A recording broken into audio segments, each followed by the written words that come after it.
Hey, everybody. How's everybody been? Welcome on back. I'm getting it ready. I'm scrubbing up, brushing my teeth, getting me some damn coffee, because everybody needs some coffee. Eat you a good breakfast, because this thing's about to hit.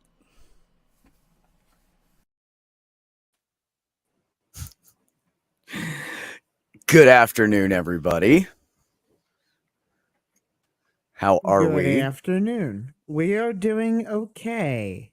Probably Good. stay here for an hour and then take the family out for dinner. Well, I'm ready for this Let's year to see. be over.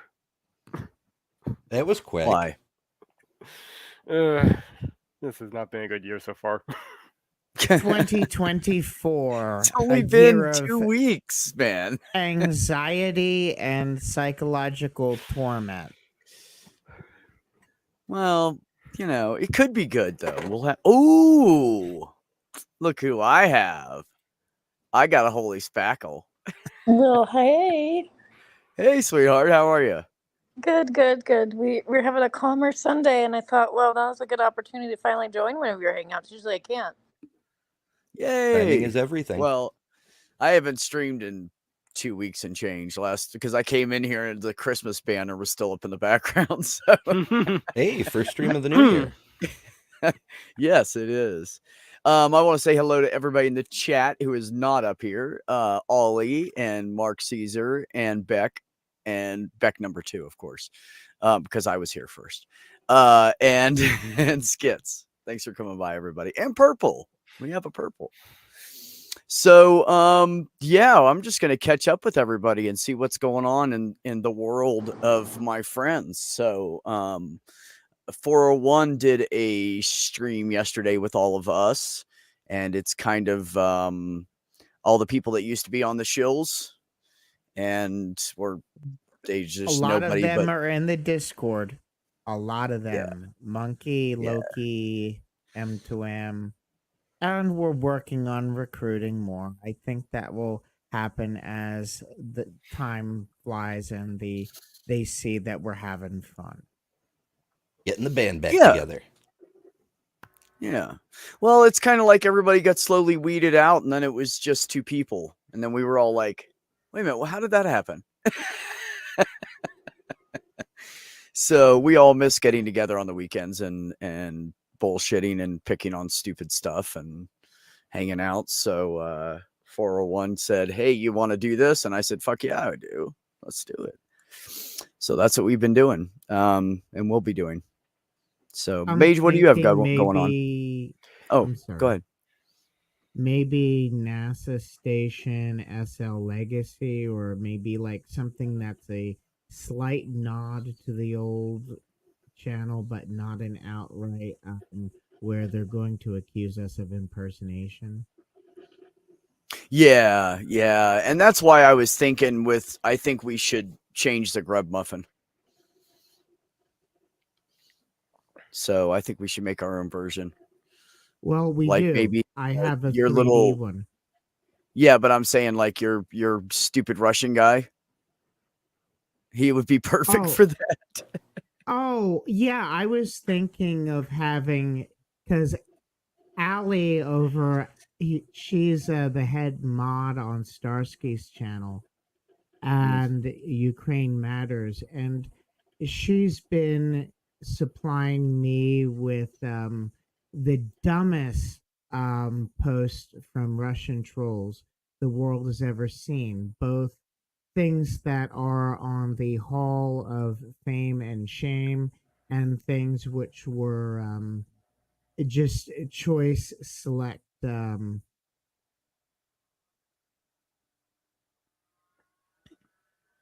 you know choice. I gotcha. But we got Yin and Yan's head. That's the orc head. So we can Yeah. have the orc head read the dumbest Russian quote of the day, and then we can tear it apart.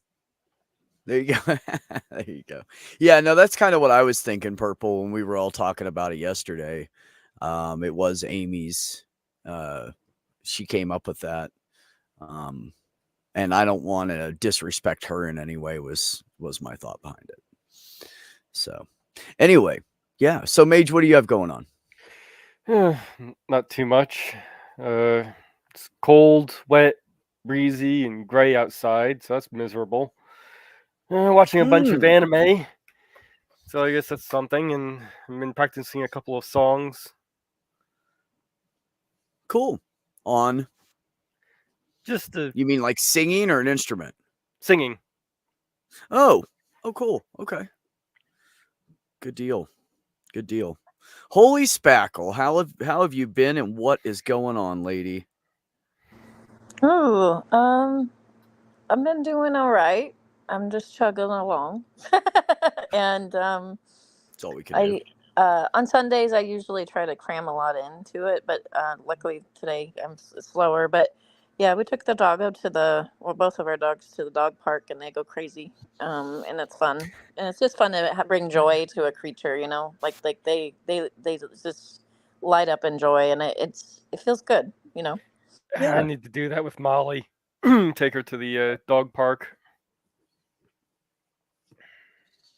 Yeah, I'm sure she loves it because she's pretty friendly with everybody and everything, huh? Yeah, she loved it last time I took her there. Nice. Good deal.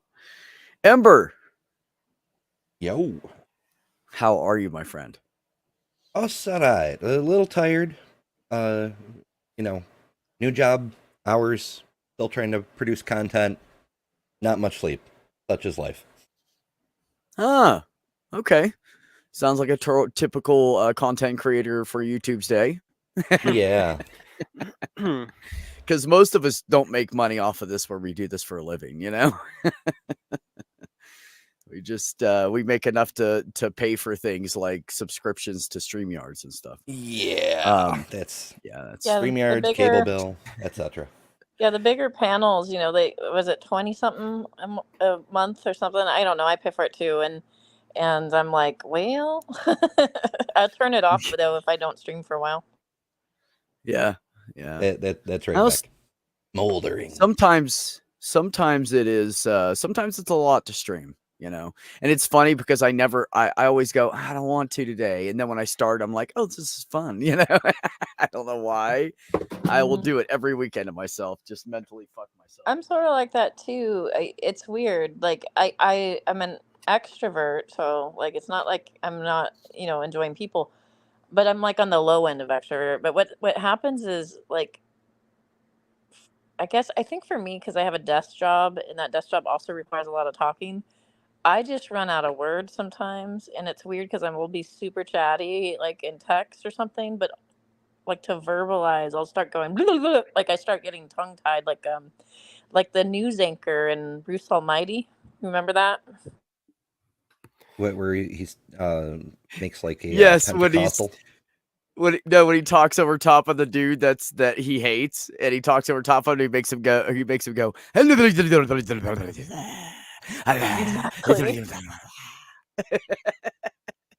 And he's like, It gets bad it's funny sometimes shit. if I have a day where I'm talking tons, so like I just don't have it. Yeah. English is hard, and It is. talking draws a lot of energy. Words are hard.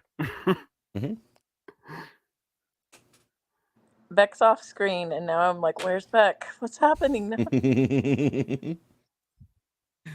Beck like, was "Screw this, waiting I'm for the out." rest of the coffee to drip, so Oh, okay.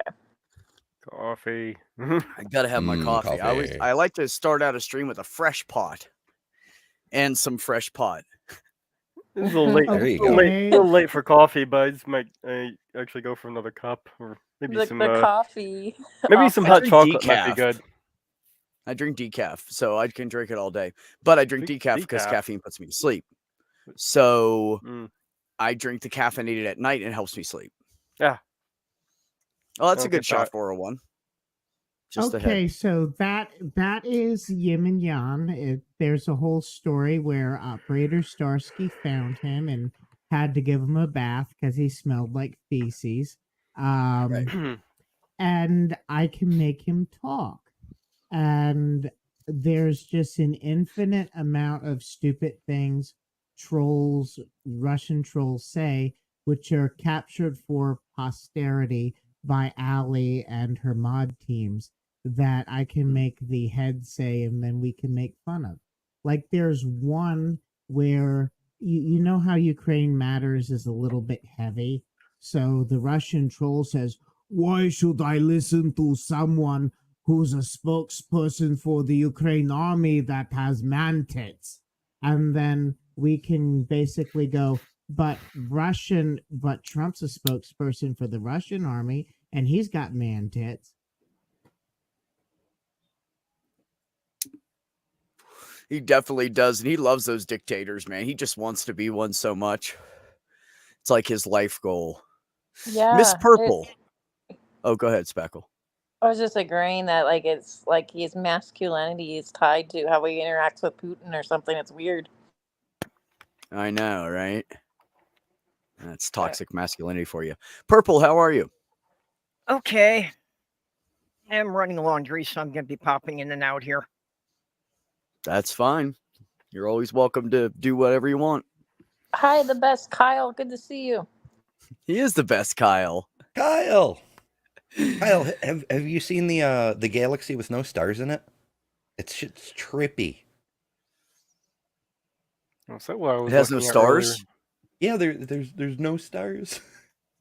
It's just all we can detect is the hydrogen gas. We found it by accident. Where Oh, is it? that's There it is. weird. Now, see, this is something I've been wondering about. Feel Yeah, free they to share talk anything about- you have there, Amber. Yeah, I got it ready for tonight's show. Yeah, they You mean talk the about dark trying matter? to find the dark matter. But, you know, if we have like solar systems that the sun is, you know, not putting out any energy, we wouldn't detect them anyway. So they So- could just be regular matter. Yeah, So this I have a picture that you corpus. put up, proves that the universe is gay. Yeah, that's what I was Yes. thinking. It was found by the Green Bank Telescope, which is shortened to GBT. I think we should petition to change it to LGBT because it's finding rainbows in space. Yep.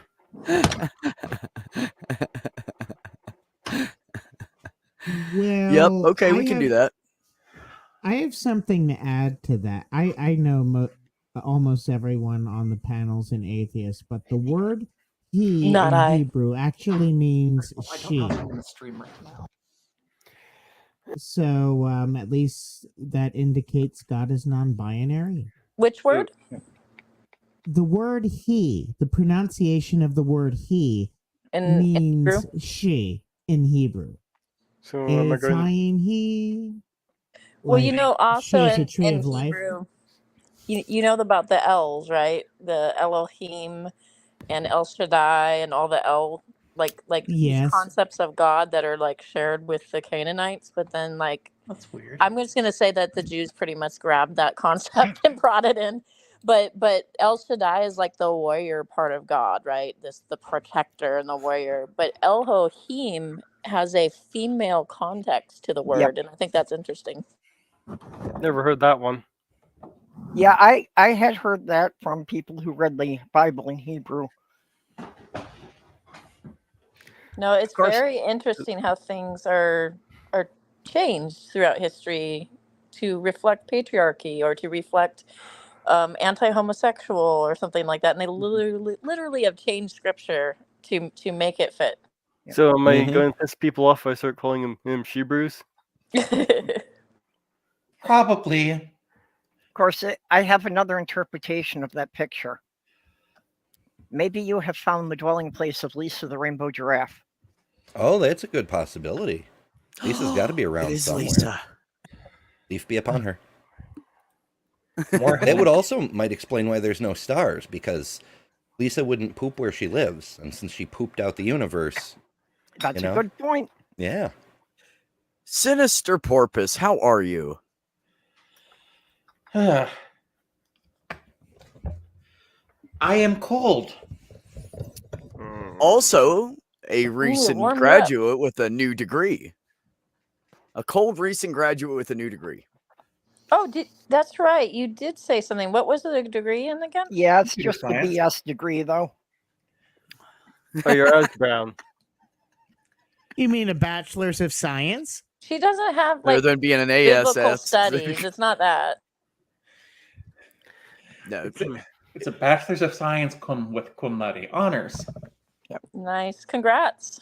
oh, Very well done. nice.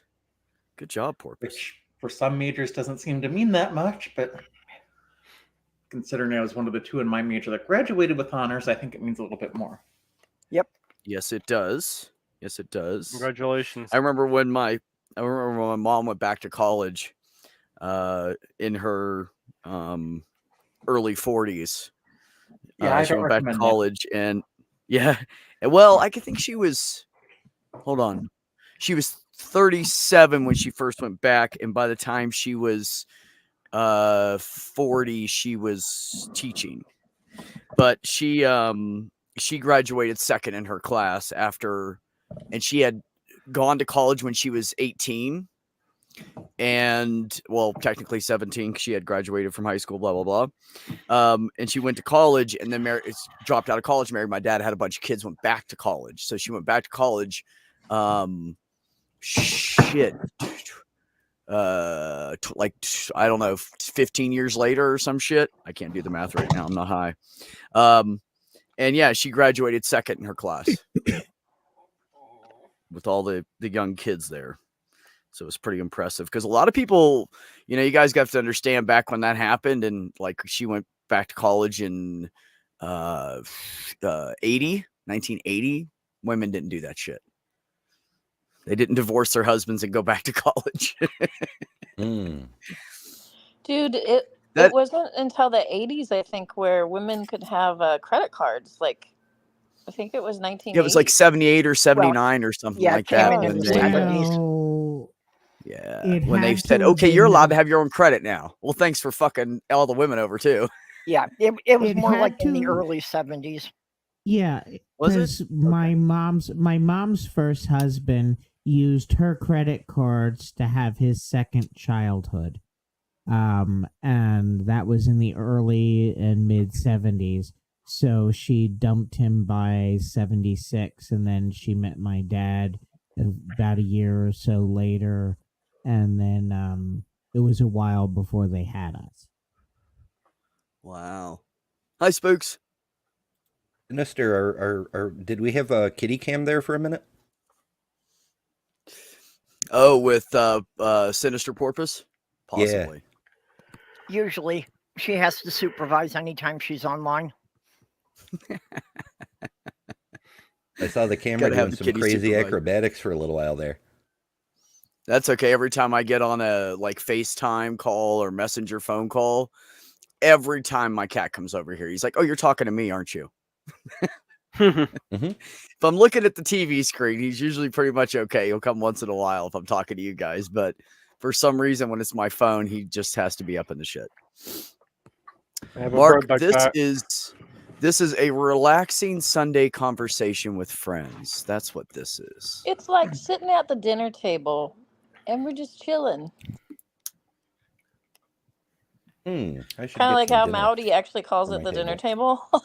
That's what I was about to say. I actually miss Mowdy's Sunday streams. Yeah. Well, he's They were a very lot of hit fun. and miss. He's very seasonal, you know?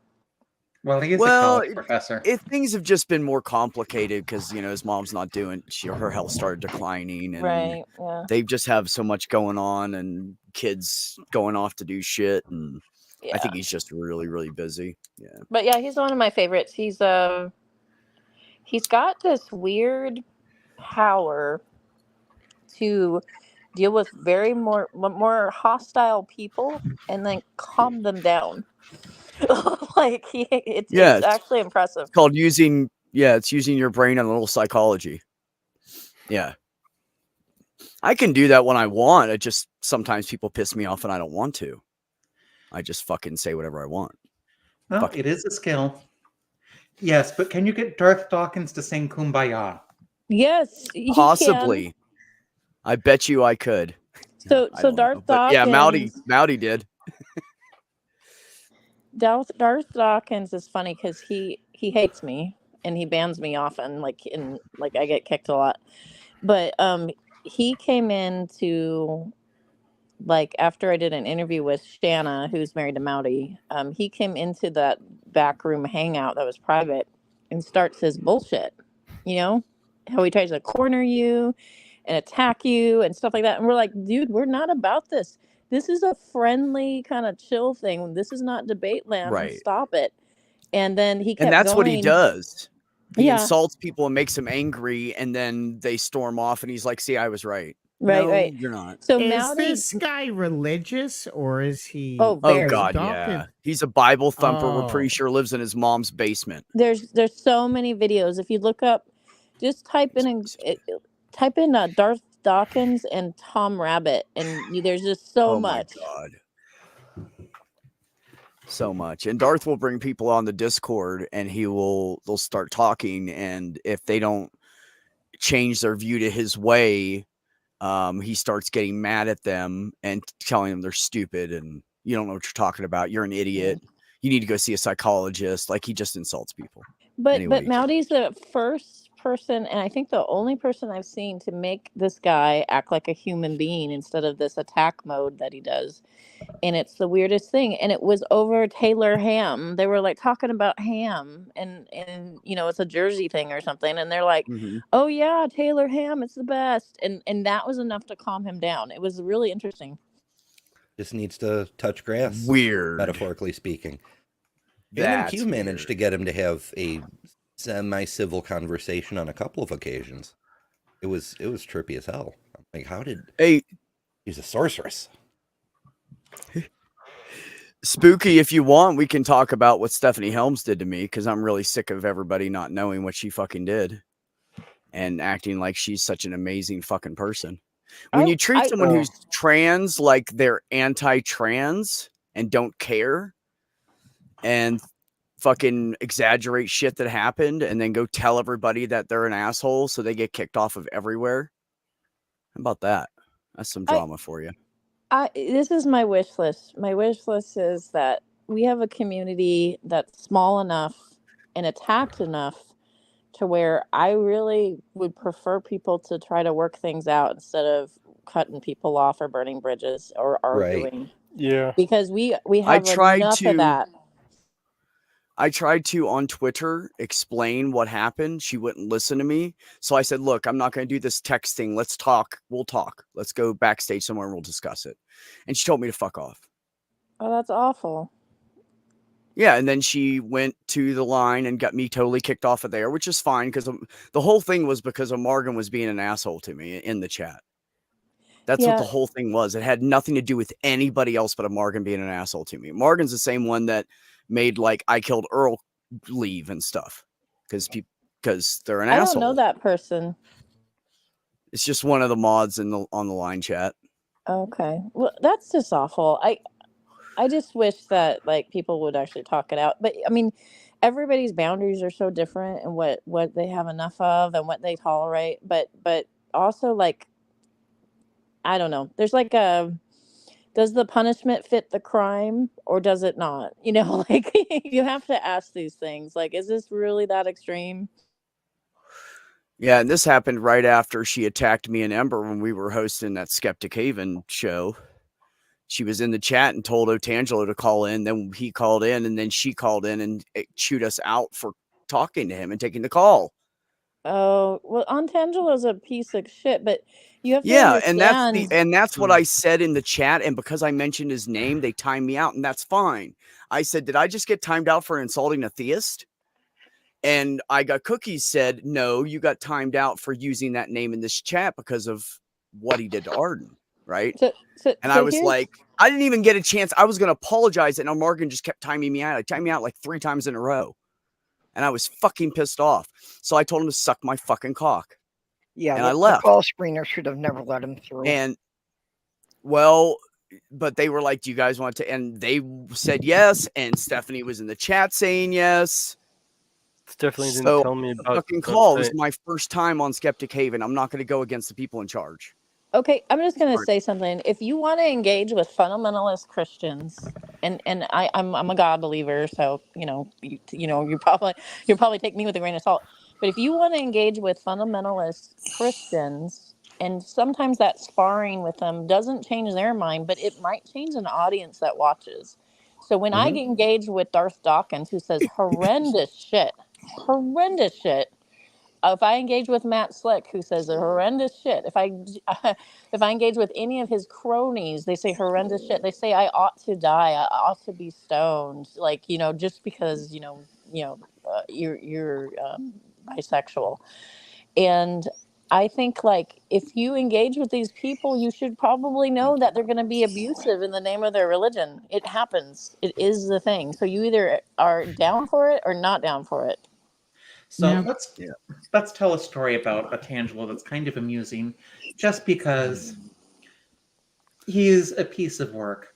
But at some point, he made a Discord server, but he gave everyone admin status because he didn't know how to set it up. So people were in there That's hilarious. changing the channel names. Oh my god, I would have had so much fun with that till I got booted. He couldn't boot anyone. Everyone was an admin.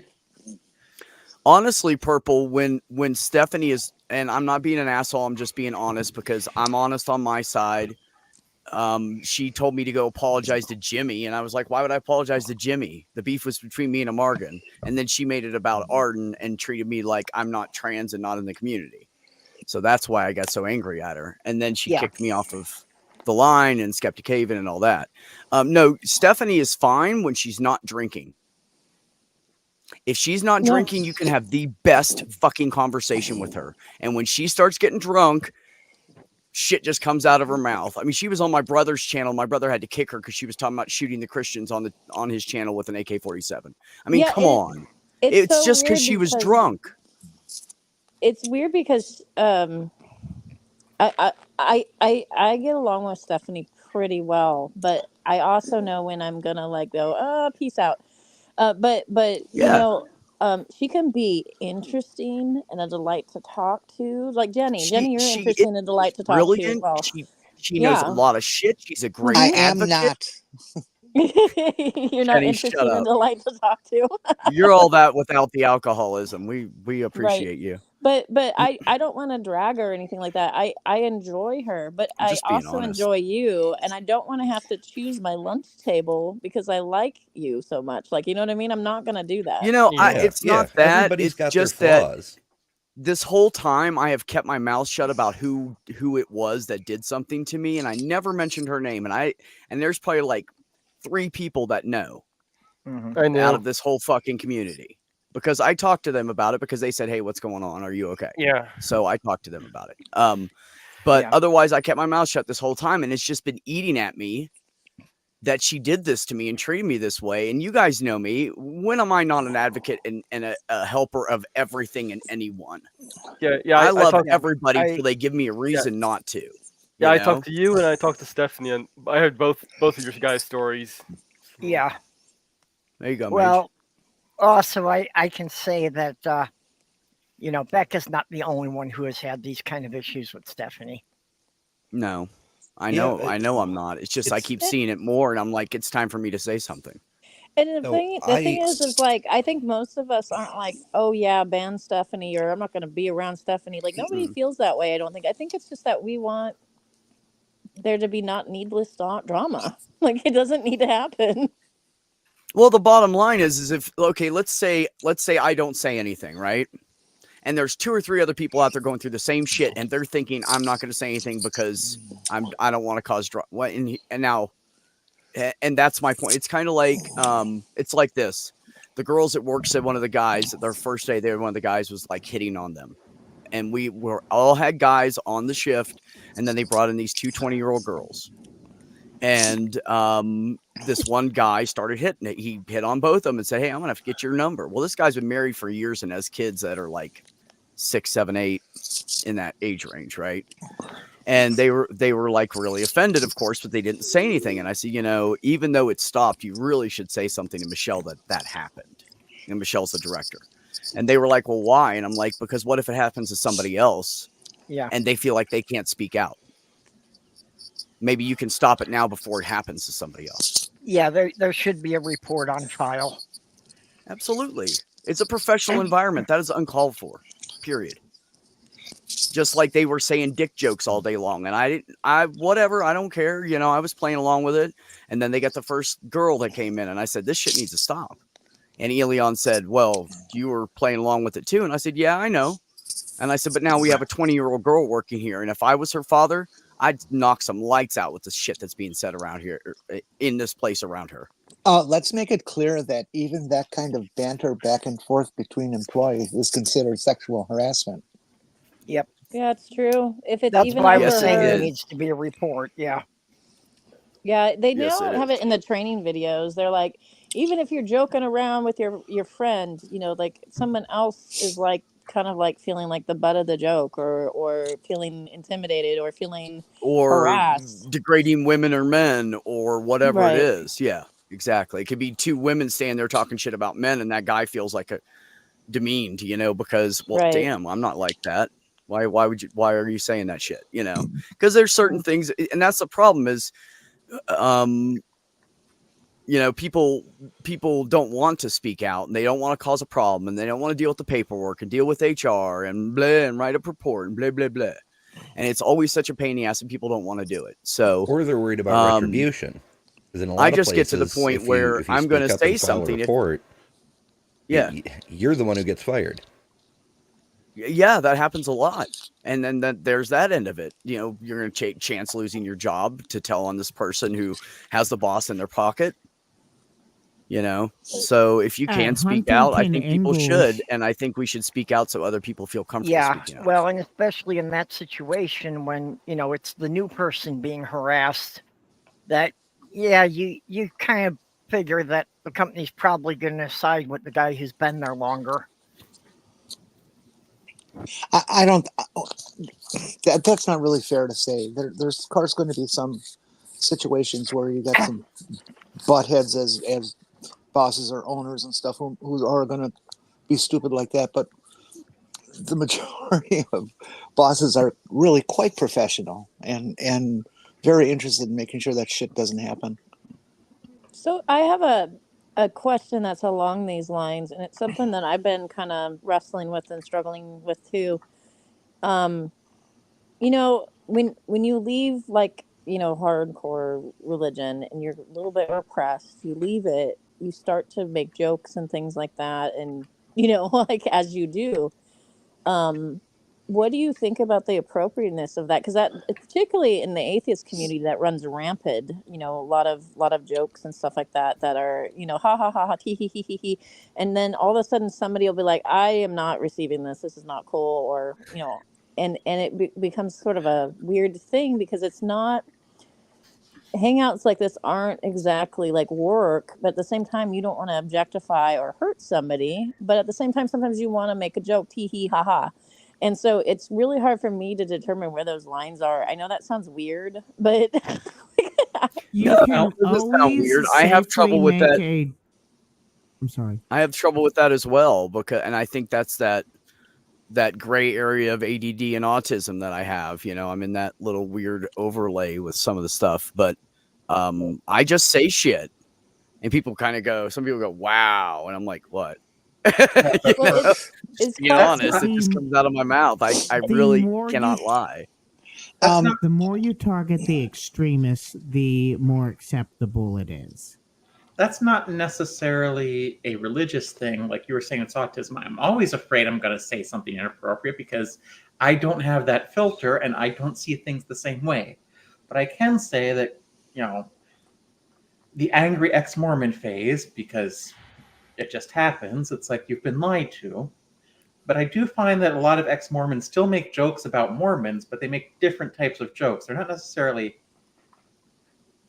offensive in the same way that someone who has never been a Mormon would be, because they understand the religion and they'll make jokes about things like, yeah, Satan's my brother, because it's a Mormon belief. Satan is literally your spirit brother. Majestic, what Majestic is saying about read the audience, you know, yeah, that's good advice, but it is something that we do have a rather large number of autistic people in the community. And that's one of the things that autistic people have a really hard time doing. I have a question on this panel alone. I'm sorry. I just want to say, I see the whole joking thing phase as a sort of a part of the healing process that's from coming out Yes, of the religion. definitely. I have I a can agree with that. question too. Like, you can tell me to kick rocks, but how many people on this panel are autistic? Because I think I have at least 3, at least. Yeah, I know at Me. least 3 of us. Me. I 1, 2, probably am. 3. I've never been Yeah. tested. My shrink said I probably am. So So- possibly 5 at least. So Well, I think 401, me, 401, me, Porpoise, Purple, Kyle. Who else? Anybody Me. else? Yeah, so Ember I think we've and got Mage. 3 that have been diagnosed. Everybody and but 3 that Spackle? are suspected. Yeah, I just have ADHD a little bit, but like and Yeah. some mental issues that are pretty normal. I actually need to get a re-diagnosis. I was diagnosed as a kid, but it's been so long that the whole criteria has changed since then. But I think it's still fit. It seems Yeah, I like was to me- diagnosed back when it was called Asperger's. Yeah. Yeah. And it- one of the it's- problems I had was that I was not diagnosed as a kid. And in the 80s, they still considered autism to be like a childhood thing that you would grow out of. Yeah. So as an That's a adult, bunch they of wouldn't even bullshit. test me. So is it just me, or is autism sort of overrepresented in LGBTQ? Oh, yeah, definitely. Yeah, that's something I've noticed too, especially the T. Yeah, I don't know why. And I've been pondering that a lot. I What are you think talking that more about? than- Who's Yeah. trans? Look, you guys, I understand what you're all talking about, but I don't need to listen to this. I'm perfect. I'm just trans. You're perfect, Jenny. I'm sorry you're neurobland, Jenny. Well, yeah, well, Jenny, you Neurobland. spent all these years, you've got everything fixed now. And Listen. I'm not going to say who has what issues, but I know that just about everyone that I have live streamed with, that I am still good with, and even some that I'm not, there's mental issues, not necessarily, making someone bad, but there's just issues. Listen, I'm a like computer. depression, anxiety, autism, ADHD. Yeah. Yeah, I just want to clarify though, The and entire do a note. community runs the gambit. I just want to run a note though and say that autism's not a mental illness. It is literally just neuroatypical. You don't But a have mental illness works a little bit differently, like anxiety or depression and stuff like that. And so, like, I always want to clarify, like, how our brains work because I know that a lot of people that are on the spectrum are like, "Hey, now." Yeah. Yep. Well, you don't have autism. You are autistic. Yeah. Thank you. I love that distinction. I'm going The to put it this spectrum, way. by definition, includes everyone. Listen, I spent the last 4 years getting the computer science degree, and I'm going to spend 2 more years getting a master's for it. So I broadly break the people in my classes down into 2 main groups. People who are on the spectrum and people who know they're on the spectrum. Right? Porpoise, that's actually really, really solid. I like that very much. Well, I have been saying for a long time, I would like to see a version of the Turing test where they have the live people and they have the computers and they have a group of autistics. Because Listen. I think most neurotypical people would think the autistics are computers for their lack of social skills. Do you want to talk about the Turing test? Because I actually have a study, or actually I think I may have given it away, where someone actually just tried to see how often people would correctly detect machines when giving them the Turing test. And humans are not good at detecting actual machines. Yeah, I think the internet's proven that. I think they got it wrong like 40% of the time. Yep. Something I feel compelled to say, since we happened upon this issue and stuff, and I'm going to be asking everybody for their help in this. I obviously have a reputation and I'm well known for talking like a pig. It's my thing. It's what I do. But I need everybody to understand that if I'm ever going too far for them, just say something, because I just know it's just a thing I do. It's not who I am, and if I have to change it, I can change it. You know what's No. weird is that you're hitting on what I'm talking about in the beginning, which is like you make these jokes and stuff like that, and I've seen you make these jokes, and I may have even made jokes back to you, and I don't think anything of it. But I also know that there's some people that are just really like offended by these sort of things, and so I'm always sort of like trying to gauge. And the people say read the audience, but half of reading people, and I'm not on the spectrum, but half of reading people is their body language, and unfortunately, we don't usually get to see that, and so Mhm. that's what makes it a little bit harder too. That's So yeah, I was just gonna say real quick that Gen X has this attitude, and I'm Gen X. Gen X has this attitude of like, I'm gonna joke, I'm gonna say the things, and if you say no, I'll stop. But these other ones, like I'd say younger millennials, Gen Z, they're a little bit different. I will ask if I can joke this way before I joke this way. And I think that's what's shifting and changing. And so if you're Gen X, or I'm in the last year Gen X, I'm a Zennial, the rules are a little bit different. And I don't think they're bad, but like we are used to saying, hey, if I step on you, just tell me. And they're Yeah. like, no, just don't step on me, you know? Yeah, It's a isn't that the difference truth between though? the assumption of someone speaking up when they're not comfortable with something, and then the younger culture. And I think it's a great idea, is explicitly asking for consent before you do something that might offend. But you can I never agree, Yeah, Mark know. but Caesar. the only problem with that would leave us having to ask for consent for every little thing.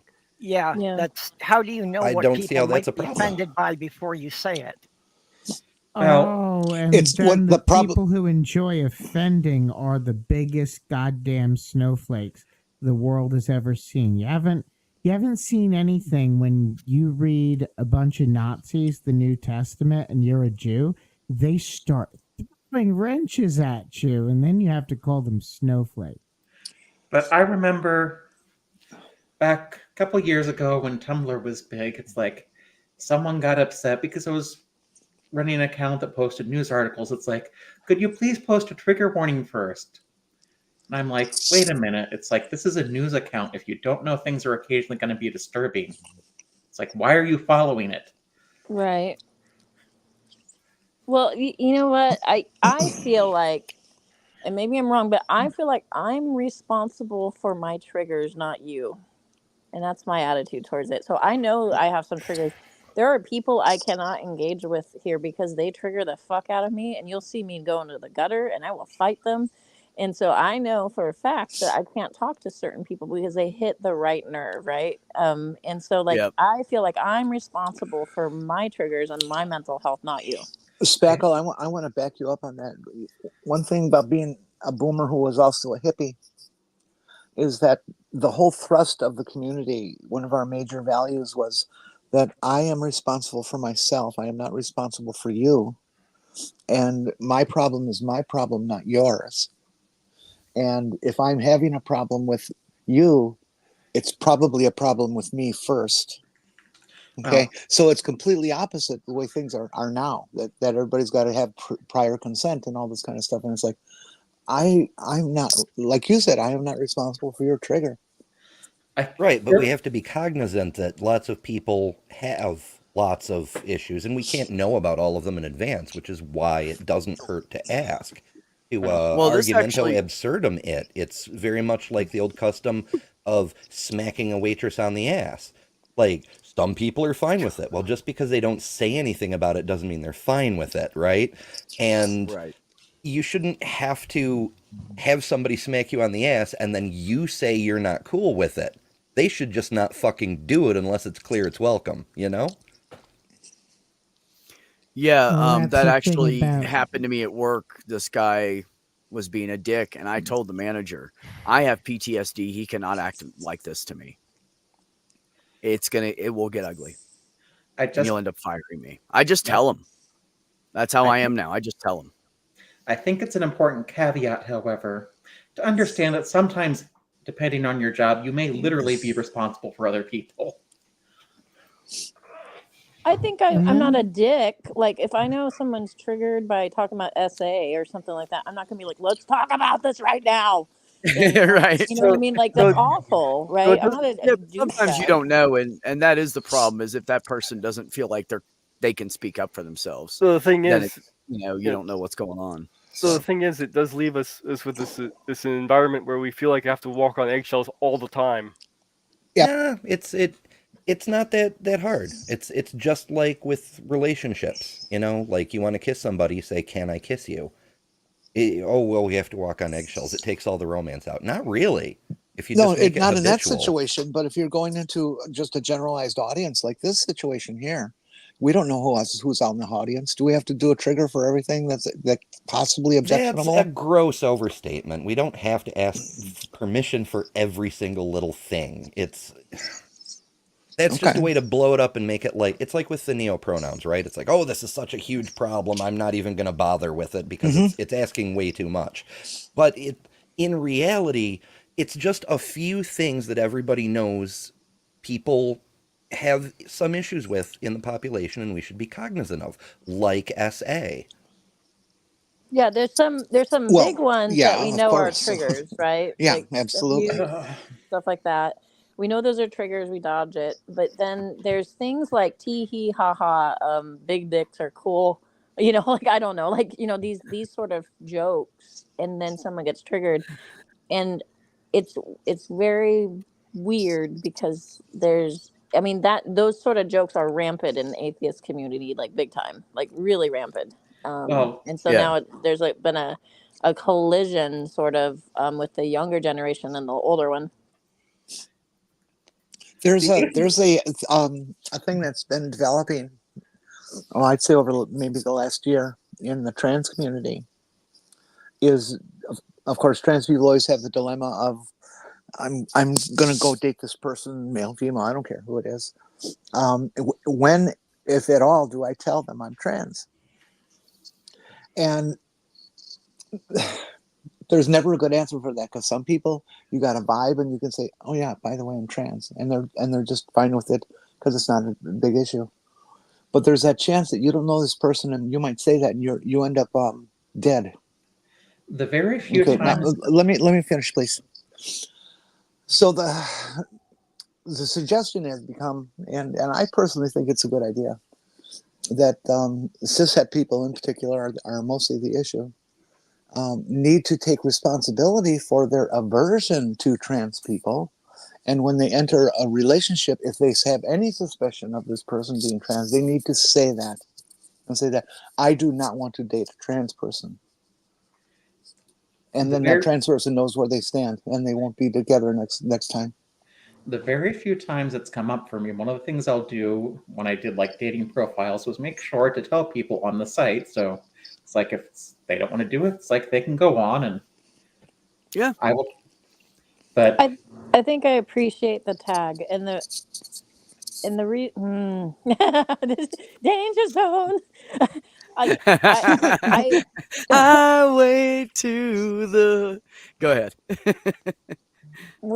okay. I tend to like everything to align per se, but my attitude is, if I was attracted, I'd be fine.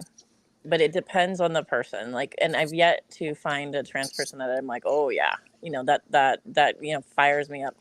But I'm open to it, but I've been told I'm a bit bigot because I'm bisexual and not pan, and I'm like, no, I don't think that's a bigotry.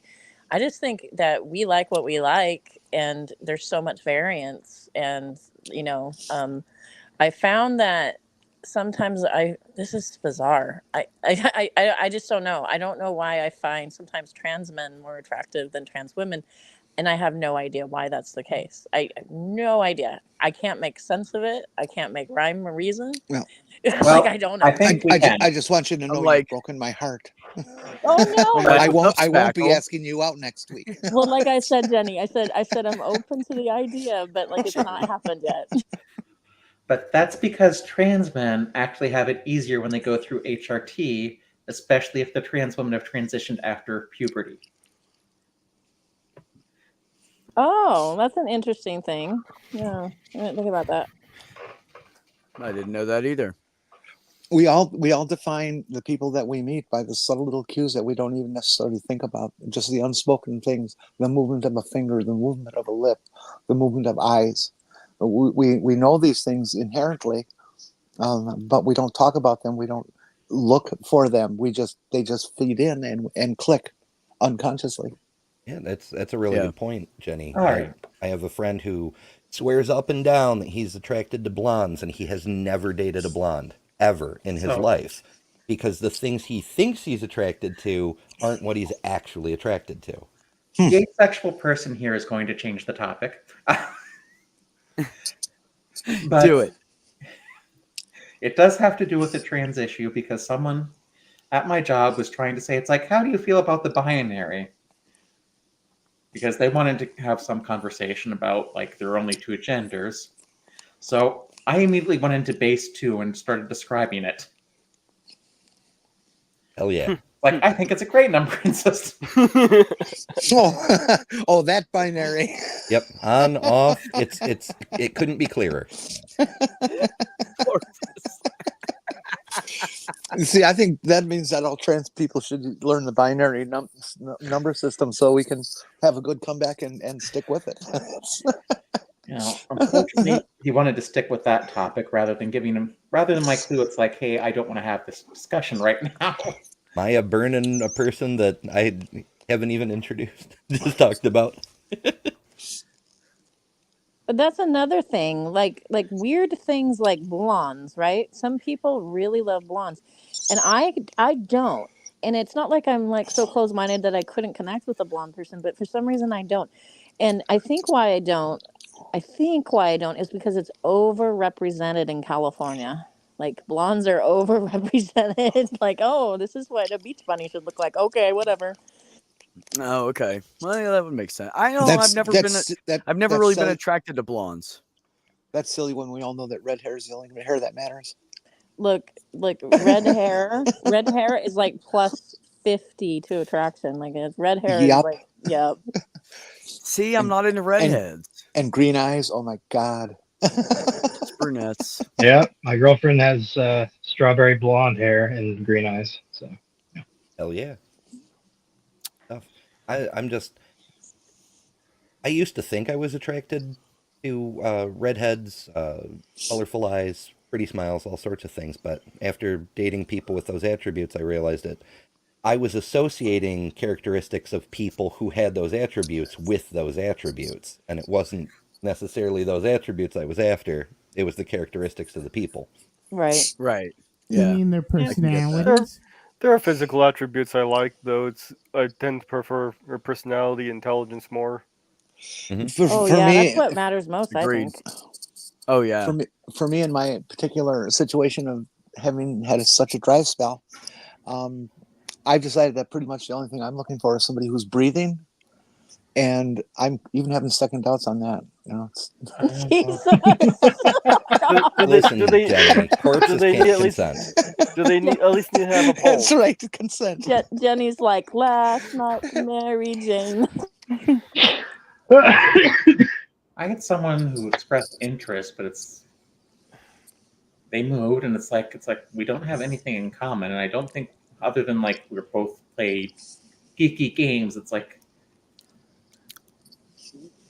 There are romantic asexuals that don't want to have sex, but they like the romance and the connection and the cuddling. but there was no. I There know would a be person no who's connection here. panromantic and Yeah. ace. It yeah. I mean, I've had one or two friends that, like most people have, that they're really close to. It's like I have a friend who was put on the ISS. It's like people have thought we're married for years. We argue like an old married couple, but no, we're not. What I don't get, and I'm not saying it's wrong, but what I don't get is people that can just jump on somebody because they think they're hot without the emotional connection. That I don't know. Maya. Isn't that? And called by the way, like- Maya, that's a badass avatar. I'm just saying. Hi, Very Maya. cool. And hi, Wicked Pickle. I don't recall meeting you before. Hi. Wicked Pickle's a friend of mine. She's awesome. Okay. I don't She know the does seem pretty context, cool. but I think I think I just came back on Sinister Porpoise describing me and Sloth Girl. Sloth Girl has code on the International Space Station. No, just as far as everybody thinking we're an old married couple, but there's nothing sexual or romantic going on. Yeah. You know, I would You like are- to send the Sloth Girl up to the ISS because I would want her. I would supply her with what she needs, and I would want her to put graffiti in the way of puns all over that place. Just give her some markers. She could just Yeah, write puns everywhere. It just looks too sterile up there. Oh god, that would be hilarious. And Sharpies work in space, so it's fine. I'm in a social group. I'm in a social group that is like, I don't know, girls who like girls, and then all of a sudden they'll go, oh well, let's bring in, you know, a trans woman, and some people left the group over it. Like, that's just weird. Like, Go Porpoise. so fucking Well, dumb. there is a shocking amount of transphobia within, well, all the communities, and Mhm. it's kind of disturbing. Yeah. Look at I all got the a guy fun. on. I got a guy on Twitter right now who is you read his profile and it says pro LGB, which is a specific movement in the LBGT Oh yeah. community where they want to exclude trans people. You know, pretend we Yes, they don't do. exist. And this guy is just absolutely harassing me. You know, calling me every nasty thing in the book, and just being a real prick about the whole thing. That's ridiculous. So I Yeah, but- reported him, but we'll see what happens. The woman who does the scheduling at my clinic has a display with 9 little flagpoles with all the various pride flags arranged. Well, the thing is, Neat. what I like to point out to people that are gay and they're anti-trans is the people that were like the forefront of bringing in rights and marching and stuff like that are trans folks. Like, they're not like, Yeah. and some of the strongest representation I've seen, at least in my city, is that community, and it's crazy because it's a fraction of community. Well, the whole Yeah, thing that's that true. started the Stonewall raid was mostly about them wanting to take in the drag queens. Mm. Yeah, the Stonewall was the incident was instigated by brown-skinned trans women, like all the minorities versus the cops. I'm really worried that we're gonna go back to the Dark Ages because, like, it just seems like it's picking up speed with this whole, like, everybody needs to be watching out for their kids because someone's gonna read a Yeah. book to them. Well, Oh, I mean, it's they- distraction because the problem with the clergy is getting worse and worse. Like the numbers Well, are off the freaking charts with assaults by clergy members. Well, And you know, we gotta protect the churches is what they're really saying. This whole we have to protect the children thing is just a fucking smokescreen so that everybody's looking at everyone else instead of where the actual problem is. There are Yeah. two And that's things exactly in the what I United was States. saying. And that's exactly what I was saying earlier. When somebody starts stepping up and speaking out about things, other people go, hey, you know what? I can speak my mind too. I would like Yeah. to point out something that I think is being missed in this discussion. But long before we had social media, a lot of this was curated, and these people were not given easy access to voice their opinion. What we're seeing on Twitter and other social media sites is a lot of people who are a very small group of people overall who are just very vocal. Most people think, what's the guy I'm thinking of? Tim Pool is a. Am I allowed to swear? Oh, fucking dare you. I don't know. I Fucking-lutely. always swear. Is a Absolutely. goddamn moron. They think he's one of the dumbest people they've ever heard is whenever they hear him talk, but somehow he has a following because there are enough people who feel they haven't had their voice heard who agree with him. The same thing happened when Rush Limbaugh became popular back in the 90s. Yeah. Oh, God. Well, what Ember was saying about a distraction, though, He's still That- dead, by the way. what Ember was saying about distraction, though, you know, that's really the whole thing with the Republican Party now. is they have no platform, they have no agenda. So the only way they can get people to vote for them is to manufacture an enemy. Well, keep in mind that there's also a component where if you've been screwed over by the elite class for a long time, if they can give you a scapegoat, you won't go after your actual problem. Right. Yeah. And that's why the Hitler bullshit is picking up steam. Listen, as an ex-Mormon Mark Caesar, I can pseudo swear, and I can say, gosh darn it, all the heck with force. Holy mackerel! Gosh darn it, all the heck. For Pete's sake. We don't even know who the fuck Pete is. Yeah, Some- Slothbro has taken to using British swears that Americans don't understand. They're being insulted. Bloody hell, what's all this bollocks? Al said hell. Oh, I'm gonna Monkey say can something. swear like no one else. Yeah, it's true. I'm going to say something. ahead, and Jenny. it may have the chance of offending some people. So, I'm Please. offended already. well, see, I deserve that. Figured. And this, I hate pulling the age card, but I'm the only one in the room who has been around to see the generations and for longer periods of time. I mean, if you grew up, Purple's here. if Purple's much younger than me, if you grew up in the 60s, you don't necessarily know the 60s because you weren't conscious. You were a child. Okay. And if you're, say, between 5, 6, 7, 8 and 12, 13, 14, you don't know what's going around. You know, you know yourself, you know a lot of stuff, but you don't necessarily know the society.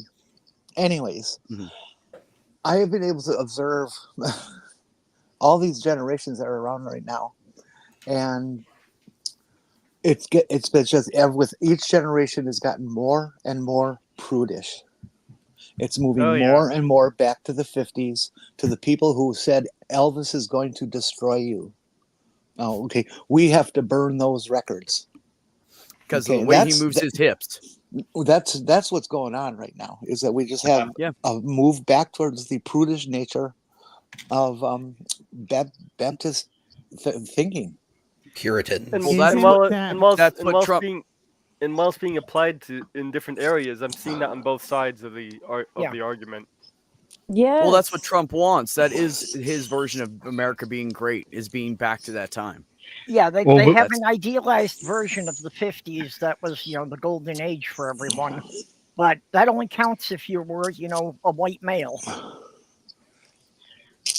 Yeah, From Right, yeah. generation like The the good old boomer days. generation up until like Gen Z, which generation is the most empathetic, do you think? Not Um, Gen X because we don't Gen care. I think G. millennials have a pretty good balance, honestly. I think Z I'm struggling with a little bit. I think Z is going to open the door to complete disaster. I'm a millennial, And so yeah, I'd say a millennial is probably the most empathic. I'm gonna say Gen don't Z worry just about doesn't Gen give a Z. shit. I don't know enough Gen Zs to generalize. It's basically just my kids and a few of their friends that I've encountered. But I don't know. I envy them because I try to be a compassionate person and they leave me in the dust. No, I think that there's some things that you should guard and be willing to protect. And I think that Gen Z is got a very wimpy attitude about it, and that's the thing I think that bothers me about it, and I get a little bit worried because I think compassion is an awesome thing. It's an awesome trait to have. But if you don't have certain Well- boundaries, you're going to get ran over. Oh, but that's the thing. They do have boundaries. Like if a person even steps a foot over the transphobic line, they dogpile that Yeah, person. yeah, they do that, but then they'll let in somebody that's a religious extremist if they are brown. I'm sorry, but like there's a weird inconsistency that I'm watching. I'm going to say, just because I don't worry about Gen Z, they're fine. But every generation has complained about the generation that follows it and the generations that come. At least with Gen X, we both hate the boomers and the millennials.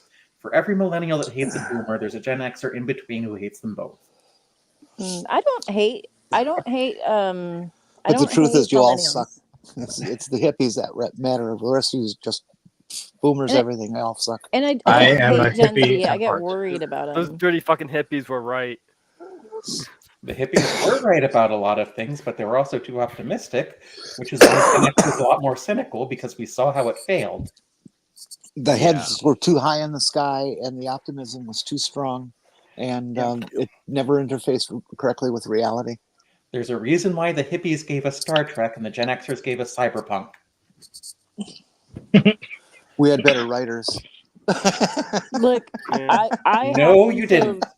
I happen to love a lot of the Gen X type movies, like, but there is just a cynicism through that generation, which I'm on the end of, that is really strong. Like, it's really, really strong. Mm-hmm. Have you seen that Gen Oh, and Xer TikToker? incidentally, 401. inspiring cynicism is the number one thing Russian propaganda wants to do, because they're not going to be able to convince you outright of a lot of bullshit. But if they can, like, both sides it or say nothing's ever going to change, then you don't get off your ass and do anything. Who's And speaking that's right now? from The Russian thing? Who's 401, speaking? and that's 401, thank from you. Operator Starsky says that, and that's also something I've observed over time.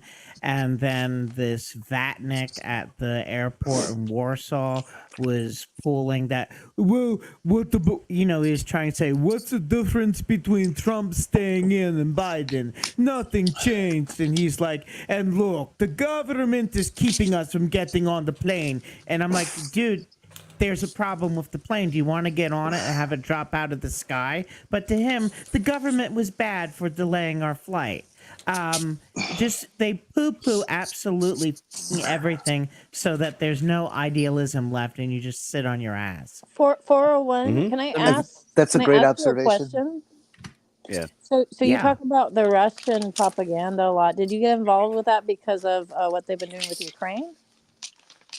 Well, I was on the shills. I live streamed with Operator Starsky more times than Andrew Marcato or the Enforcers, the Enforcers are shit. But I actually had interest in all this bullshit even before then, because I first got involved in informational stuff when I fell into it with some of the officers of the Florida Democratic Party. They were like, oh, just listen to the evangelical radio and tell us the key words that will help us hijack their I call it the hermeneutic lens. What key words?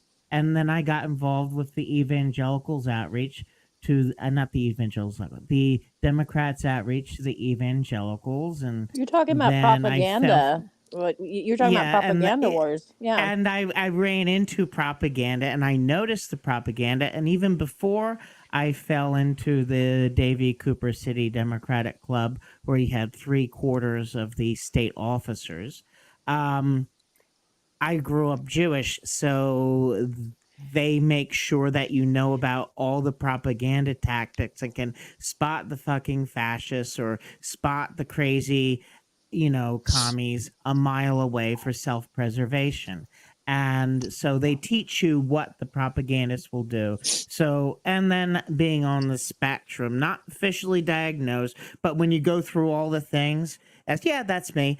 You tend not to be susceptible to it anyway. You can see through it. But yeah, I had interest in it.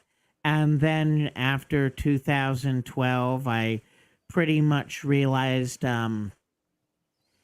the churches entered into a Nazi Vatican Concord with the Republicans. They had absolutely no interest in seeing anyone who didn't believe in the trickle-down theory actually be a Christian. For example, there's this Parkside Church, Truth for Life, Alistair Begg. It was about 2 weeks before the Chick-fil-A guy did what he did.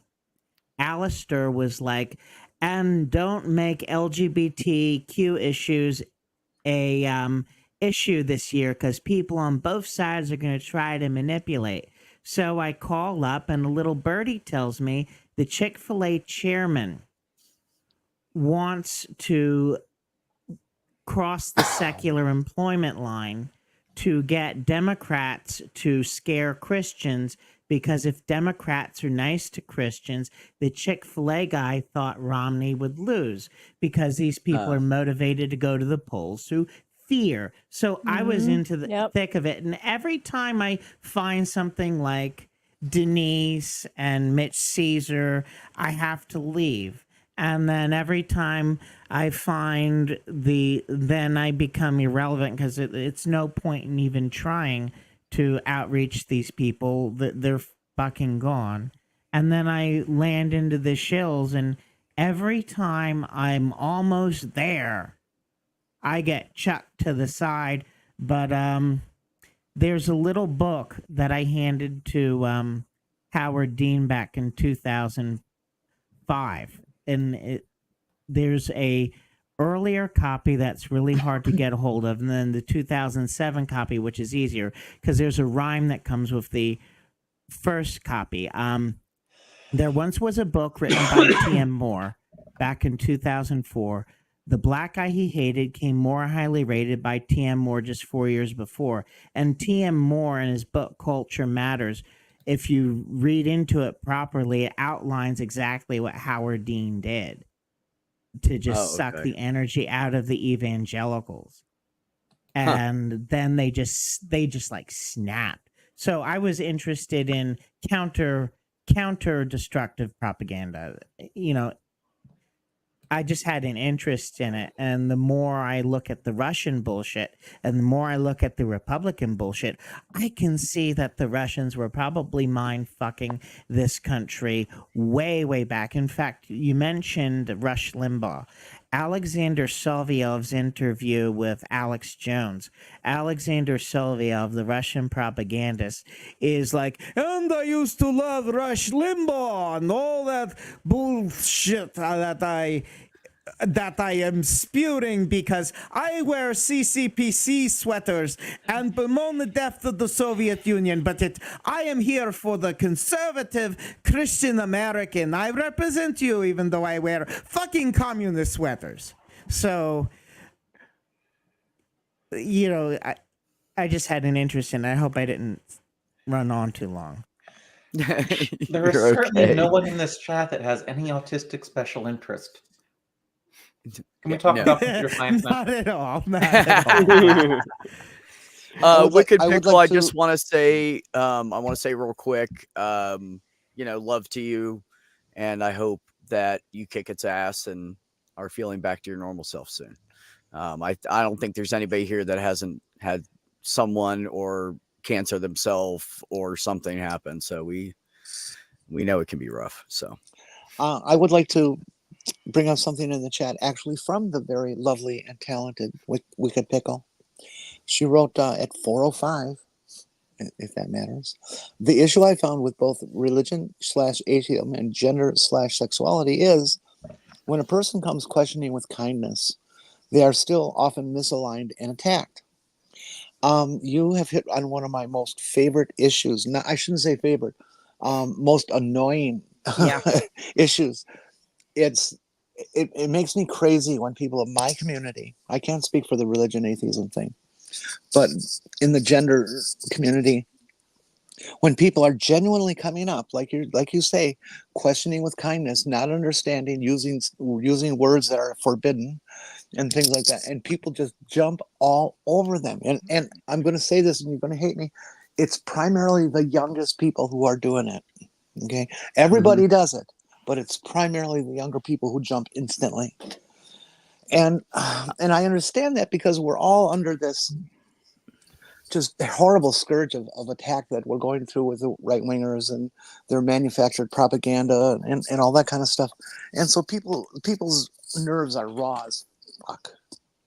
And so it's become their natural go-to reaction for almost everything to assume that it's going to be negative in an attack. But we need, as a community, we need to not do that. We just really, really need to not do that. People who don't know,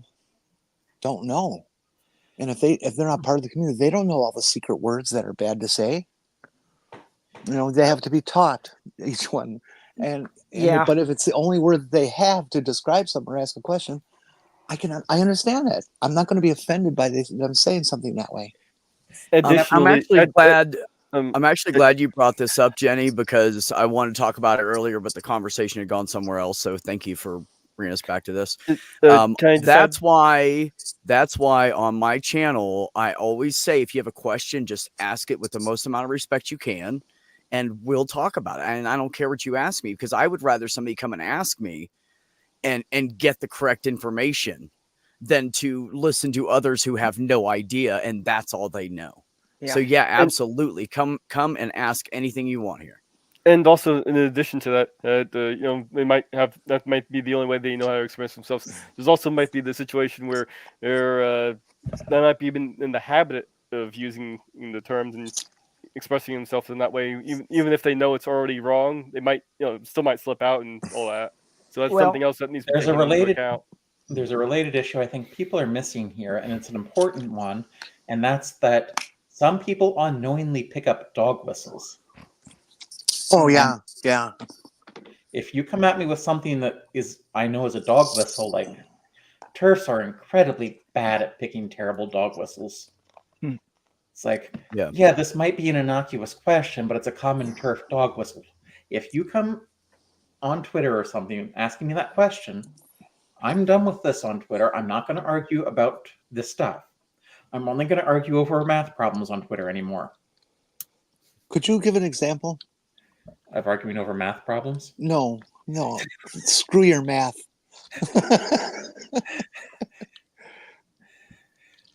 There was something last year. I forget what it was. And it has to do with. I think it was over the term gender-based rights, not really understanding that TERFs. I don't remember. Oh, okay. It sounded like an innocuous question, and if TERFs were actually smarter, they would have come up with a better question, better way of phrasing it. Though we can go too far with that as well. Because for instance, this indie game that I heard about had 88 in the title, and people were going, "Oh, 88, that's a dog whistle for Hail Hitler," because AHH. Oh, good Lord. The problem is, dog whistles are easily unknowingly picked up on.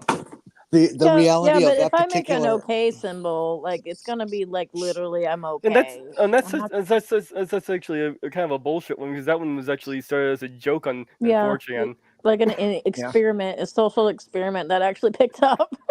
Well, as far as the dog whistles goes, 88 is absolutely used by fascist people in conversation specifically as a dog whistle. They'll come onto chats and just as a little army, a mini army, and just attack, and to put that number 88 and some of their other dog whistles out in mass just to piss people off, and it does. Well, in this particular in the game, because in the case of the game, it was actually in reference to the year 1988. Yeah. Oh, I know. I understand that, but they do use these things. Well, but there's other stuff too. They were like, oh, there were 14 people on the staff, and that was representative of some Hitler thing, and it's getting ridiculous.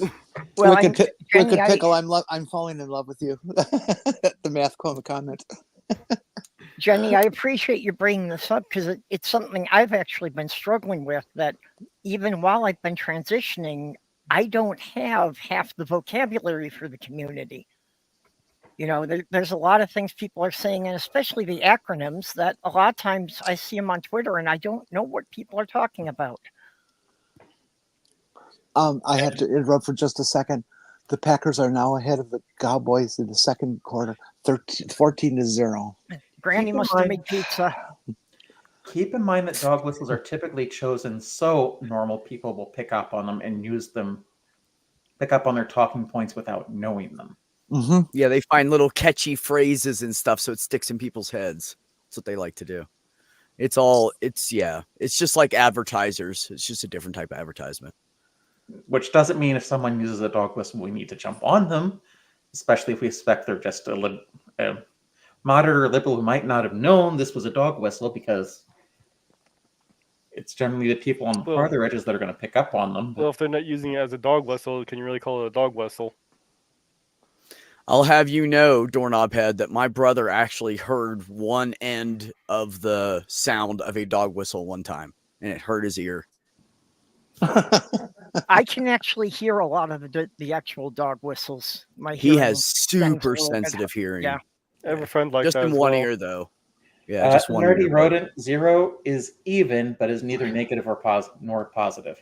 I didn't actually hear the dog whistle, but I had diarrhea like within seconds. Brown noise, huh?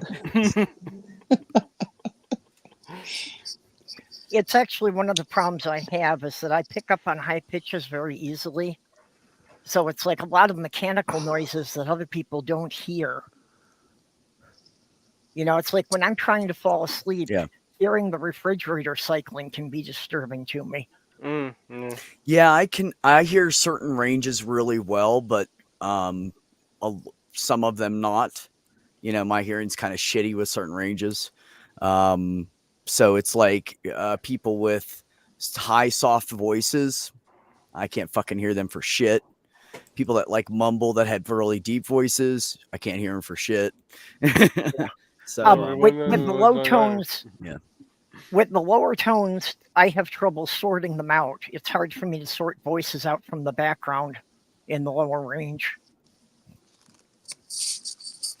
that sucks, Nerdy. I can't stand the sound of a fire alarm or a microwave. I'm so glad I found a microwave that has a mute function. Oh, I hate the microwave buzzer. Oh, Yeah, I so wish I could disconnect the beeper on mine. Yeah, mine has a mute. You just push the 8 button, hold it for like a few seconds, and it'll beep, and then it won't make any more noise until the power gets off. I never hear anything from my microwave. it's broken. Maybe that's because I still haven't bought one yet. Oh, I have a microwave. It doesn't make a damn sound except for whenever I push something. So I don't know what everybody's talking about. I have a cheap version that doesn't do anything fancy. Well, just when It beeps when the you push- timer runs out, mine has a high pitched beep. Yeah, it beeps when Oh, you push yeah, the button, they all do. It beeps when you open the door. It beeps when it's ready. It beeps when you open the door again. It beeps when you close the door. It beeps when for hell of it. Oh, mine only it beeps. not only beeps when it's done, it beeps 5 frickin' times. That is what I hate. All I need is one motherfucker. I heard the So- first beep. I want to ask a question for everyone in the Midwest today. How are you enjoying that single-digit temperature? It's normal. It's usual Yeah, it's stuff. about We're- time. It's what we're used to. I'll have you know it was single digits here for a fucking almost a week. And that shit does not Hey. happen here. And it's fucked up, man. It was like negative 13. In Minnesota, I'm in That's the not single high digits. desert.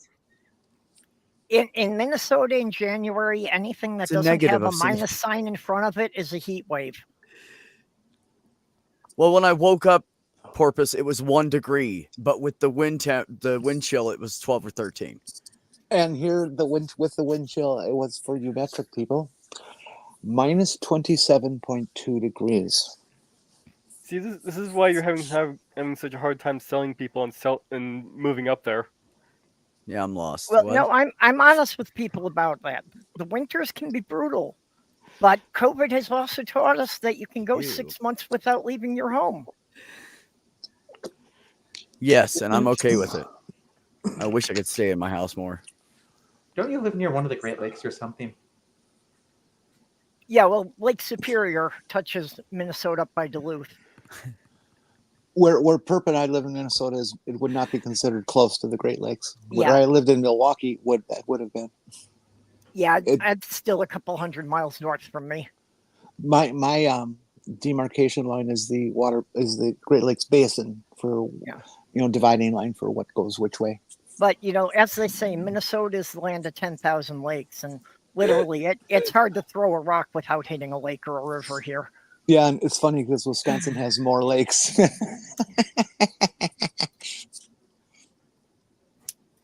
New York has a shit ton of lakes. Y'all live in a puddle. respect. Actually, Nerdy, it's called Superior due to its size. It has the largest volume of any of the Great Lakes because it's much deeper than most of them. I don't think we have any lakes at all in this county. Yeah, where I thought it was biggest by volume, isn't it? Yeah. Lake Surface area. Michigan actually has a larger surface area, but Lake Superior is much deeper. Oh, by twice. Rock on. Yeah, go C-SPAN, and you can't throw a rock without hitting a conservative. Ow! I got one. I need more rocks. I ran out of rocks. Who's got more rocks?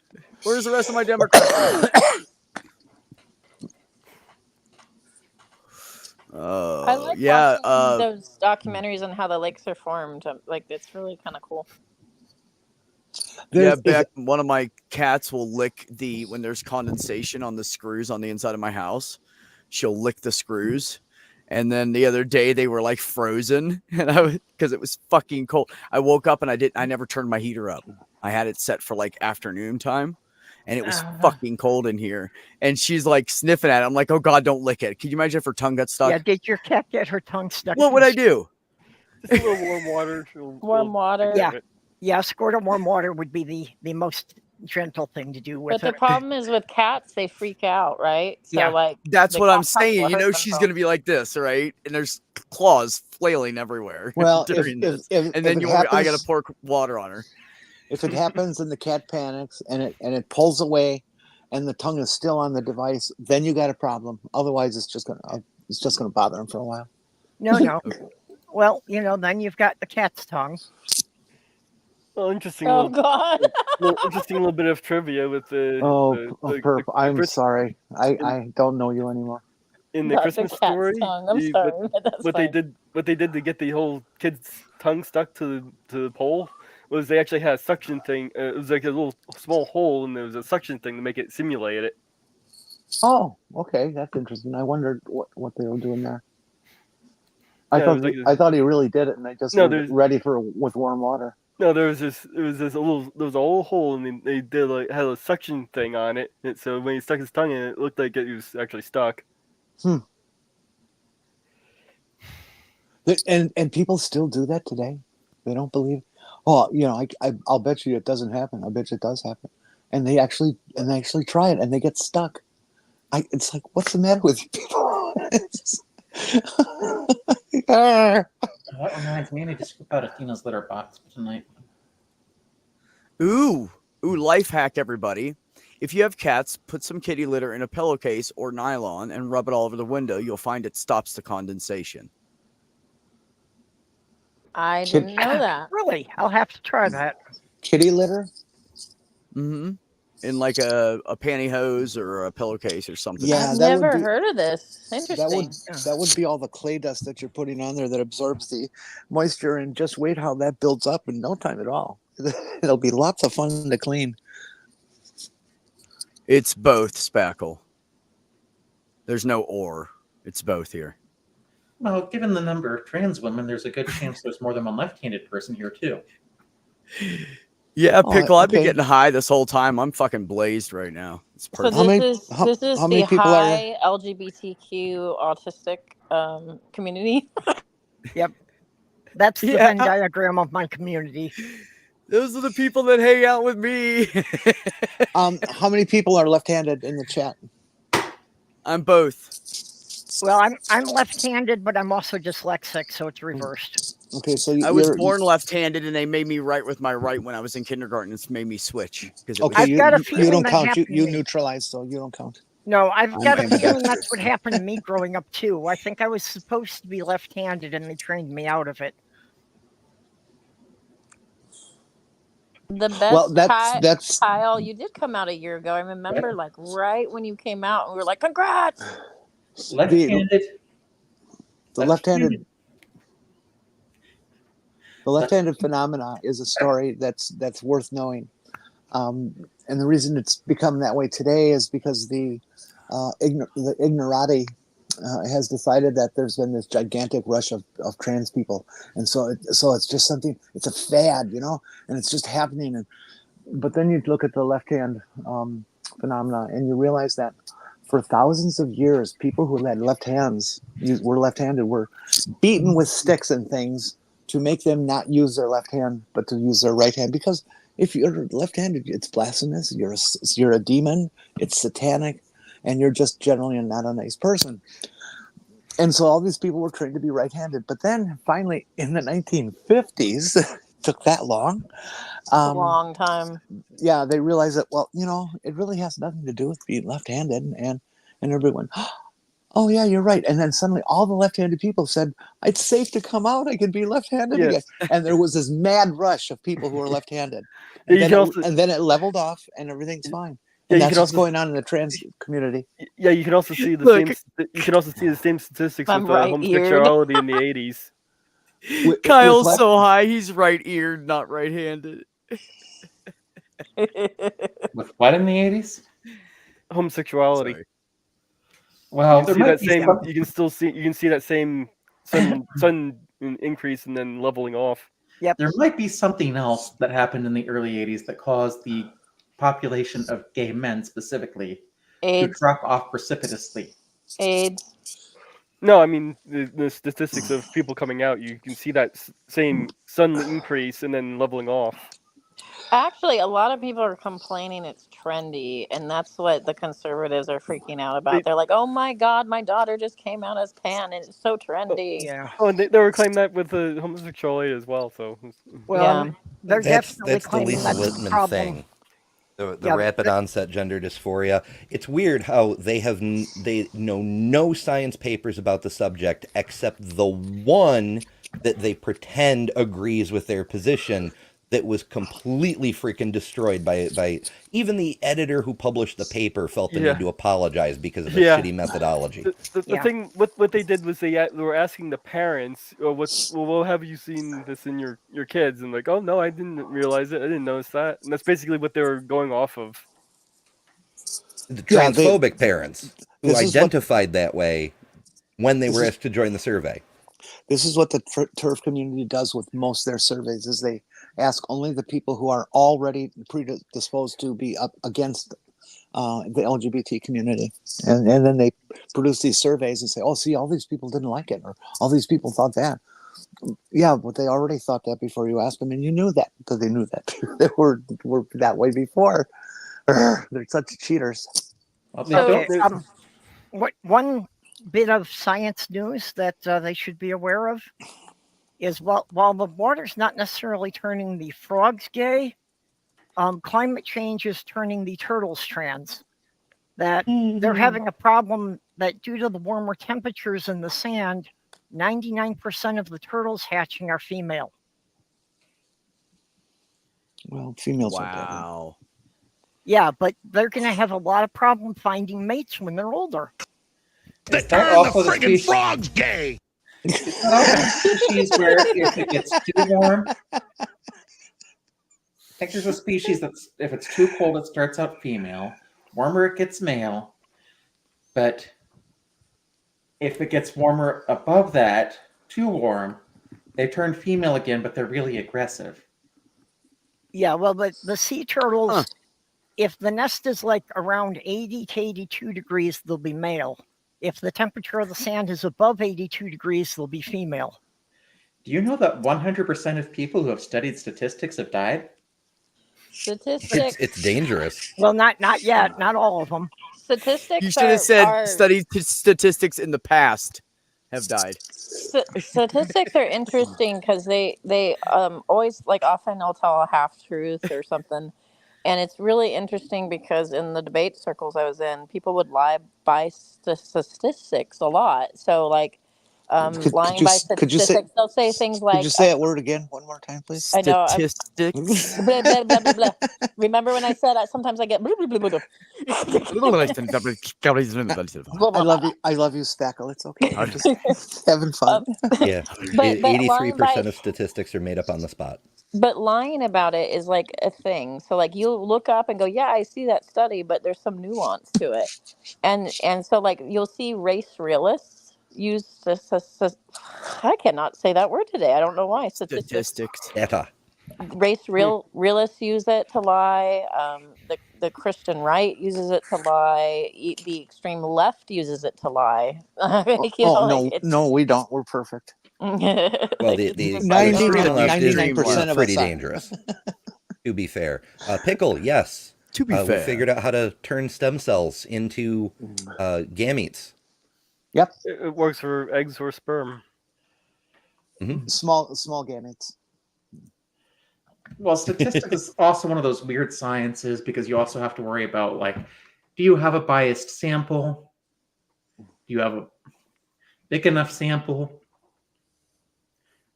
Do you remember how to do this algebra correctly? And if Every time you mention math, explain to me what an N means in a statistics, don't even quote them. every time you mention math, I cry a little. Listen, I got an A in statistics and I remember none of it. Yeah, but you're talking to mouth people who explains. like are dyscalculiac and we can't. Do you even have think- dyscalculia? I do. Oh yeah, I cannot think in reverse. Oh my gosh, You know, I'm the same way. If you have a relationship that's, if as this goes up, that goes down. Yep. I remember the concept, but I can't remember what to apply Yeah, it to. Sloth Girl is So Sloth Girl dyscalculia is is a whiz with interesting. word games, but as soon as you throw a couple of numbers in there, her brain completely shuts down. But the point is, statistics is the type of math that can be easily manipulated to give you whatever result you want. P-hacking is one of my least favorite propaganda techniques because you have to actually go look at the study and see where they fudged the data, where they cut the ends off to create a false impression, and it's just so much work to debunk. So I just want to point out now that everybody on this panel is neuroatypical because dyscalculia is neuroatypical. That's true. I'm We're all atypical. neurodivergent. All We need a right. neurodivergent flag. Yep. Let me see if there is one. I was Well, just gonna is say there myself. one These that- are some Is fun. there a flag that has like every color in it, but it looks like spaghetti? Because that should be the neurotypical. Actually, I think there is a neurodivergent. The Oh, yes, spaghetti there is. monster. Jeez, There That's is. it. Okay, Like, Because there's First of mine all- is just like I would like to introduce a new politically correct term for neurodivergent: neurospicy. I like I enjoy neurospicy. it, I yes. use that. I use that at Mounties. no, I am really uncomfortable with spices. I get upset stomach and stuff. Here's a proposed neurodivergent flag. I don't know if it actually got accepted, but it was the #1 Google result. I like Beck's idea. It's- So one of the things about dyscalculia that's kind of Thank you. interesting is it affects your ability to read music because it's symbols and stuff. It affects your ability to recall exact timelines and exact dates. And so it's weird because I'll know history and I'll know, like, I can talk about, like, this is what happened when I was a kid, but exact year and timeline, good luck.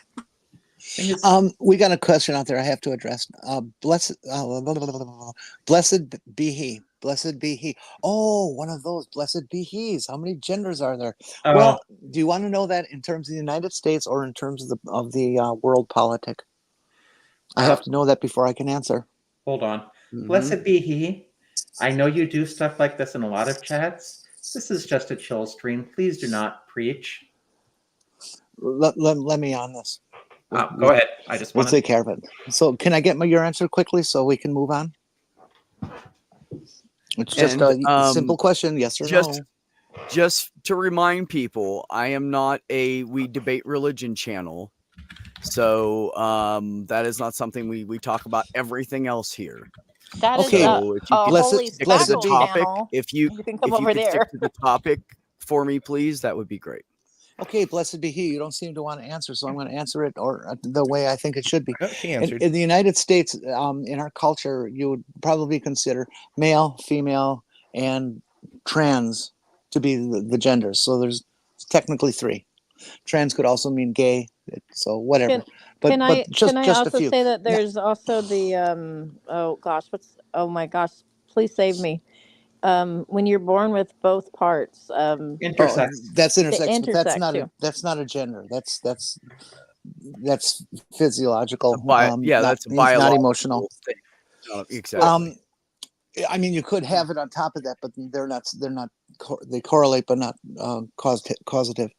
And in the world politic, there are upwards of 700 different genders, because gender is a social construct, honey bunny, and it is developed by each culture individually.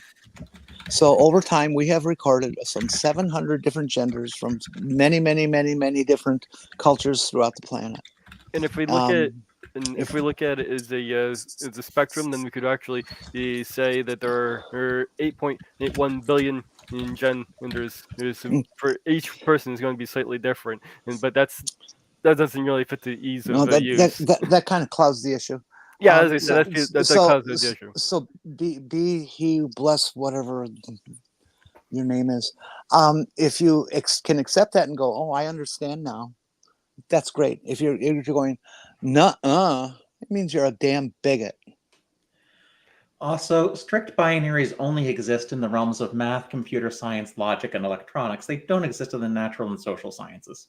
Yeah. Also, I just want to point out the Bible's kind of interesting because I know it's not a debate channel, but I just pointing out that gender is interestingly expressed in the Bible, and people forget that. Like Deborah took a man's position and led a war, and that was like unheard of.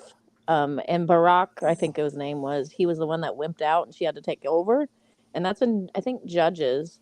And that's an interesting story because it's sort of like a Joan of Arc tale almost, and that breaks the gender construct of that society, and so that's an example of that in the Bible. Also, Jesus refers to eunuchs in the Bible, and so Matthew some people, 19:12. right? That's the only time he gets close to addressing people that are different. However, it's worth noting that Jesus, being a Jewish religious leader, almost definitely subscribed to the Talmud, and I can't post links. They have 8 genders in that. Correct. So Jewish tradition at the time of Jesus allowed for 8 different genders, and we're not just talking about random passing mentions. These are, each one is mentioned over 50 times in the Talmud. It refers to specific laws, who has to do which rituals, who has to go to certain festivals, how inheritance works. Like, it's not just mentioned in passing. They are a part of society. And that's just within Jewish culture. We also have a thing from PBS put together a map of gender diverse cultures around the world. It's a pretty neat thing. I'll put the link for it in the private chat so somebody can post it. Blessed be he, her, him, them, they, whatever. I believe blessed be he is him. I don't care what you think about free thinking and stuff. If you want to be some Sky Daddy's little robot and puppet, fine, that's great for you. I don't care to prove you right or wrong. Leave us alone. It's not your life, it's our lives.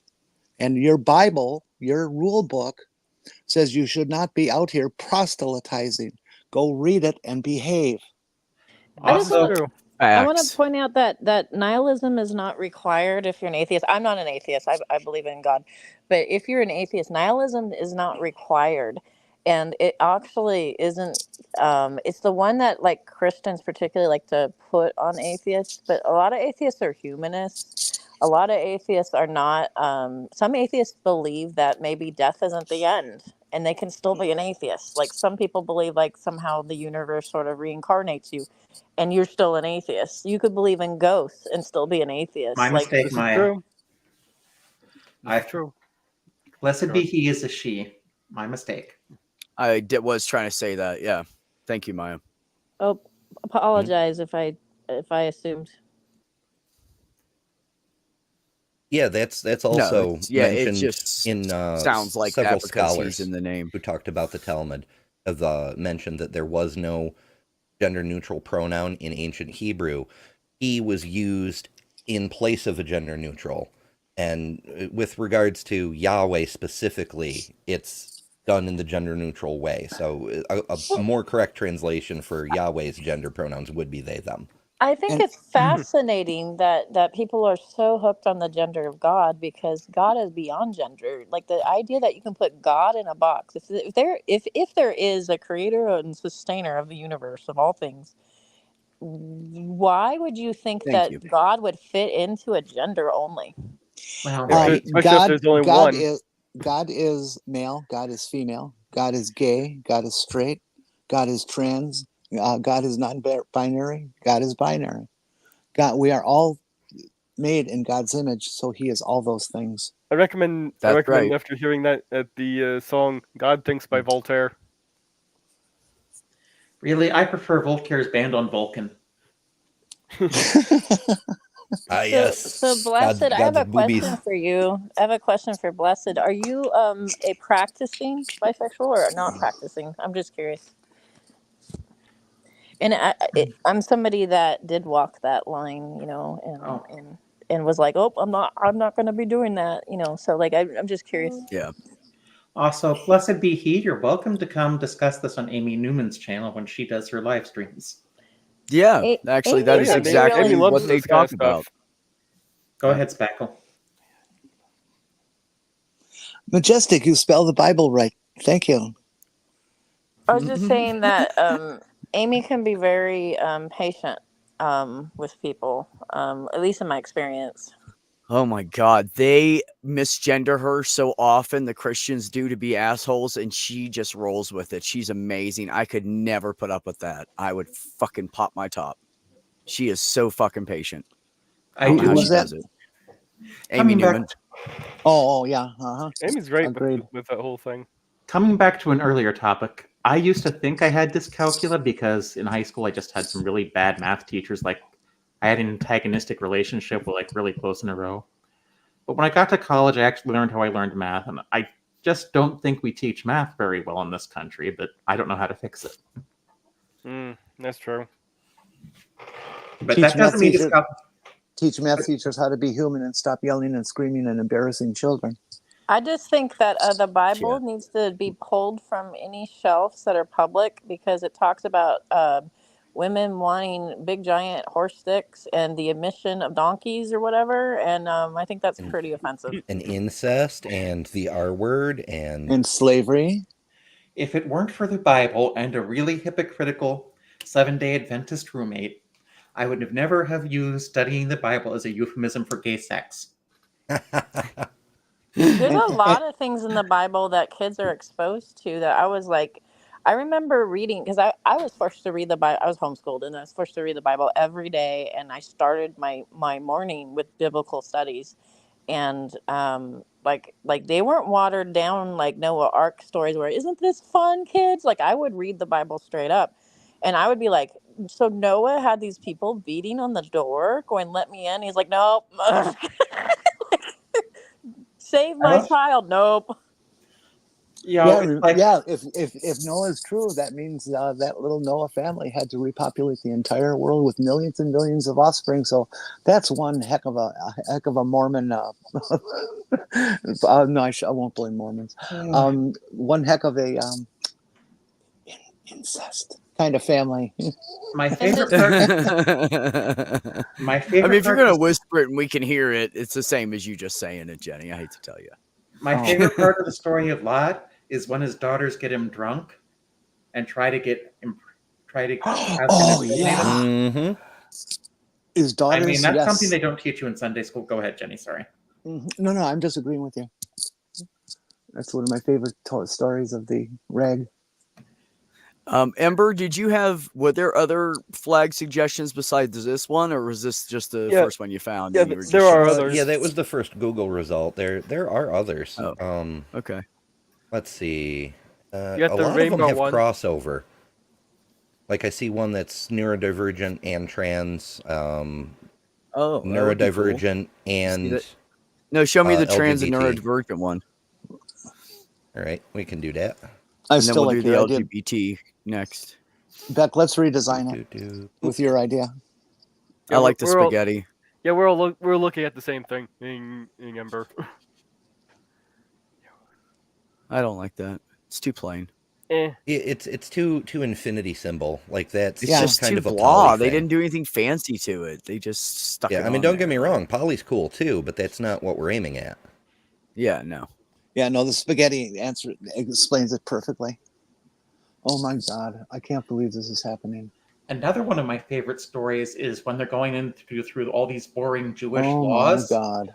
and then all of a No, that's sudden they go through a ADHD. story about a talking donkey. Yeah, I know You the guys, organization is so freaking random.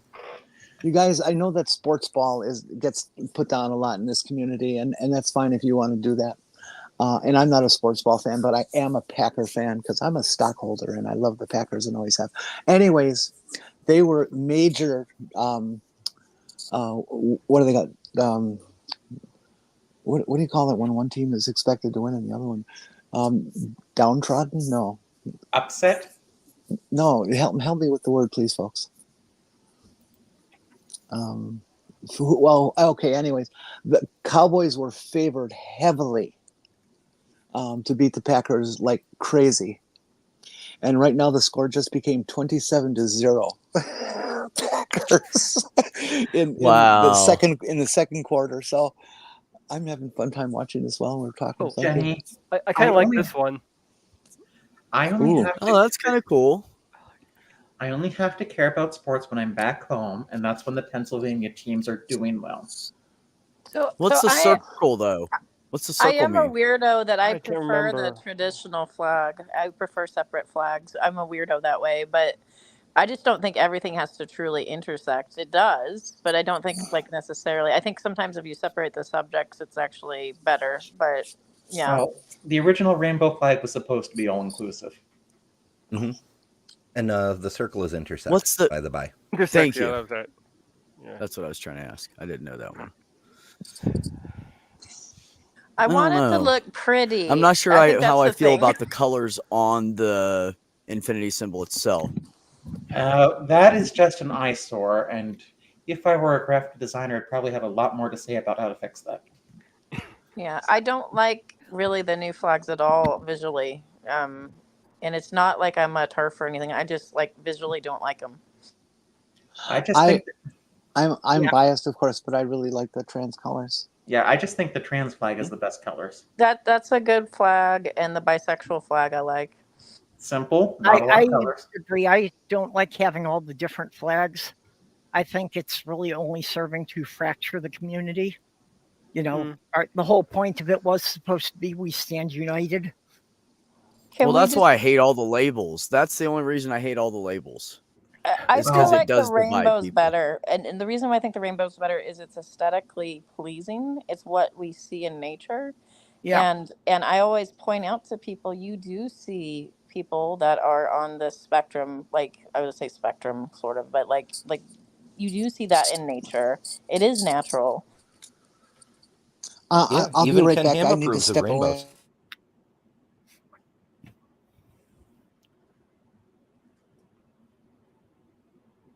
Yeah, I just have the six That was stripe a weird rainbow pause. flag hanging over my living room window. That's the only one that I really display. I think it's kind of a little column A, little column B. Like it's the flags for the various subcategories. They aren't intended to divide. They're intended to provide a more individualized expression. So you can literally signal your own particular categories and be like, this is who I am. I'm representing, ace people or trans people or whatever, or that I am an ace person or trans person or whatever. It's not meant to divide, just serve as a communication aid for people who want to fly a flag for that particular thing. Yeah, I know it's not meant to divide, but I think that is what it winds up doing. But Well, I think there's fundamental differences in experiences. Like I'm a cis woman.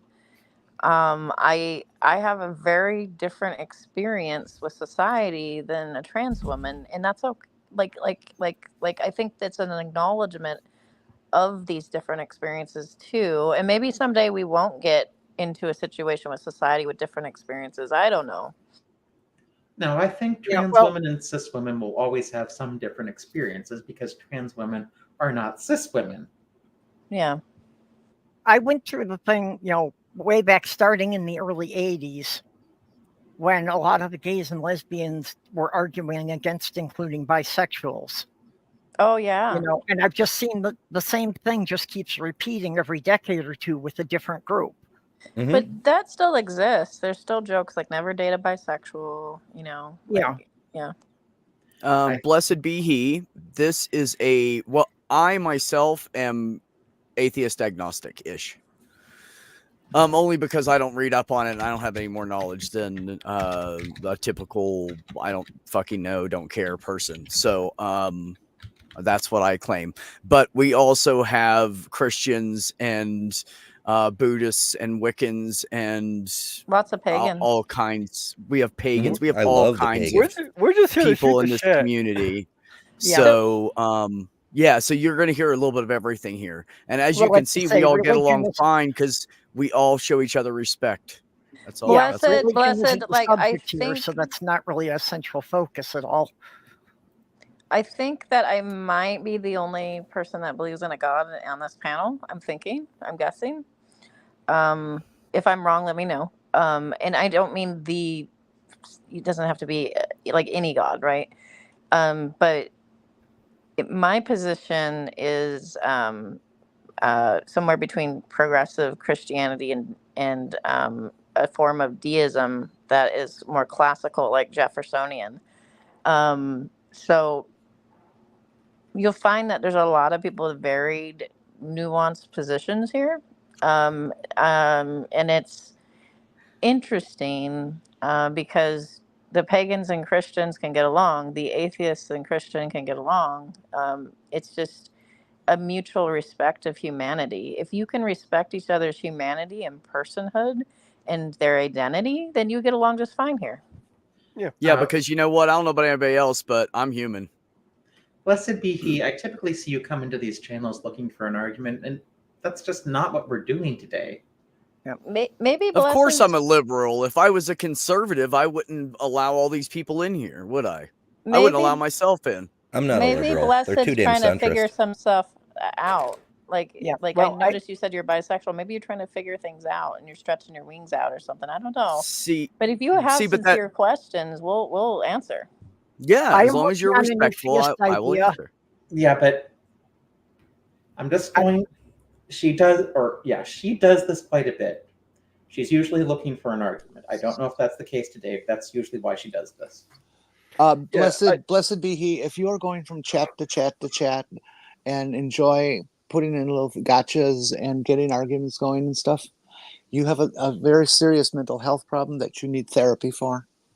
Okay? It shows that you have a complete resentment of other people. It shows that you are insecure in your own self-identity. And that's a real bad combination to grow up with, and it'll pollute your brain. So I disagree because I like to argue, and you just have to Not find gonna- the right venue to argue if you want to argue. This is not an argue place right now, so you have to Yeah. kind of know the room, right? But if you want to argue, I know a lot of places where you can come and argue. Hey, if you want to hit me up, I'm perfectly fine, and we'll have a nice little chat. I'm not going to block you. Nobody's going to block you unless I say so, because I just made that rule. But just know, no preaching and no insulting anybody. We don't need to hear that we're going to hell. We don't believe in it. So the insults, like that. the insults are my job. I get paid for it. That's right. That's right.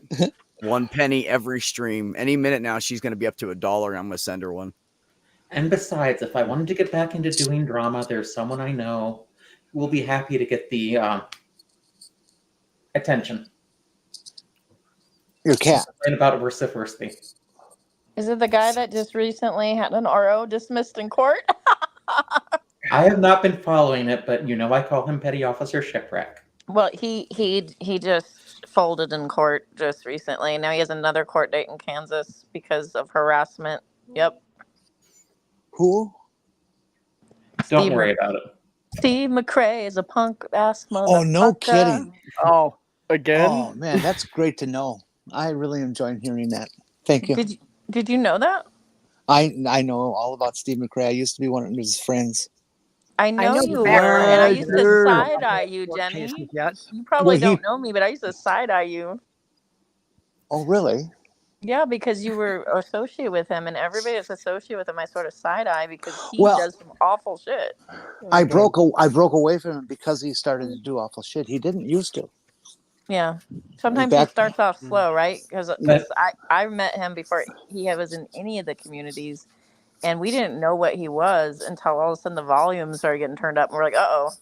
Yeah, when he started showing himself as this really horrible piece of crap, then yeah, I broke away from him. But he's got some awful takes on trans issues, and he's using it he doesn't really care. He just wants clicks and views, so he's saying these awful things Hmm. like they're coming for your children. And you're like, no, Jesus. And that's one of the most egregious things that he does that has bothered me most, because he used to be very pro-trans. I used to sit next to him on a panel in his own show and talk trans issues, and he was completely supportive. And for him to go a full 180 like that in such rapid order. I decided a long time ago the best way to deal with people like that is don't give them any attention. Well, unless you want to fight them, right? And some people want to. I like to fight him, but I also like to have normal conversations. Well, because it's not that everything people like that do is good, because we had some other people who have similar issues that I think we were both in his Discord at one point. But it's just like, if you get in drama like that, it just keeps on going. And I essentially got a guilty conscience over doing it. I have no guilt, but he did some awful, awful things to people I love and care about. Because whether or not he's a terrible person, it's still...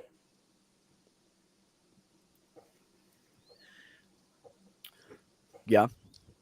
It's still easy to justify your own behavior if you say this person is terrible, even when your own behavior isn't necessarily all that good either. Well, see, that's the advantage I have. I know I'm perfect, so.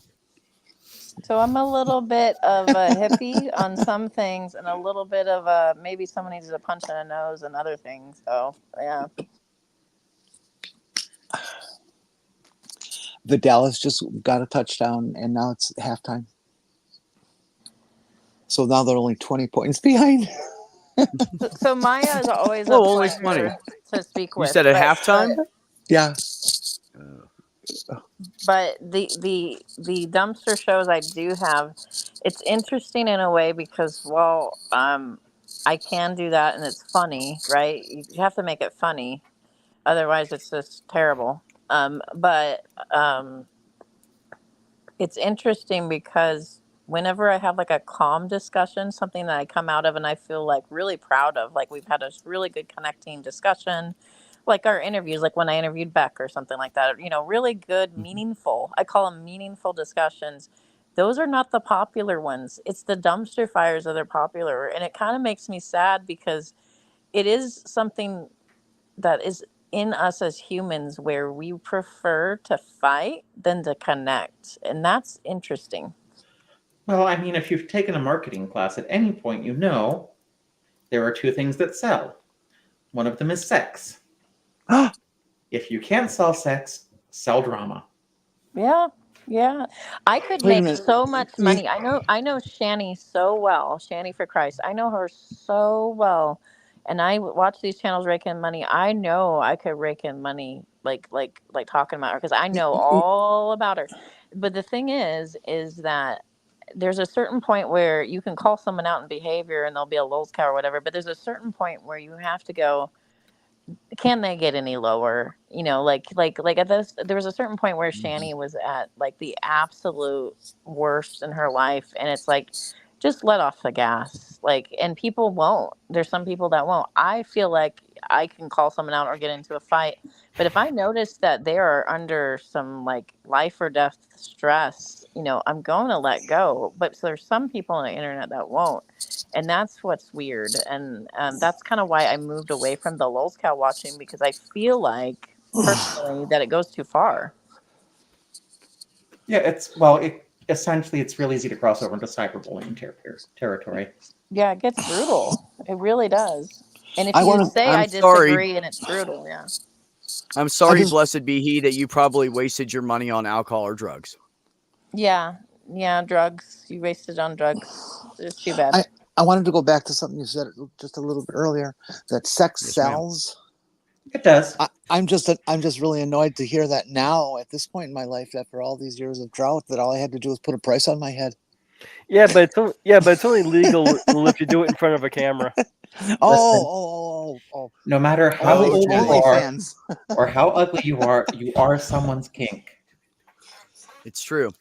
How big, how small, how whatever. I've bumped into people online that are amputees, and there's people that ask them to do videos for them. Yeah, And- that's odd. I'll be right back. Yes. I'm also sure one of the biggest fears that conservatives have about trans people getting rights is that if trans people get rights, their favorite type of porn will go away. Look, there's some weird fetishes. Like there is something about like No. there is something about the girl that like is like washing dishes, the lady that's washing dishes, and you're like, oh hey. Like there's some weird fetishes that are just like very daily things. Like some people like people to iron. Like I don't know what to say.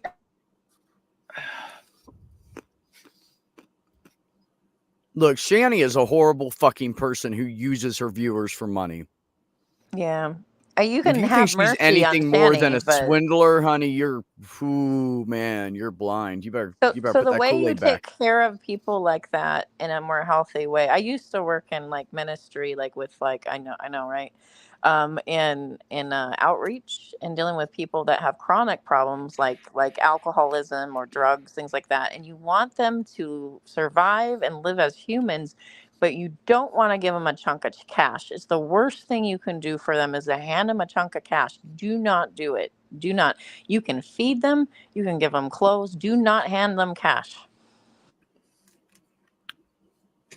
Yep. Oh, so Hey, we, now she was so serious she kicked herself out. so we have two founders of different groups, it seems. I wonder if that was intentional. It was only really one No. time where I gave somebody cash where I was pretty sure they were giving me a bullshit explanation for just trying to get drugs or something. But at the time I didn't care. You know, it was around the pandemic era, and like oh, I just want to get some this like $10 so I can go buy me and my friend and some food, and like yeah, here's a $5. I don't, you know, if you want to use it for drugs, fine. Things are fucked up enough as it is. Yeah, You I've can't get thought much about drugs that for a lot. $5 though, so don't worry. I I've went thought to, about that a lot, and I don't mind giving the homeless guys some cash. And if they're going to spend it on a bottle of booze, I've been in that situation. And if you need something to numb the pain for a couple of hours, I'm not going to Yeah. do that. there is Yeah. one thing I feel guilty- Al Trucker, I would just heard your thing. You have a very major vagina fetish. I was just wondering when are you going to have yours installed? There is one thing I wanted to take this away from because we're talking about people we know. I'm certain Von Hilton's going to come up next, and I really don't want to think about that guy.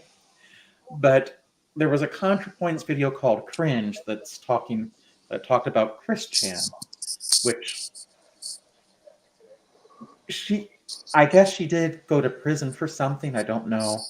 But the unhealthy obsession with her life was not good for anyone. Agreed. What Christians need to understand, though, in terms of their position in society, at least this portion of Chris society. Chan, not Christian.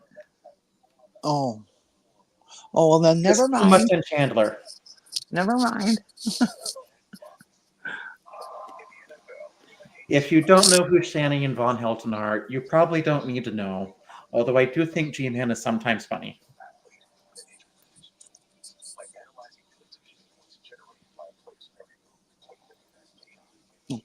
Oops, I'm sorry. Sue Mommy wants to know who Shani and Von Helton are. Yeah. See, you bring up those names and you're stuck now. Yeah. Yep. Got to do Well, it. let's just not talk about it anymore then. I mean, we can do that too. We totally can do that. I can always talk about the time this guy walked up to me at night, trying to sell me his watch so he can buy some drugs. Wow. Well, that's fun. I mean, le- at least I he's legit honest didn't. about it. I legit didn't have any money on me. I mean, I saw him talking to his drug dealer, right across the street there, and he walked up to me, "Can you buy this watch?" There is Some one thing. money. There is one thing I feel guilty about it when the local, well, some of them aren't even homeless; they're just panhandling, because it's just a way to make money quick. A lot of the panhandlers are not homeless, and that's one of the reasons I don't fuck with them. And I feel bad for the homeless people who do panhandle, because what the fuck else are you supposed to do? You can't get a job if you don't have a permanent address. You can't even get a driver's license if you're homeless. It is It's- really hard, but there are I know people don't like the Catholic Church or Baptist, but there are places where people are trying to help. There's homeless.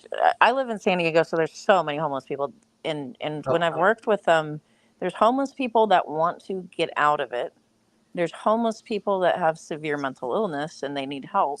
There's homeless people that are just in bad times and scrambling to support their family. And what do I do? There's all sorts of people.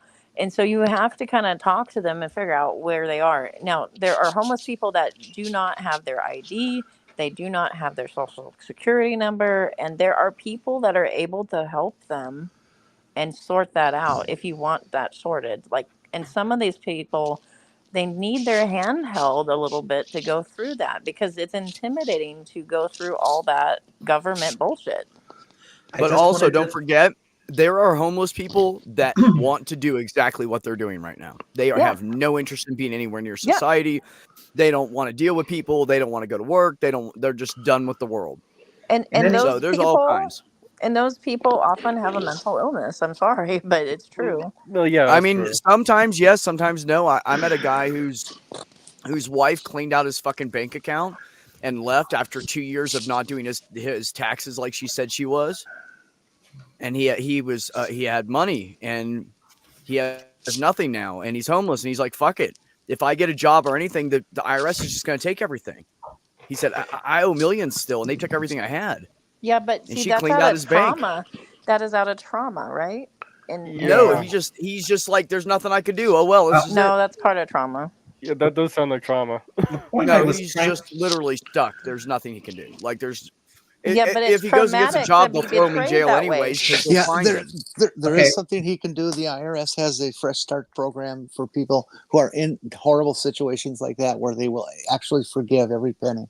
The point I was trying to This make was before, this was 20 some odd years ago. So everybody Oh, keep that okay. in Well, mind. that's that they didn't have then. the point I was trying to make before it went on to another topic is I don't mind giving them money necessarily, but sometimes it depends on how they approach me, because still some social anxiety. It's like, if you approach me in a way I find threatening, and it's like, I may roll up the window and try to get out of there because it just triggers like a Yeah. flight response. Yeah, like I said, the guy with the watch, I was a little concerned that he might try and mug me. I used to give out Subway cards, and that was like, it's better than McDonald's, and it's fairly accessible. There's like a few of them. It's not like it's hard to find. But in my city, we used to do an outreach where we'd feed the homeless in Balboa Park. In my city now banned it. They said you cannot feed the homeless. Oh yeah, Yeah. a lot of places do that. It's such bullshit. And Try we and have drive 'em such out of a the area. homeless problem. That And is I don't completely look at horrible. them as like you're a bad person because you're homeless. I look at it as going, there are a lot of people that are suffering and we are not solving any problems. Some of your best friends have been homeless, like me. 6 months, baby.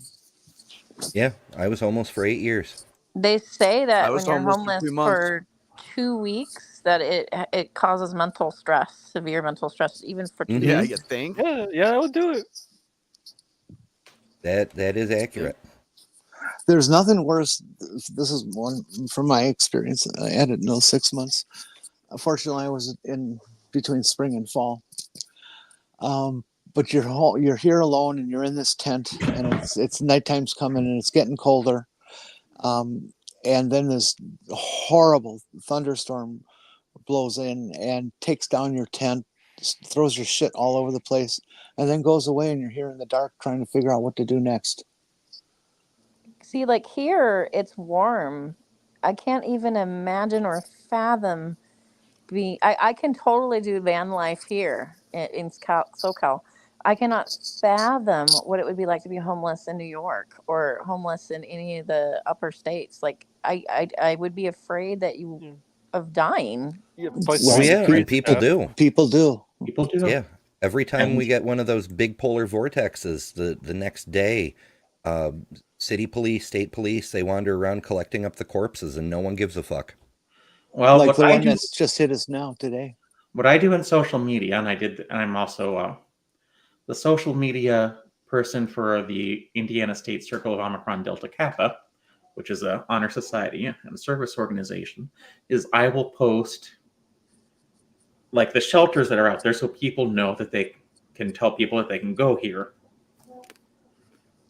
Because there usually is, especially in large enough cities, some kind of warming shelter that's open during events like this one. That's where the high for today is 2 degrees higher than the low. That sounds nice and warm. Also, Yeah, there's like a over representation of homelessness in LGBTQ because they're rejected by family, and it's a huge thing too. Yeah, it's just awful. I think it's on the forefront of my. I think it's on my brain because it's such a huge problem here, and the attitude is just get them out of my neighborhood. I don't want to look at them. Mm-hmm. And instead Yes, of they're like these inconvenient. poor folks, yeah, I'm Even though surprised no one- the people that are rich and in charge and own all the companies are part of the reason they're there. right. 9 times out of 10. Yeah. And if you live in a red state, you often have had social safety nets that have been deliberately dismantled so they're not adequate. How pro-life of them. Right. That is statistically incorrect, blessed be he. Blessed be he. only Most if they're- white supremacists claim to be some form of a Christian. Can Well- can I say something? There are actually a large amount of white supremacists that are into Norse paganism, particularly because Norse paganism can be bent. I'll say bent to basically make them sort of the master race, making them superior. That can be bent to that. But it's not all of it. Like Ocean Keltoy is an example of somebody that isn't that way, and he's into Norse paganism, and Right. all Not his true. people. What?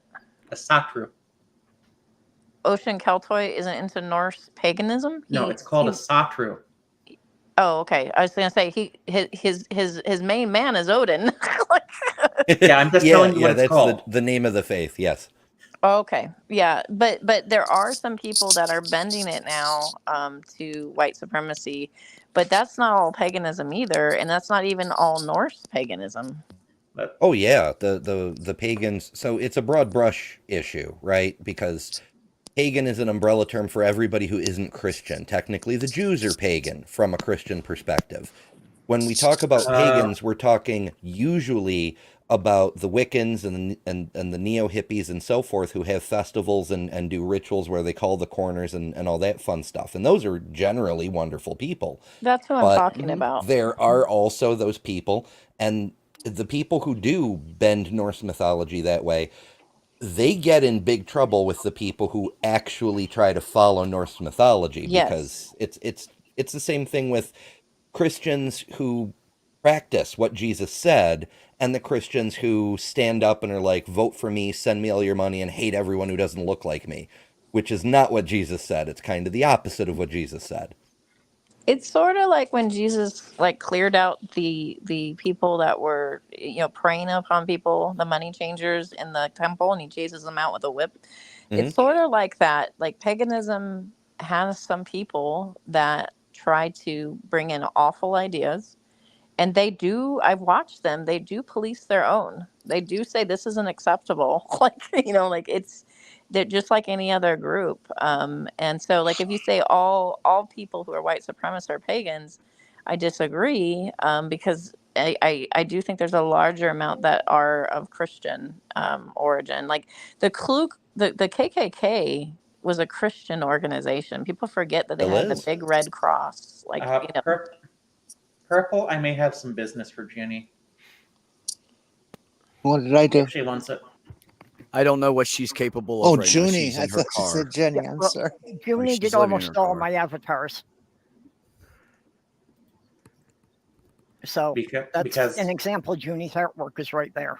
I mean, I have a new channel out right now, and it may need some artwork. I think we just have to acknowledge that there's fringe groups like the KKK that are just like gross, right? And Just and people that are in that same faith, they need to clean house. They need to hold those people accountable and be like, that's not okay. just in general, Reconstructionist pagans tend to have a more conservative element, and I've seen racist Hellenismos and Religio Romana too. We've been lucky to be blessed with yet another reason why we love Doorknob Head. Just But- take a look. It's Norse paganism appeals to a lot of us because we have the name of their gods in the days of our week. And the Asatru Folk Assembly is generally the group that most of the more liberal-minded, more tolerant Asatru absolutely hate. Click the link. Click the link. Come join. Purple, if you Hey. could send those links to me in a DM, that'd be useful on...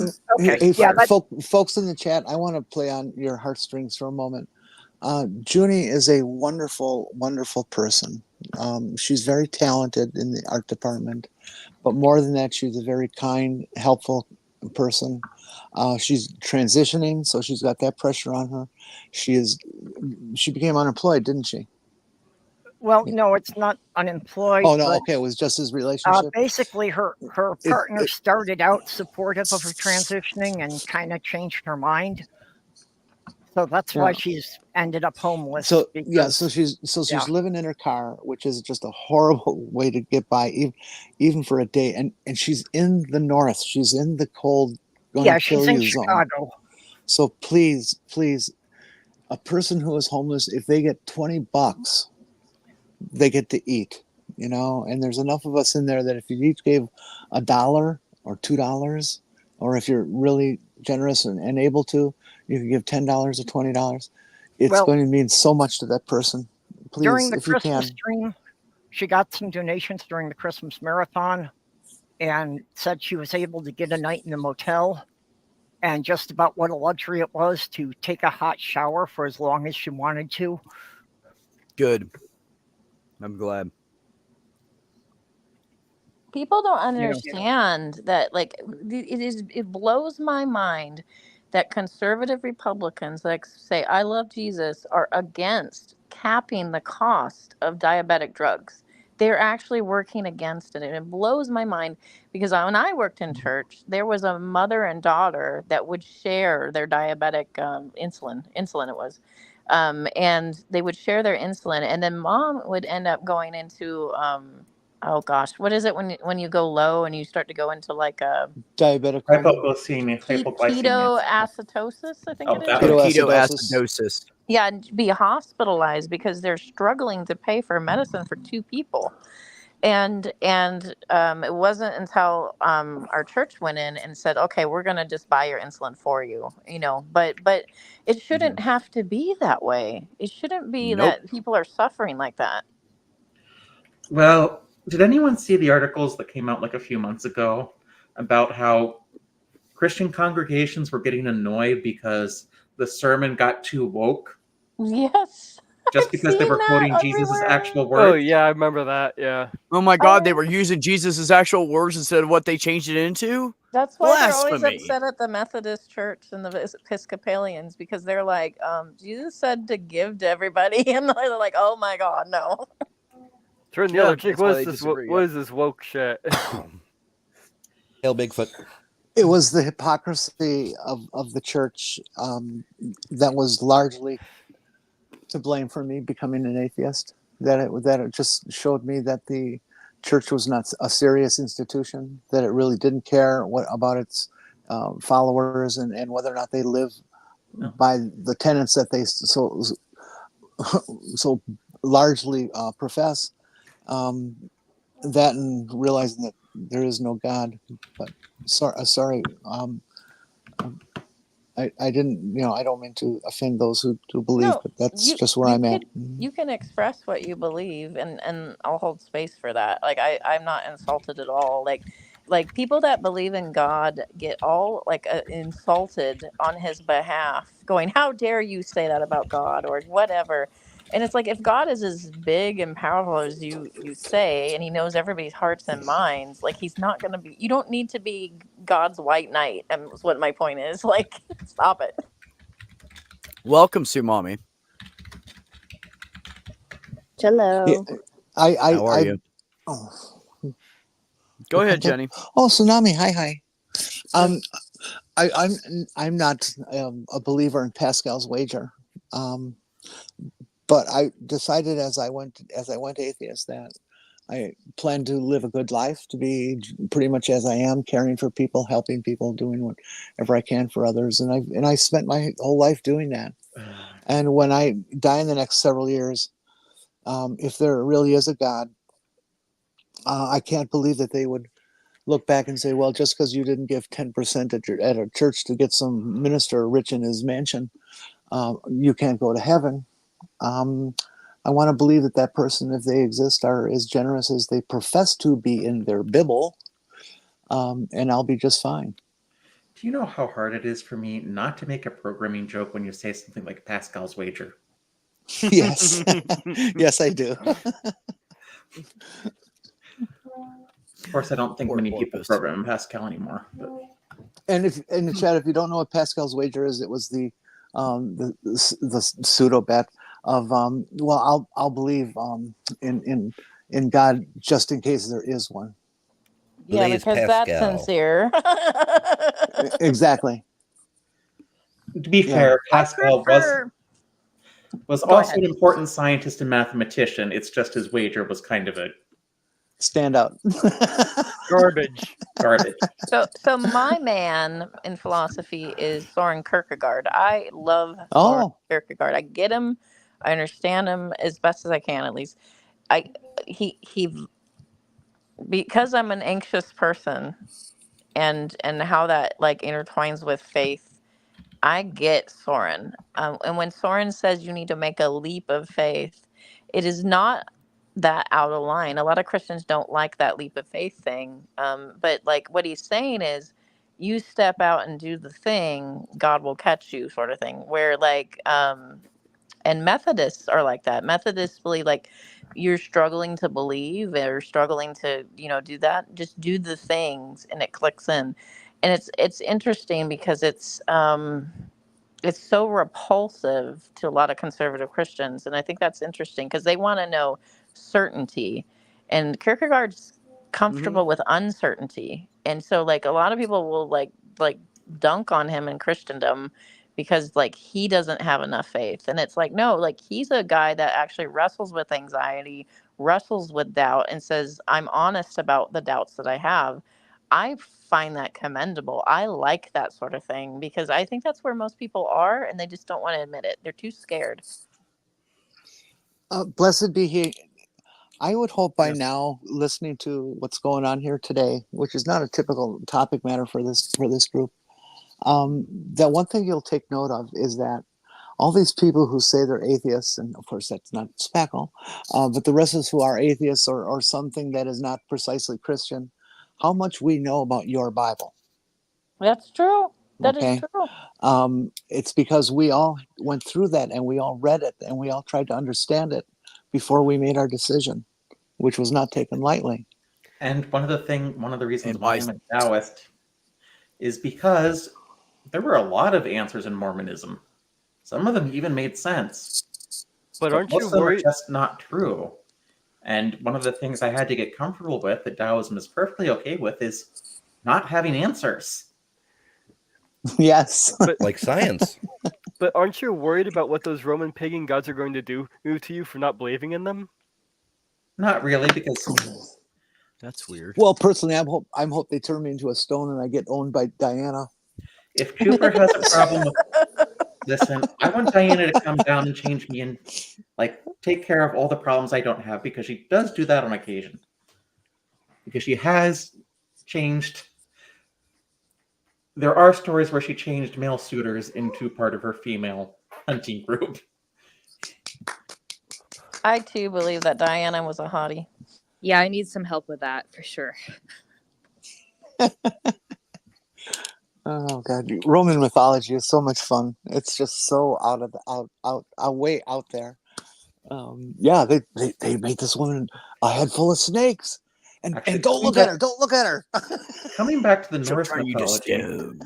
what I love is all these conservatives who are like very, very like anti-gay, anti-trans, who have never read Norse mythology, because Odin and Loki both play merry hell with gender. Right. Like that's totally a thing with Loki, especially. And Odin. Thor does it on occasion too. They just want that. They just want the connection to the Anglo-Saxons and the Scandinavian like Norse blood. They don't actually like care, and they don't care to even read anything about the history of like Scandinavian people.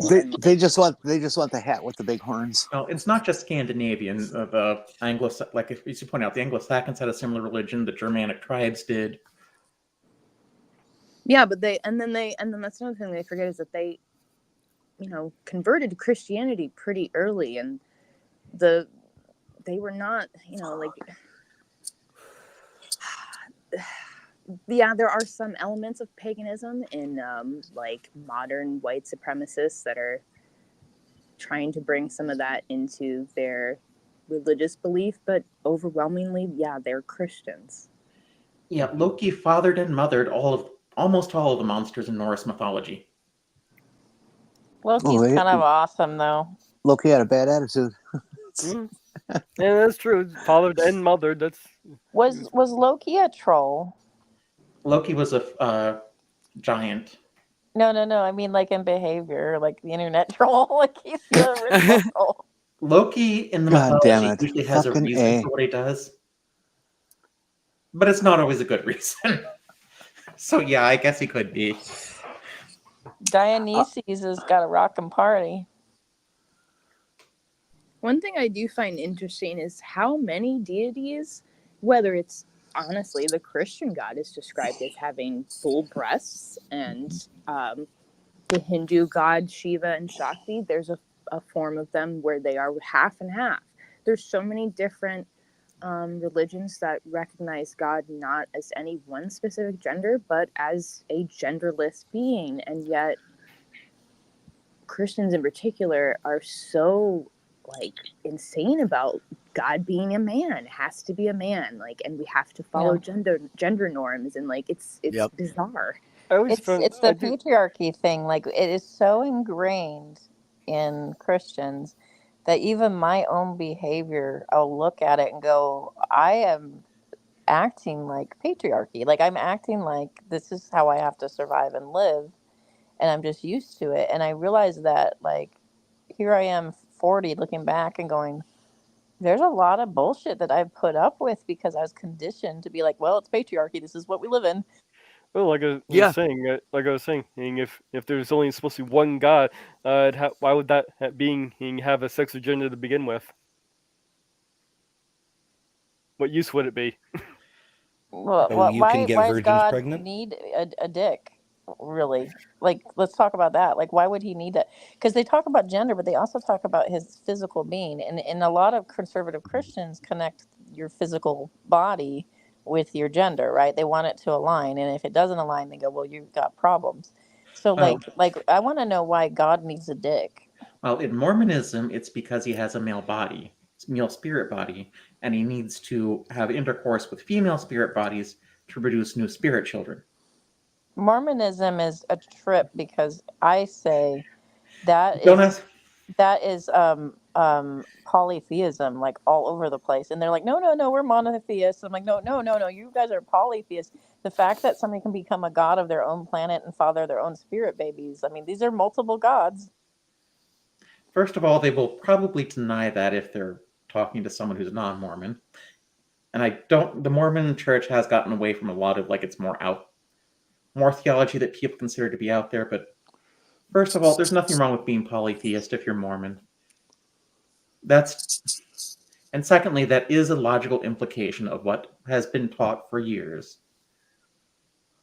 Well, you have more Mormons as a title. It's one letter long of moron, an angel that's one letter short of moronic, and a bunch of witnesses who are mostly prats. I don't think that was necessary. It's like, I won't call the Mormon church a cult either because it's not helpful. I mean, it doesn't have to be helpful. It's just realistic. It's very much like it was basically a cult that just grew really big. I mean, if you're trying to reach out to Mormons and just communicate with them. I'm not personally. I mean, they're a foundational part of their belief system is based in racism. So I'm personally not trying to reach out to any of them. Yeah, they're Anybody else denying want that to? now. They're like, oh, that wasn't a thing, but like it totally was. I would just like to offer a moment that the Packers are now up 34-10. I see. Who are I they like two. playing? I like two teams in the NFL. I love the Packers, and I love whoever is beating Dallas. Do you wear cheese on your head? You sound like Do a you wear Steelers cheese on your fan. head? Apparently, Athena wanted everyone to see her butt. Oh, okay. Apparently. Let's see. That's very Athena. We had a very close up there of a cat butt there. Come Yeah, on, there was a cat butt. come on, nut butt. Let's see. My cat does You that all missed the it. time. I'll be talking on a video call to Kyle, and he'll step in front of the phone and stick his ass towards the phone and look at me. I always warn him. It's coming. Turn your head. Cat ass on the way. And who was that guy that was on Modern Day Debate? As much as I might like to have a discussion with Kyle Adams sometime, because I think he's definitely suffering from cognitive dissonance and is probably on his way out. Who? I Are you think it's talking about the Kyle Adams, moderator? the Flat Earth Mormon that's been on Modern Day Debate. Oh, is he waffling now? No, I just recognize the same pattern. I think he realizes there's a lot of stuff that doesn't make sense, but he's compartmentalized it. Right. Well, if it's The cat. No, the dude. We're past the cat. We've moved past the cat. the I'm- cat I'm sorry. compartmentalizes a lot.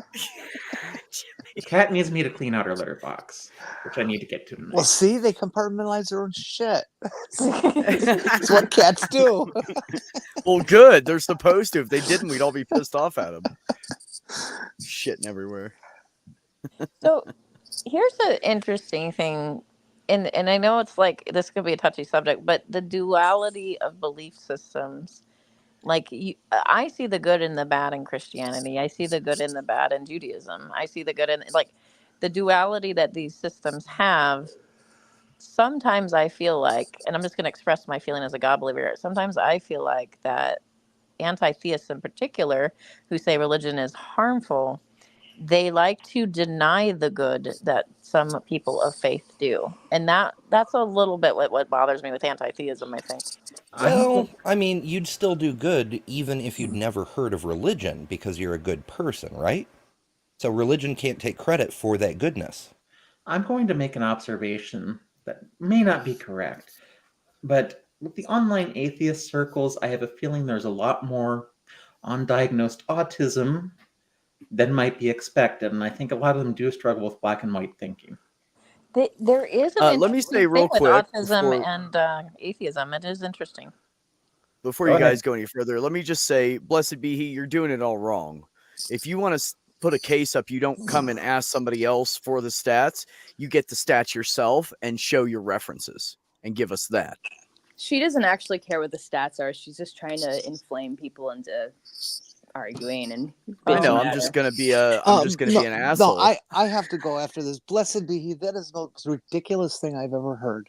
Okay, now if the minorities that you recommend or suggest here move to those countries, they're going to be allowed to live there and be accepted and become part of their cultures. That's the way they work. They've been doing it for a long time. And do you ever think that maybe some people just don't want to live there? Please. The reason that they're there is because history, it didn't start that way. Scandinavians live in Scandinavia. Black people lived in Africa. Okay, Asians lived in Asia. It's like just because there are minorities doesn't mean that they automatically go somewhere. Okay, they're welcome there, but that doesn't mean they have to be there. Jeez, what a dumb statement. I cannot wait till it gets to the point where everybody's the same. Like they say that's going to eventually happen. That everybody's kind of going to be like brown, like light brown or something. Like eventually, and I'm like, good. I would have. I know. I can't wait for that to happen. That would be amazing. Well, then they'll start fighting over eye color. Nobody. Probably, yeah. That's exactly what I said, And Amber. the concept that people are even mixed race is actually absurd, because if you're not mixed race, then I don't know. I mean, you'd be like a Habsburg or something. Like, everybody is a mix of different ethnicities. It may be Swedish, Irish, German. It may be Asian, Filipino. Like, you know, like but it's still a mix of different ethnicities. Yeah. Like, It's called migration. And looking it up, the Sweden population in the black people make up about 3% of Sweden. yeah, lots of people. 758 in Sweden in 2016. Well, there you go.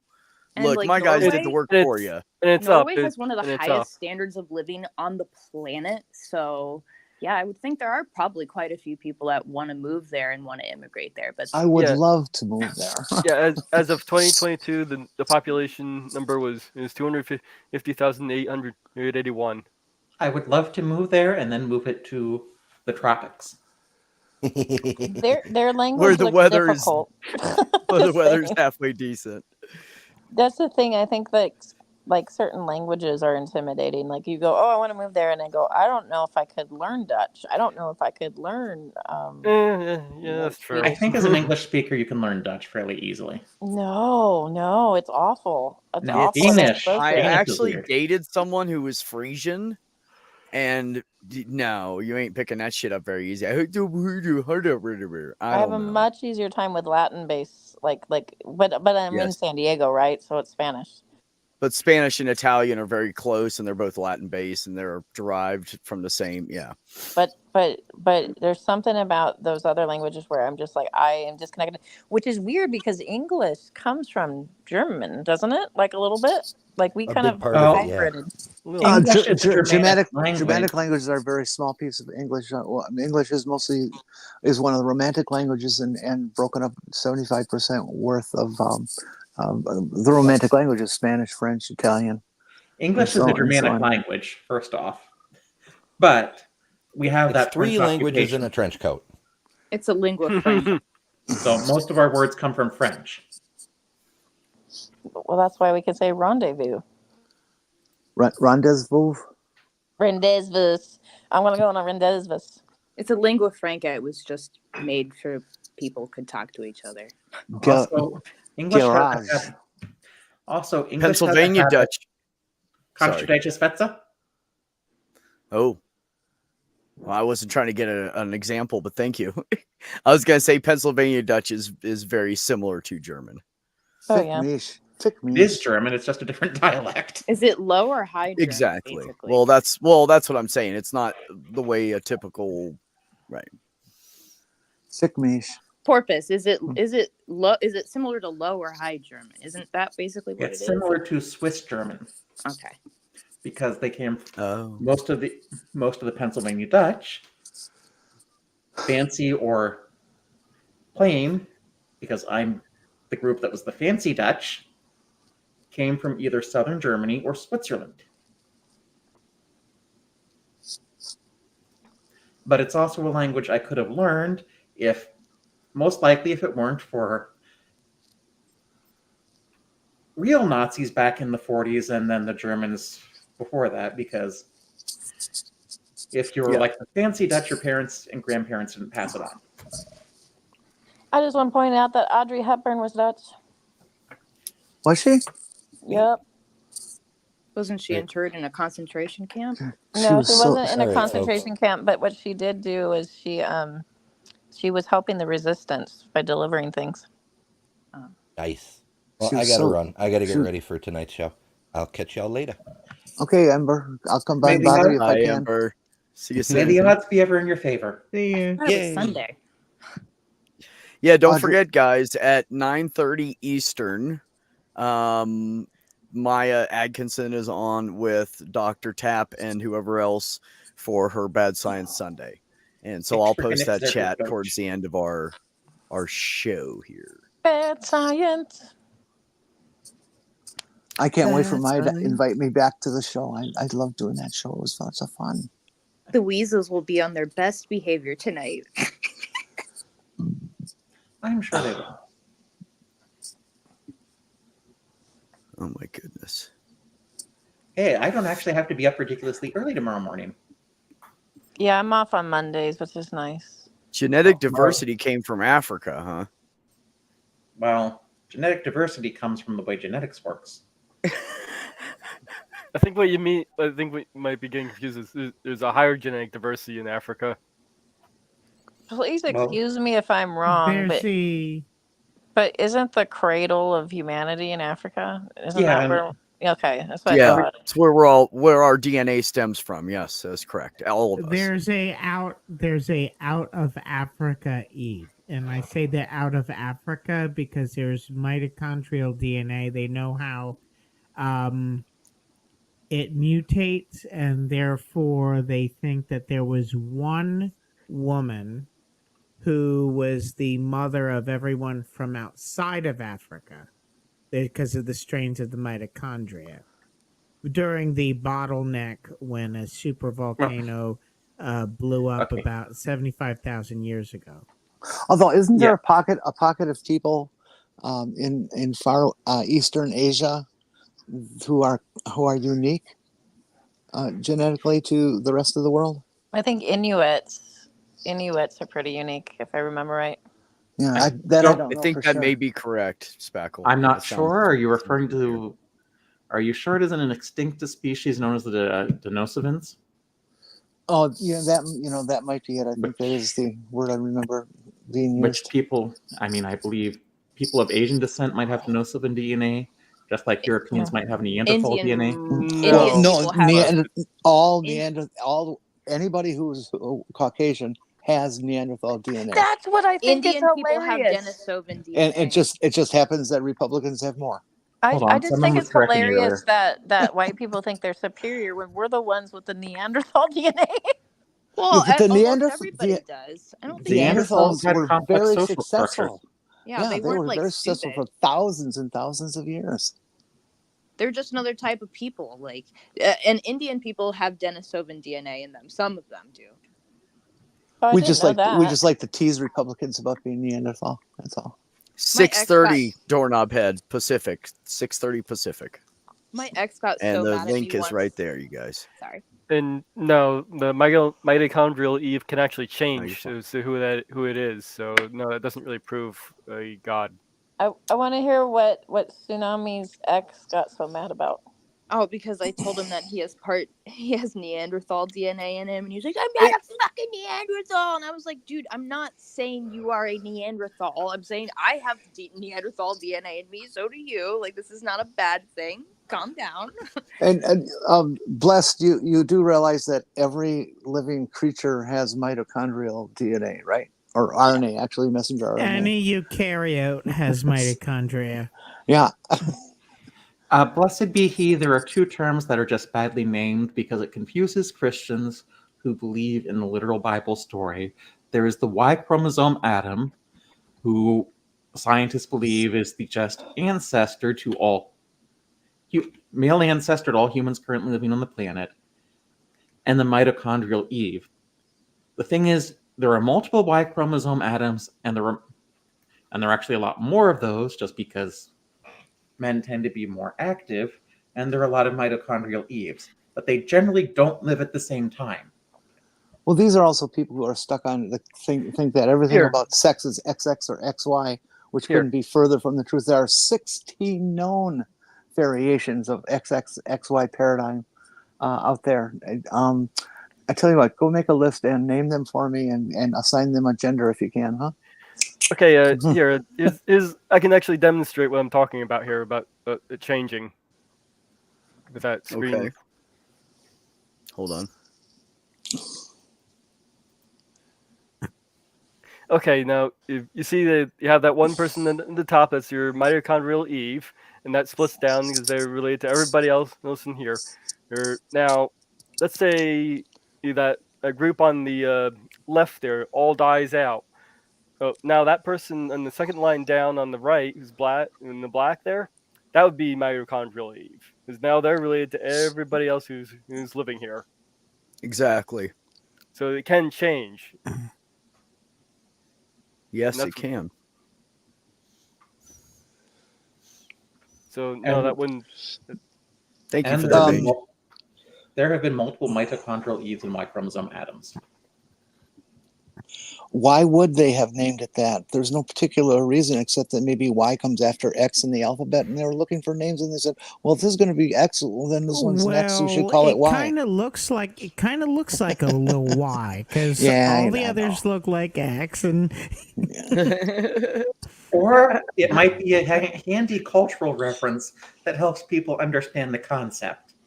And another one is, why is the weak chromosome? Why is falling apart? Why will disappear as a chromosome in the future? Which is okay because Really? yes, It it could. will, because we know that we can now make small gametes out of stem cells and impregnate a human ova. So who the hell needs men? Are you Yeah, I saying don't that think the Y eventually chromosome we're is gonna going to have like one gender, kind of like? I've waited for this moment for so long. Sumami will finally reign. That's very funny. Maya said, "Great question. I really wish scientists would stop naming things after biblical characters." Yes, would you please? Can we stop that like a long time ago? But It's I can ridiculous, remember isn't it? that. I can remember Adam and Eve. I cannot remember Indo blah blah blah blah blah blah. Like whatever it is. Like those long mitochondrial. names. Like sometimes like I just feel like they need to have like a common name so people can catch it. Like No, you the know? Y chromosome is not called Adam. They do not call it that. Period. And there's no such thing as a God gene in the brain either, or a God or a God molecule. Oh, who was it or that none used of to that say crap. that? The God God particle. I think you're referring to the God particle, which was a misunderstanding of what they meant when they were talking about the Higgs boson. What's it? Oh, I can't remember the name of the particle. Higgs say it's the Higgs boson. boson. Real quick, brainless. Oh shit! Hold on. I can remember Lucy. There is, however, a God rash. It comes up with young people who have to spend too many hours sitting in the pew at church listening to some blowhard telling lies. Brainless. Here's a fun fact for all the guys out there that most of you may not know.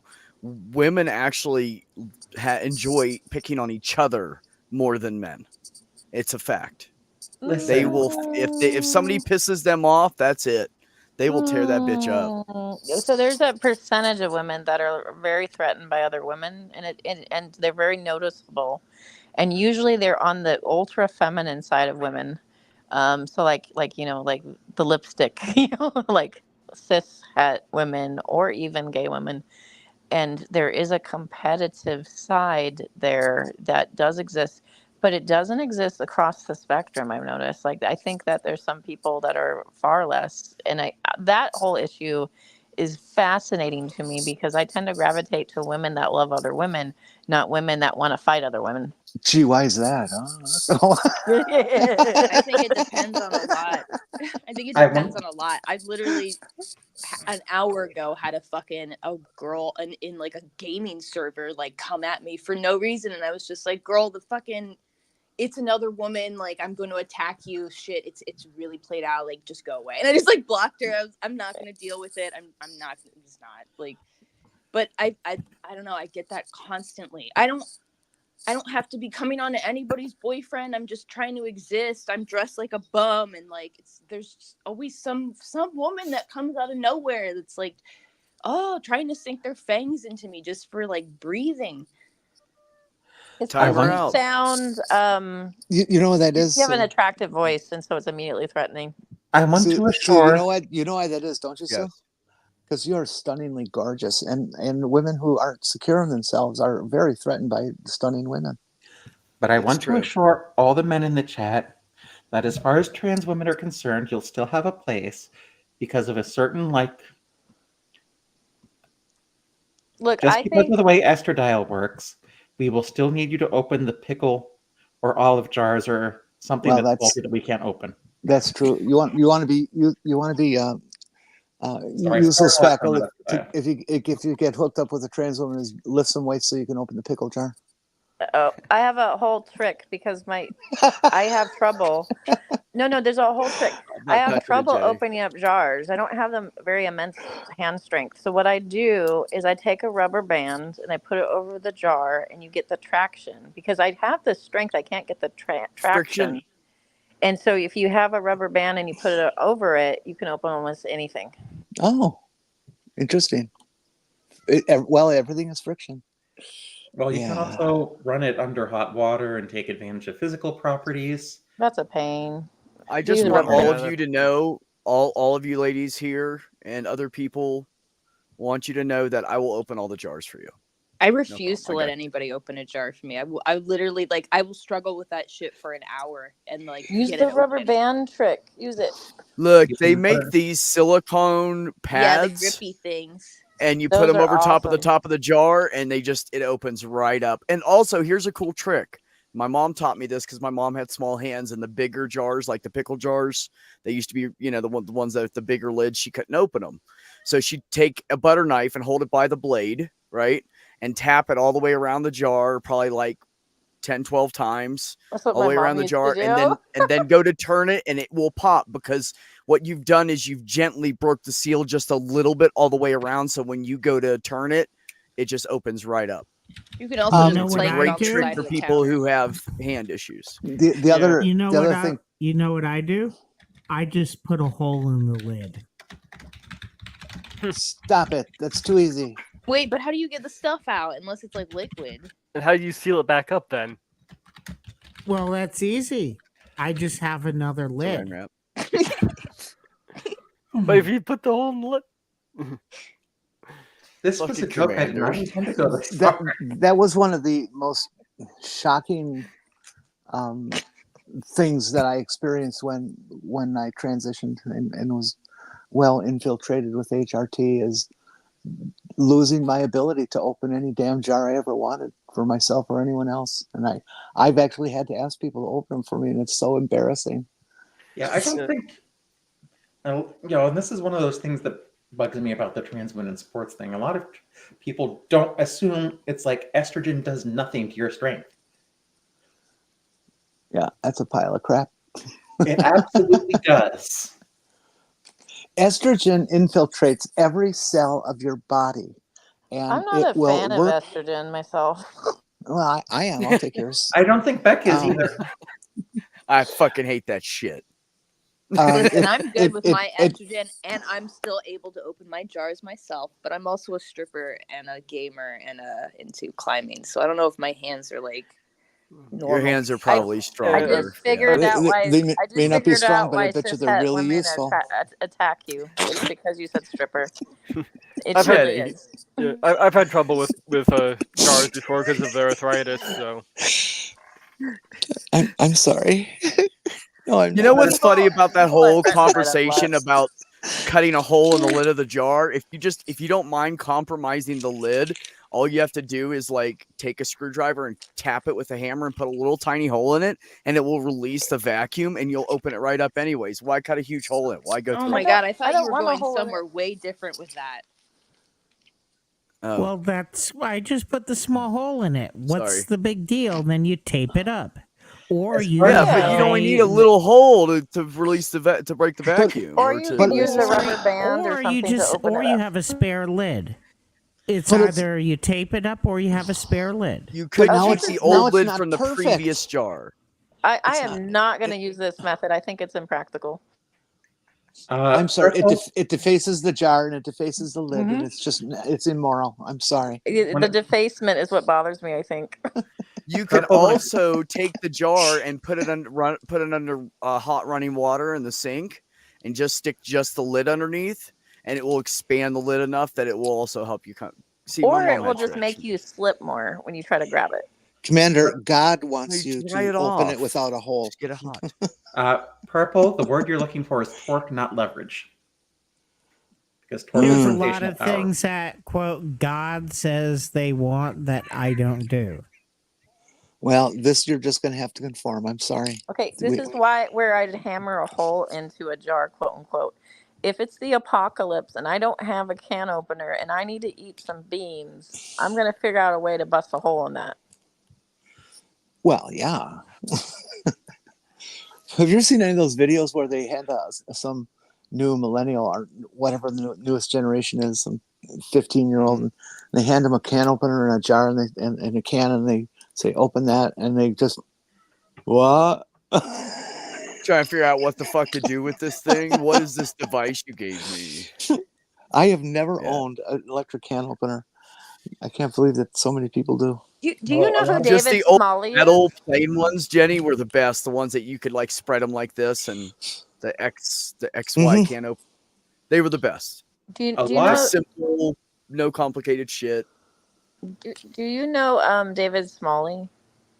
He's like an No. atheist activism that used to have a podcast. I don't know if he still does, called the Dogma Debate. Anyway, he has a little TikTok with his daughter, and his daughter's a teen, and the disconnect of experiences is hilarious. He's like trying to describe what it's like to wind up the tape and put the tape in when it oh no, it unraveled. What do I do? And he's telling these stories. He's just like, I don't understand what you're talking about. And he has to explain it. And it's like a whole little series they have. And it's so cute. One of my most favorite things was I used to have an old 1940s wire recorder that instead of using tape, it actually used wire as the medium to hold the signal, and to hand that to somebody who thinks they know audio equipment and say, "Okay, let's fire this up." What the hell's that? Tsunami, do you go rock climbing? Do you rock climb? I'm more into like mountaineering, but I haven't been up to Colorado since before the Okay. pandemic. So, yeah. I used to I'm overweight now, but when I was in a healthier state, I used to rock climb at like Joshua Tree, and then over here there's like Mission Trails and stuff like that. And so we used to do I've what we drove call by there. sport climbing, where it's a shorter route, you know. Yeah.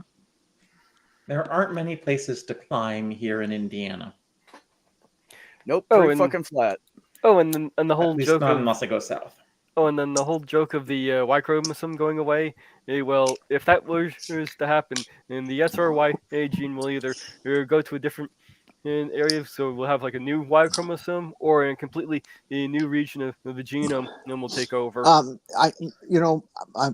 Mage, I've said that before. I really appreciate how you can look things up and stuff. Don't ruin the jokes, okay? You got so serious with the joke, bro. You did too much research. Well, I could have gotten through the whole thing of explaining it. If the apocalypse is a zombie apocalypse, I'm pulling out all my magic books and starting to read them because something has changed.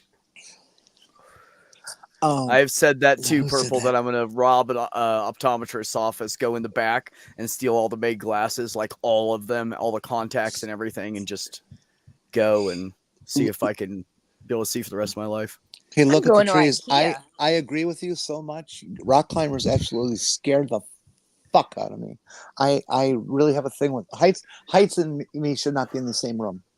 I really I can't even watch TV commercials where a truck or something is showing off and it pulls up to the edge of a cliff. I have to turn away. Oh, So I don't like rock climbers are climbing. gods. I don't like rock climbing, but I do like rappelling. Is You- this why I don't like games where they have part of it is like you have to go up high? Like there was a part of like the 2013 Tomb Raider where you're zip lining like I off this really high mountain. I used to staff a I've ziplined before. I used to staff a ropes course, and we had a saying amongst ourselves saying like if you're not afraid of heights, you're most likely going to have an accident. Like most of us have some sort of fear, but we're overriding it, right? Yeah. But then they did a study of that guy that's the free climber who that's a whole nother thing, and they found that his amygdala is smaller. So Alex Honnold? what's that? Was it Alex Honnold? I think so. Yeah, it was the one with the movie that kind of took off. I can't remember. Yeah, the name yeah. Of it. So whoa. His But they looked at his amygdala brain. was yeah. Yeah, so that fear is probably actually lessened with him, which is interesting.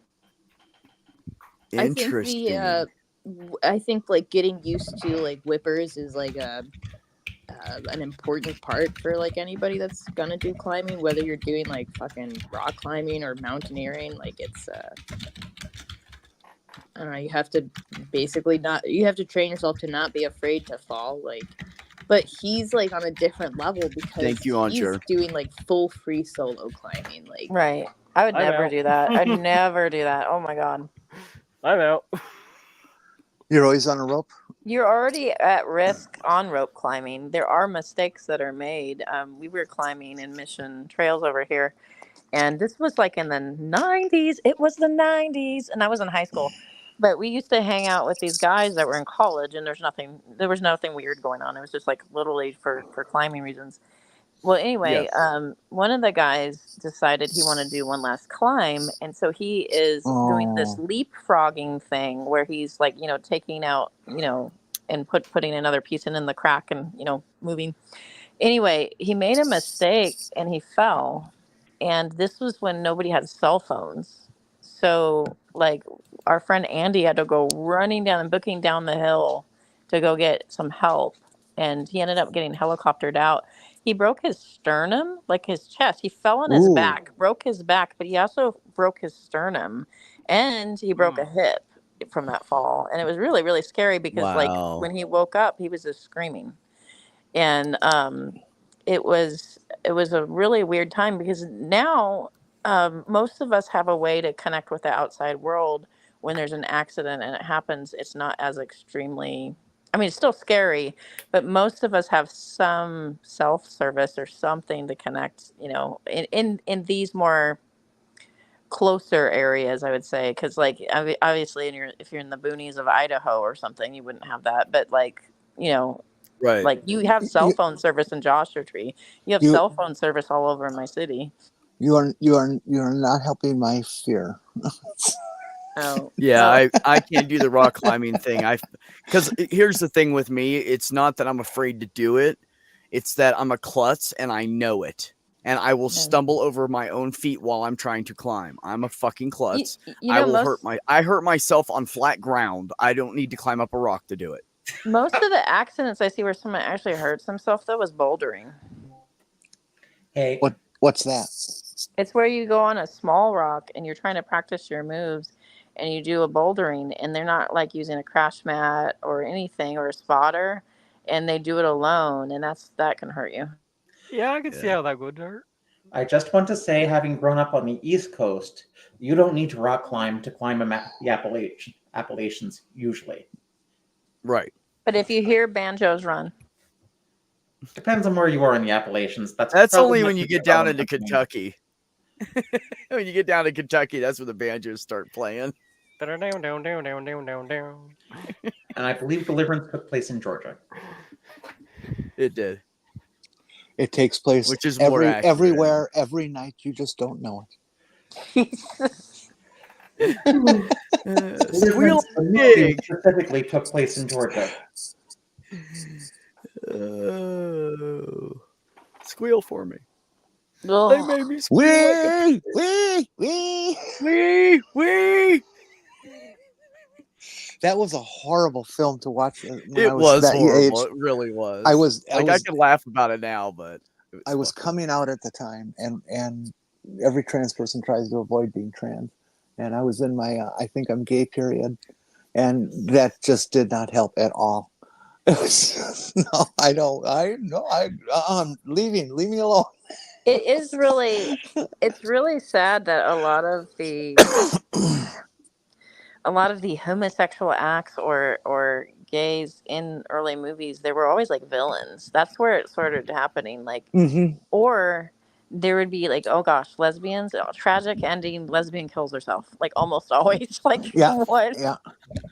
Yeah, you know it's so funny to me because when there's like a shooting or a mugging or I don't know, somebody stabs somebody and they have any kind of they're not like cishet, that they bring it up and I'm like, hey, wait a minute, you know the guy that robbed the bank last week? And they're like, yeah. And I'm like, did anybody say a cishet man robbed the bank?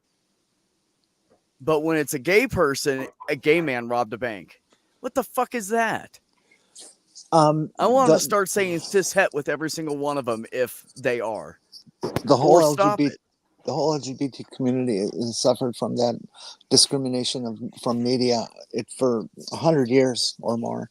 Long. Yeah, I know. They've been just tearing us to shreds and making nothing but horrible images off of it. Ace I just Ventura wanted to Pet, point if out Ace that one Ventura is Pet, irritating me. Ace Ventura Pet Detectives. If I see any of you watching that film, I'm never going to talk to you again. It's one of the What's worst trans really hate films ever.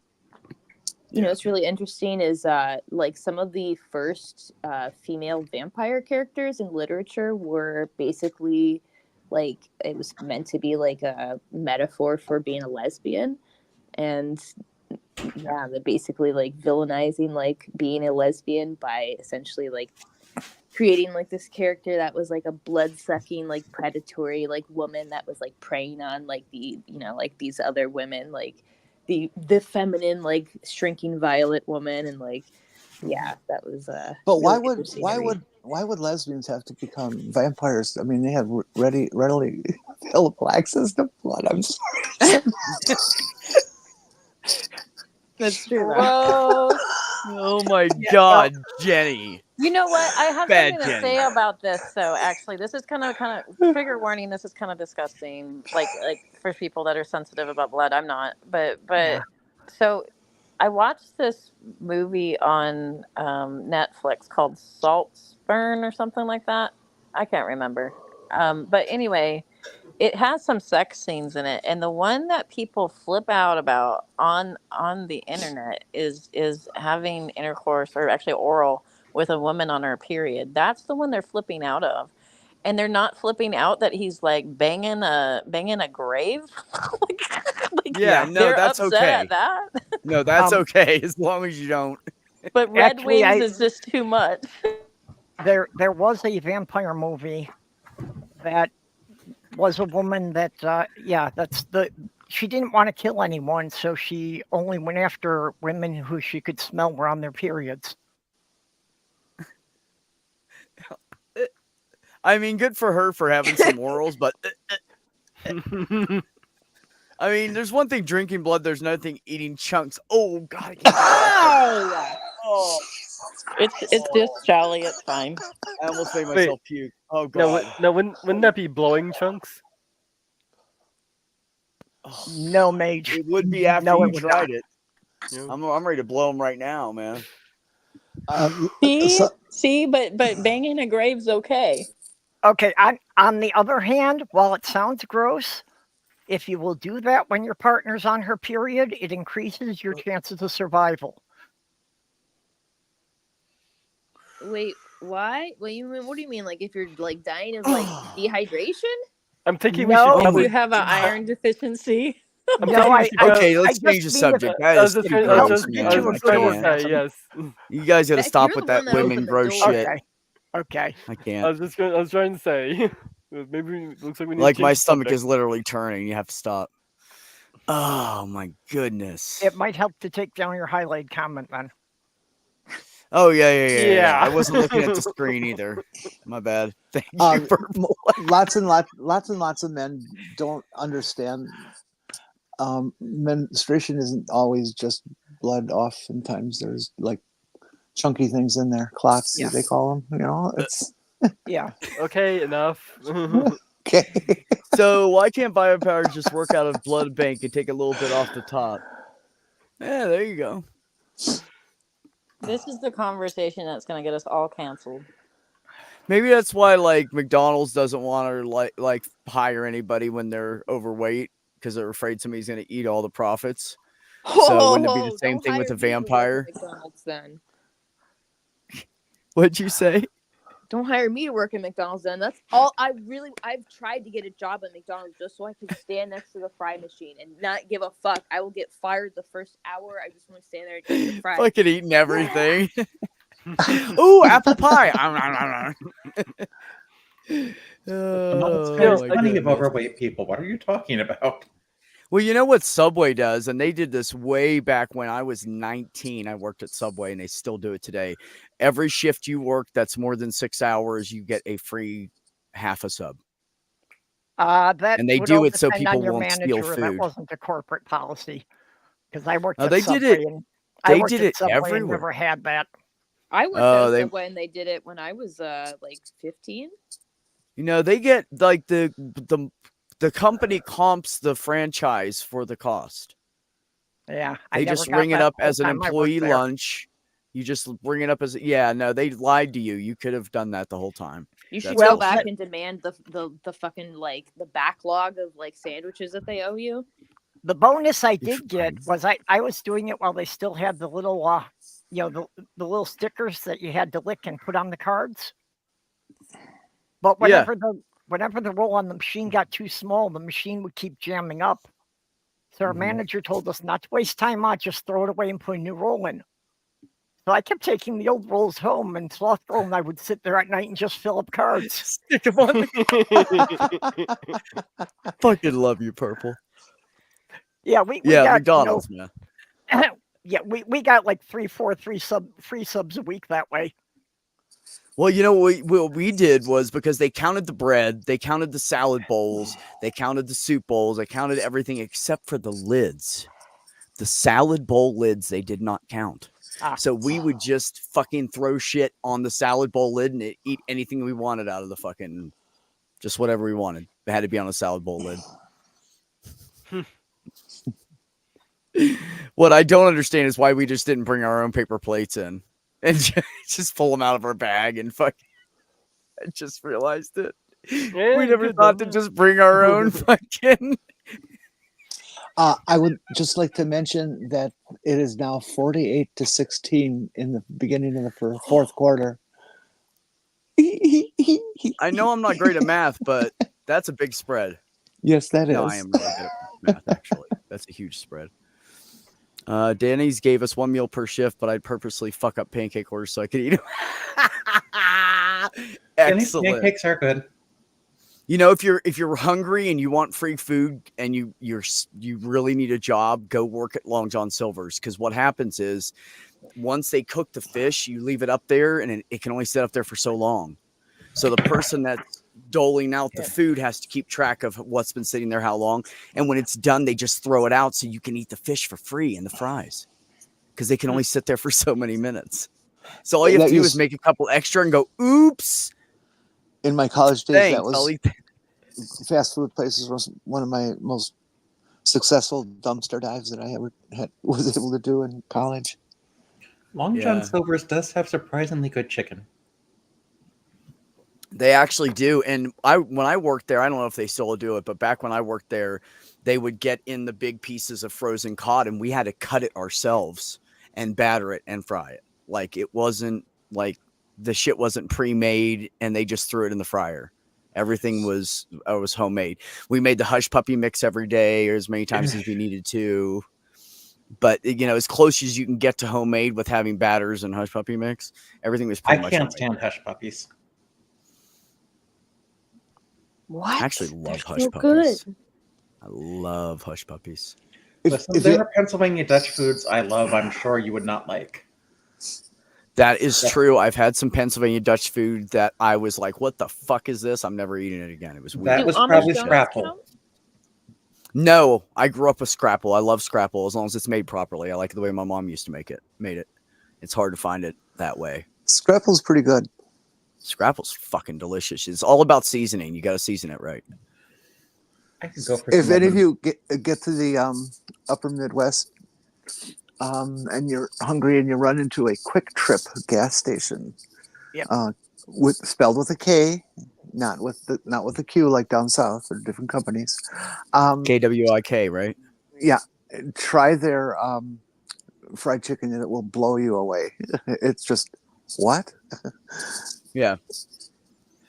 Yeah. Scrapple's Oh, if the you're one- in the South anywhere, just find a mom and pop restaurant that like black or brown people own and get the fried chicken from there. And I guarantee you it'll blow your mind. I don't care where you are in any of the southern states. If you find somebody, I'm telling you, man, black people make the best fucking chicken in the world. Yeah, They the just do. secret is I don't know what Wait.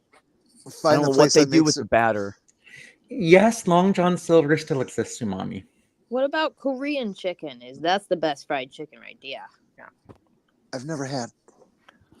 I like Long John Silver's, but there's only That's one it. left in Minnesota, and that's in Mall of America.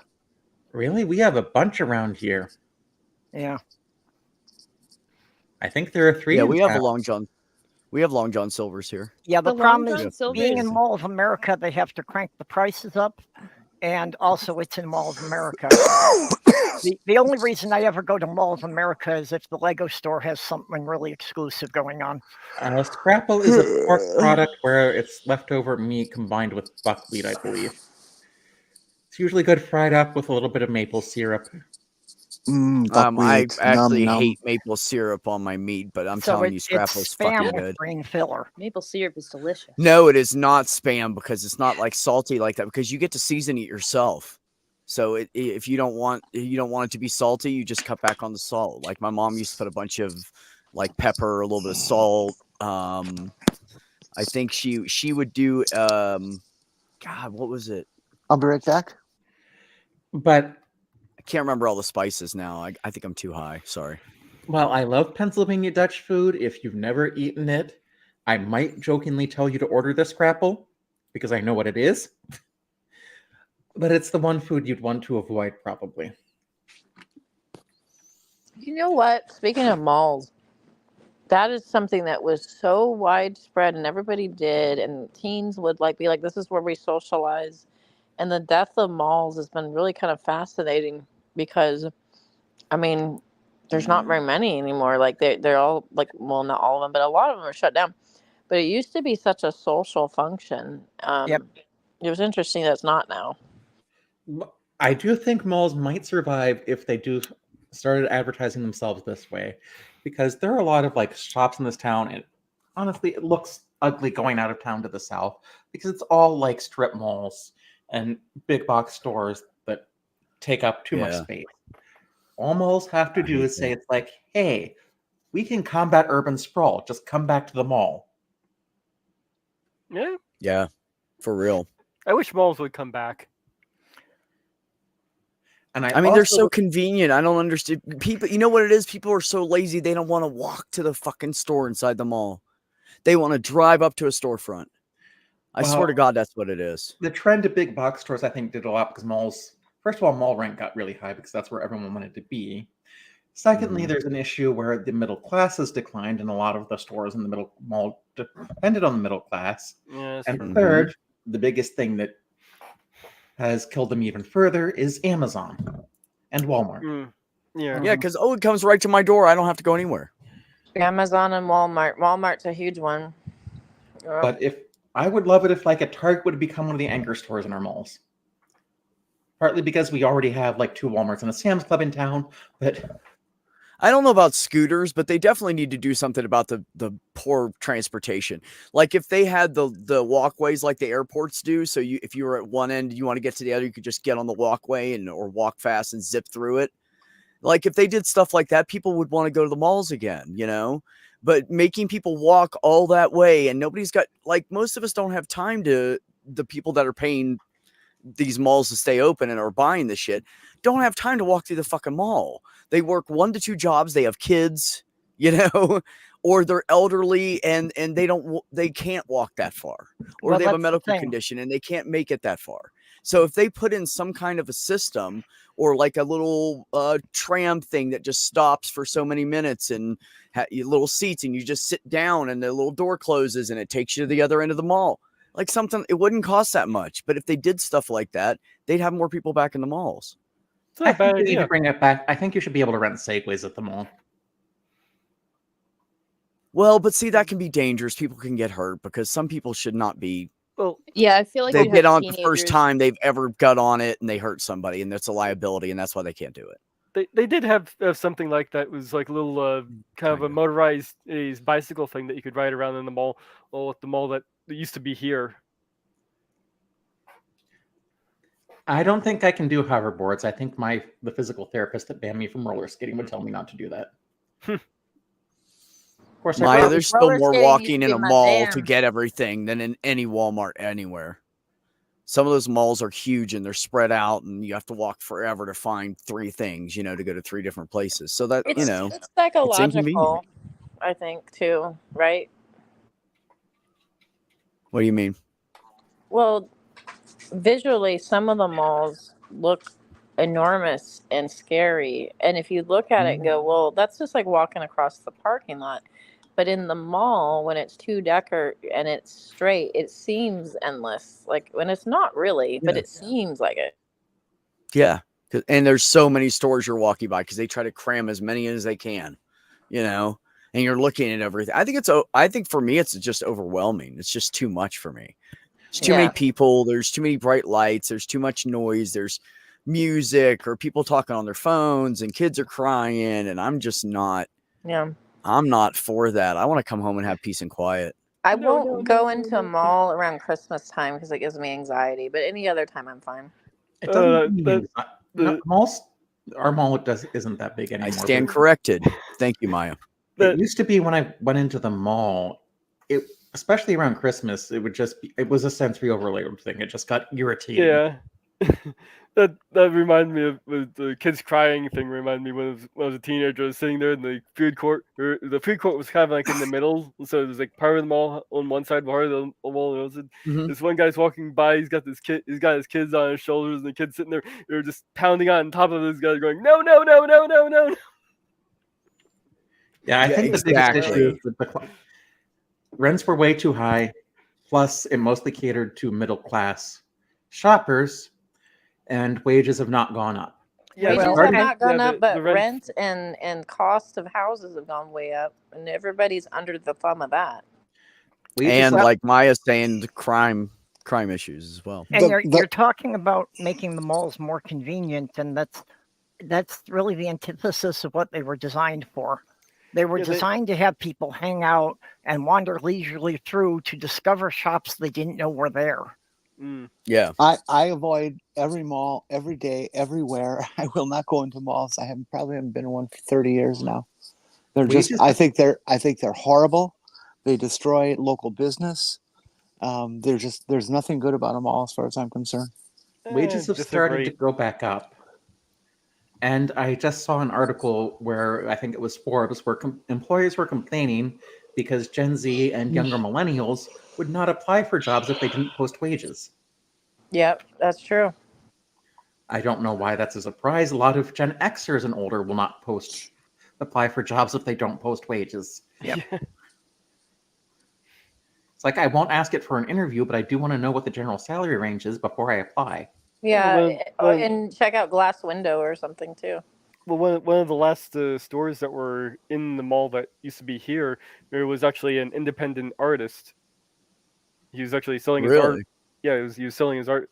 First, he started as a stall. It was just like kind of like a stall in the middle of the mall, no shop. And then he actually moved to an Right. actual dedicated shop up and Nice. Actually, I know So some somebody local- thrived there. I know some local businesses that are setting up shop in the mall just because it's cheaper now. Yep, it's gotten down. Yeah, I was gonna say, is that artist real? Is it really because the artist was thriving, or is it because they had to drop rent prices so fucking low that he was now able to afford an actual store instead Good point. storefront instead Maybe a just little bit of kiosk? both. Mall, probably a mall, little bit of both. mall density has been dropping. I mean, I do love that our mall now has like an axe throwing place, an archery range. That's actually another thing they should for malls. They should open up more things where there's activity that you can actually go and do. Yeah, they need to bill them more for entertainment. A Yeah. Like gaming store. racquetball courts, tennis courts, basketball hoops. There's stuff still like that, yeah. I think they're called like shops like Spencer's and Hot Topic. The GameStop still seems to do well. Yeah, you can still have those kind of Topic. things. Yes. Yeah, you can do like sport courts. They need to bring back Payless. Is Yeah. Payless gone? Yes. Yeah. Yeah. Payless. Oh, I didn't even I notice. absolutely hate having to shop for shoes online. Yeah, Well, no, it's Shoes not are, cool. I are have one to of the go try them difficult on. ones because I season don't- to season I- they vary in size. I bought a pair from a company I don't know how many pairs of shoes from. And I bought so many pairs of sandals, and I bought a pair of sandals, and they are absolutely uncomfortable and horrible. It's hard for me to And I get bought them online. I'm like,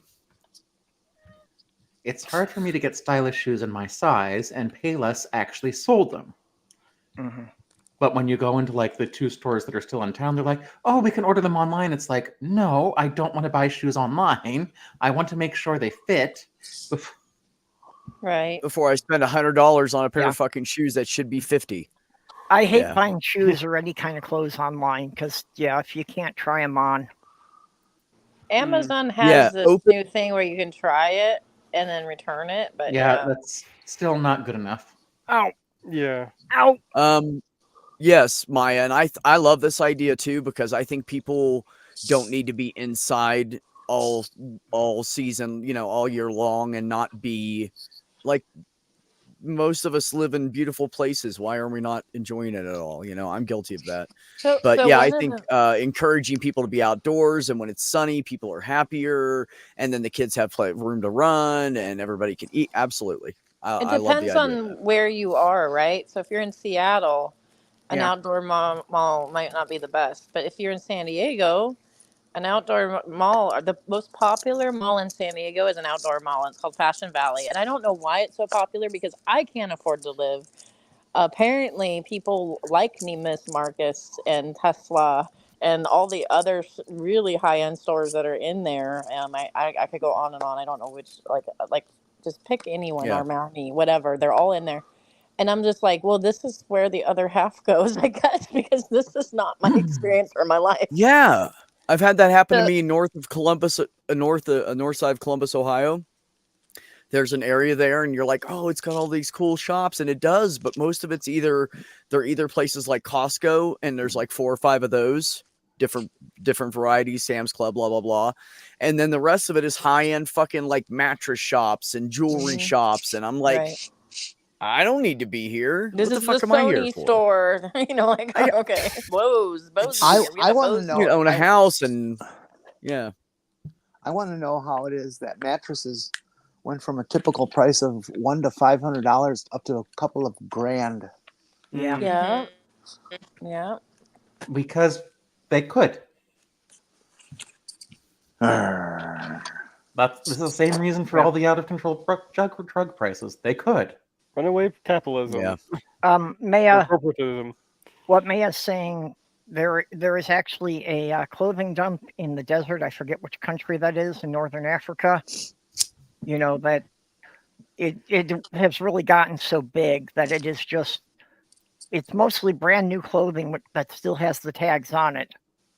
That it has gotten to be a heap that is like the size of a small town. So REI is a What company you can I do work with that? for. REI does do donations. So they don't just go, let's destroy things. Like they will donate, or they have what's called the garage sale, where it's discounted items that maybe are used or whatever. REI is really good company. I really liked them. That makes more Um, sense. Yeah, they Yeah. are. They actually are a good company. Patagonia I is agree. too. Patagonia has like a whole program that will like patch your stuff and like send it back to you. I think Arc'teryx does too. Like it's On the whole interactive thing, like they could have.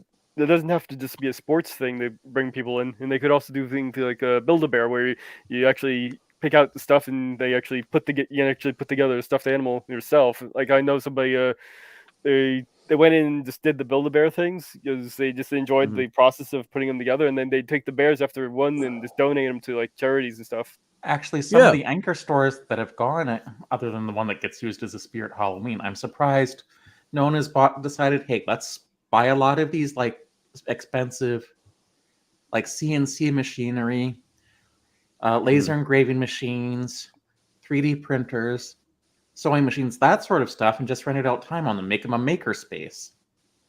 That'd be cool because a lot of people can't afford that, but a lot of people Yeah. want to learn that, or that would be cool. Actually, It's a great idea. I would love There's to a have place some place here. like that I could just, like drop the plans and have somebody with the CNC machine cut all the parts out. Well, our There's local library has kind of that. They even have a sound booth for people who want to record podcasts, which is interesting. that's Yeah. cool.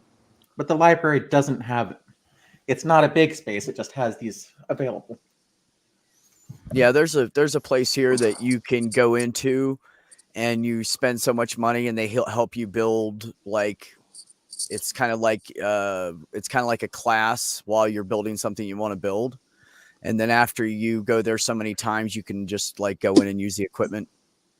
That's And kind of just cool. Like, see, that's yeah, we like need more once of you pay that. the initial fee, you can just walk in anytime you want and build something with the equipment that they have there. Plus, you Maker might places. be learning a skill, like too, like Yeah, you just bring your product with you, the material you want to make it out of. Jenny was and trying you to say use all the something. machines. Oh, No, sorry, Jenny. I was just trying to get talked over again. Oh, go Jenny. Well, it's been going on all afternoon here. I mean, I've gotten in. We all good, do but it to each other. People have talked over me like I don't know how many times. It's an anyways, autistic thing. maker places have been exploding in the last few years. They started out about 20 years ago, and they're just going crazy. Well, I think a lot of it is we're not going to go over to manufacture like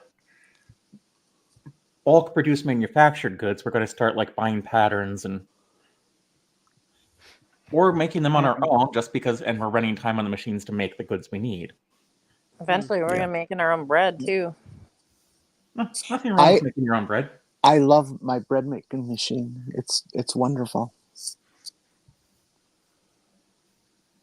Ooh, was that a sin? I'm assuming if it's a cat, yes, it's a sin. Did you know? Right. I just learned this because I got organic milk from Costco instead of like the jugs. I used to always get the jugs. And I know that some people are like, oh my gosh, I'm lactose intolerant, I don't do milk.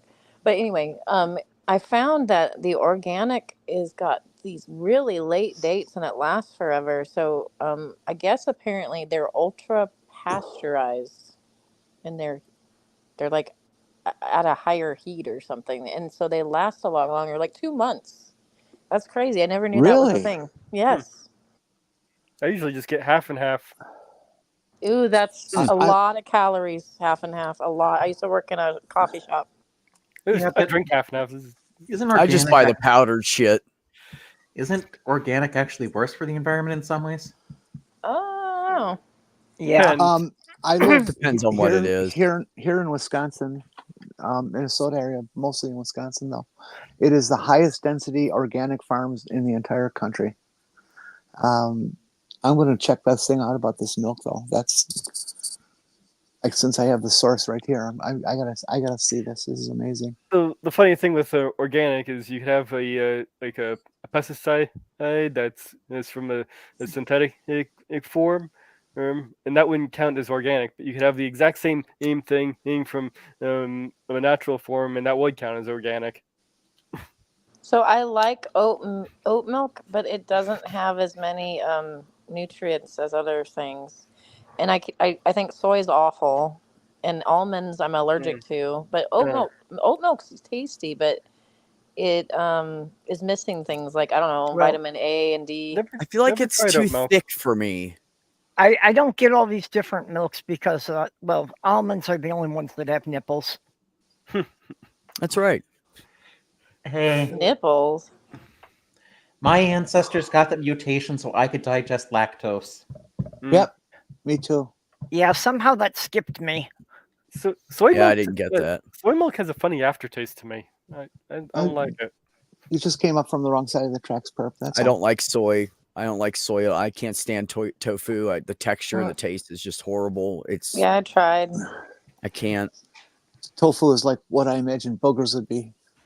American It people have reminds never me had real of going, tofu. You guys are eating like that tofu. nasty brick shit that's like literally crumbles like concrete and shit. That you guys have never had like real tofu. How do you get real tofu in America? Disgusting. Well, you have to make it. I don't know. Fucking.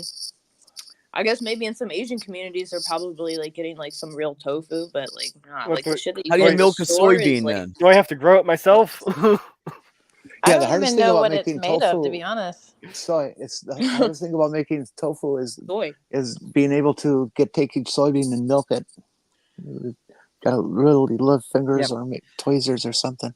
Tsunami, I have a feeling the next thing you're going to tell me is that the teriyaki chicken I get from the Chinese buffet isn't an authentic American food. Tofu is made from What? soybean. It's fine. Just Move on. There's nothing to see here. There's nothing to see here. I do love the teriyaki chicken though. Oh my god! But I'm pretty sure it is an Americanized food. Look, you guys are all doing it wrong. You need to be on the Jordan Peterson diet. I don't want to eat him. I'm afraid to ask. What is that? There's not enough of him to go around. He's like, I only eat beef and a little bit of salt and water. Well, that explains everything. Like a dog. One of the favorite sentences that I have ever uttered was a former roommate wanted me to do something, and I was watching a ContraPoints video, and I told her I couldn't because I was watching a burlesque about Jordan Peterson. A burlesque? If anyone wants to take apart Jordan Peterson arguments, come with me. We will watch them and go live. He has an argument. All right, let's let's I thought do he it. was just. I thought he was just a bunch of word salad. Watch the ContraPoints video on Jordan Peterson. It really is a burlesque about Jordan Peterson. Spackle, I would love to do that with you as a show. Well, that would be fun. Yeah. Because he drives me wild. Ooh, he entertains some really awful ideas. Like he is such a pompous ass. Like the time when he's like, well, maybe we should look at men owning women. He literally said that. Yeah, that doesn't surprise me from him. Well, see, you're just taking it out of context. You have to read the other 5 books and stuff they had. I just gagged on my own spit because of that. The context is men focus that men care about what they own, and if they don't own somebody or something, they don't care about it. And I'm like, What? No.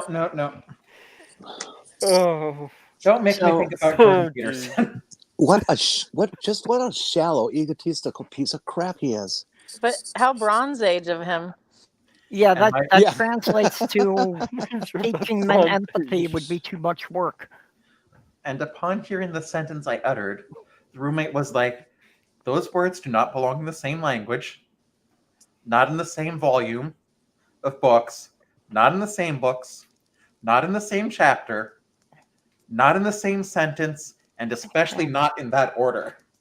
I will say this. There's a clip of Jordan Peterson that I actually found touching, and let me finish my sentence because I don't want to be attacked. But it was a guy who was screaming, please help me. I'm in trouble. I don't know what to do. Please help me. And he was obviously having some sort of mental breakdown.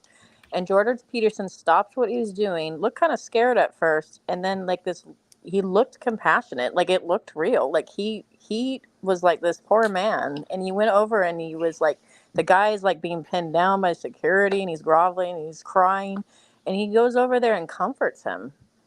And that's touching. Like, like he has moments, but he's awful too. That's all I would not put it past him to have faked that whole thing. Maybe. Hey, Spackle, how about we do this? I agree. Let's do a series. Like we could do Jordan Peterson for 1 or 2 shows, Matt Walsh for 1 or 2 shows. Oh God, Matt Walsh. Ray Comfort for 1 or 2 shows. Yes. Just all these pompous BSers. Don't forget Matt Powell. Oh yeah, Matt Powell. But we don't. It's not religion so much. Just assholes. Yeah. No, it's about like It's about people that have these extreme ideas or these really bad ideas that we've tried and we've disregarded, and they're perfectly comfortable wanting to shove it back into society and putting it on other people. That's the problem I have. Am I the only person who wants to see a debate between Jordan Peterson and Jesse Lee Peterson? I don't know Jesse Lee Peterson. I've heard the name, but I don't know him. That's amazing. Sorry. He doesn't put Someone the... just said the garbage bucket show. That would be good, Majestic. The intellectual incinerator. The funny thing about Jordan Peterson is he claims to be so alpha male, but he like reeks of sub. He reeks of submissive. You know, I'm a sub, but I would go top just to nail him. He cries a lot too, which I'm not saying men that cry is bad, but I've noticed he cries a lot, which is a little bit against a lot of the macho people that like him. As long as it's consensual and there's a safe word set up beforehand, it's all okay. No, there's some kinks that I will totally shame. I'm sorry. Oh, that's interesting. Yeah, Such as? Daddy Dom disturbs me. Okay. But if What- it's mommy dom, is that That problematic? disturbs me. Please You don't. know, Mark. but hold on. You're making that very gray. I mean, black and white. There's gray to all of those. There's 50 different Shades. levels and different. It's Yeah. not like I'm it's not not like comfortable with somebody everybody putting who's someone a in a daddy cage. is going after a 2-year-old. No, it's just someone significantly younger. She can be Yes. 60 and going after a 30-year-old, and It can be role Or play 40-year-old, too. They you're could be still a the daddy. same age and they're role playing. And one person says I'm 6. I have a problem with that. oh Yeah. no. Yeah, Well, now that's what I'm age play. saying That's though. something Those very are not specific. the typical cases. No. They're not. I'm not There saying are that all some dom. in there. I'm but not that saying is that not all. typical. I'm not saying that all dom sub relationships are like that because I think that there's a No, lot I'm of saying play that's specifically healthy. the daddy thing because I am a daddy and it's not like that. It's not. It has nothing to do with some little girl. That's fucking sick shit. That's pedophilia. Yeah, I that's do. age play specifically. That's what the term is, and a lot of Yeah. doms will put on their bio, "I do not do." That's what I have on my shit. Is I do not do race play, age play. I don't do that. Like, don't inquire about it. Don't ask me about it. I don't do it. Yeah. Yeah, those are the things that like bother me. Like if you say, "Yeah, I'm macho daddy" or whatever, I don't care. It's those specific things where I go, "Ooh." Thank Well, you, Doorknob. Thank you. Also, with the whole daddy dom little girl thing, I also got that vibe for a long time between the spiteful little goblin and petty officer Shipwreck. She's really interesting. She's gone she's floored it attacking him right now, and she's befriended the person that is going against them legally. But the problem is that everything that she's accusing EKC and all these awful women, we call it the sister wives. We've nicknamed everybody that like joined Steve as the sister wives, and there's just different seasons of it. Cheshire was one of the most brutal, cruel people he's ever attached himself to, and the fact that she's now acting like she's not and people are flocking to her horrifies me because you know what? She accused Nate the lawyer of several crimes. Nate the Oh lawyer. my god. She accused Let me me say- of a crime. She What? accused my friend as a crime. She's awful. Hold on. Before we go down that rabbit hole, let me say one thing really quick. Doorknob, this is exactly right. I'm a daddy normally if the other person is okay with that. If not, then fine, you know. But if they are, and it's people older and younger than me, but none of them have been more than 10 years younger than me. And a couple have been 5 and 7 years older than me. So Yeah, I it's think not that's about not what I'm thinking about. I think I'm thinking about age play specifically. Yeah, So that might be what it is. Yeah, okay. So as long as you see the difference there, because when people say that, I go, "Ooh, God, no!" Like it turns my stomach. It literally turned my stomach when you said that. I was like, "No, that's not That's not daddy. That's some other shit Well, mixed in." This is where I think that people are acting out their trauma, and I don't think that's always the case with BDSM because that's a ploy. But if it's something like that, something's awry, and I don't know. Well, what it is from my point of view of it, and I'm pretty sure I'm dead on with this. A lot of women want to feel safe and protected, and not everybody does that for them. So the daddy role does that. You know, I've got you. I got your back. You know, I'll make sure nobody hurts you. I'll protect you. You feel safe with me thing. But then at the same time, they can have their independence, because everybody has to remember, when there's a dom and a submissive, the submissive is really in charge, as should Yeah. always be. Yeah, they can put And the they brakes make the on and final the call. boundaries. Yeah. I Yeah, definitely don't exactly. think that's restricted to just women. I think there are a lot of anybody, to be honest. As far as the other side, as the dom, it's definitely not just men either. There's a lot of Yeah. yeah. I'm not going to get Yeah, into I details, mean, but no, I understand. I've dated some interesting people in my time. Done a little bit of this, a little bit of that. Yeah. The only line I won't cross is no scat and no water sports. That shit is disgusting. And if you come at me with that, I will fucking puke in your lap. I do love that the Holy That's- Spackle knew exactly what I meant when I said spiteful little goblin. Of course. like I dislike her as much as the petty officer. I only used that because he was in the Navy and he should know that he knows exactly why calling him a shipwreck is insulting. Listen, he went to nuke school. Yeah, I could have gone to nuke school too. We Night, have Brainless. some things in common between us. Not a lot, but some. Packers win 48-32. Hackers always win. Oh, Packers. Look at Doorknob with the knowledge tonight. Age play, role playing individual acts as if they are a different age. Age play is role playing between adults and involves consent from all parties. Age play is not necessarily sexual, but can be. Well, you talk to Yep. somebody that's their specialty, they're going to have lots of info. Yeah, it creeps me out. I'm gonna be honest, and so does rape play too. Creeps me out. And that's fine. I mean, Like I used to work in Starbucks, and this girl was into some really interesting things. I'll just put it that way. And she said that her boyfriend likes to pretend that she was dead, and I'm like, Ew. that is yeah, but see, that's specifically not a weird. fetish. That's a Okay. paraphilia. That's that's Wow. Like I personally would not be participating in that. No, thank you. Necrophilia is such a dying art.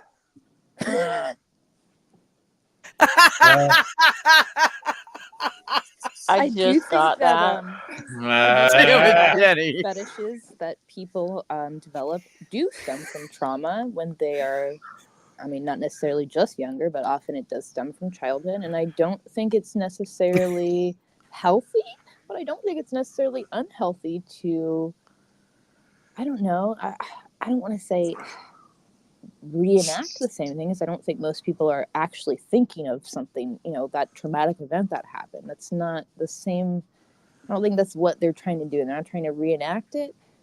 But I do think that a lot of fetishes do stem from like events that happened. And I don't know, I think that's why a lot of people are do not want like to kink shame, because in a way that's almost kind of shaming the person for whatever trauma happened. But not everybody's fetish comes from trauma. So The one you're talking about, though, the guy with the played dead. I mean, that can come from so many horrible situations. I don't want to know. It's just I just couldn't even think of playing a game like that. That's just awful. well, that's not even a fetish. That's a paraphilia, and that leads down a fucking dangerous path. And like that, he needs to go to a therapist, because that's not a fetish. There's certain like pedophilia, necrophilia, like those are not fetishes. Those are paraphilias. Those are not. For the there's a big difference. who aren't really all that into this sort of thing, what's the difference between a paraphilia and a fetish? I think the fact that paraphilias are seriously unhealthy, and that they can be extremely dangerous and can be dangerous for the other party as well, and that they often don't involve consent. Consent is never even a thought. the other party deriving any type of pleasure from it is never a thought in that person's head, and like it at that point it becomes it's a paraphilia.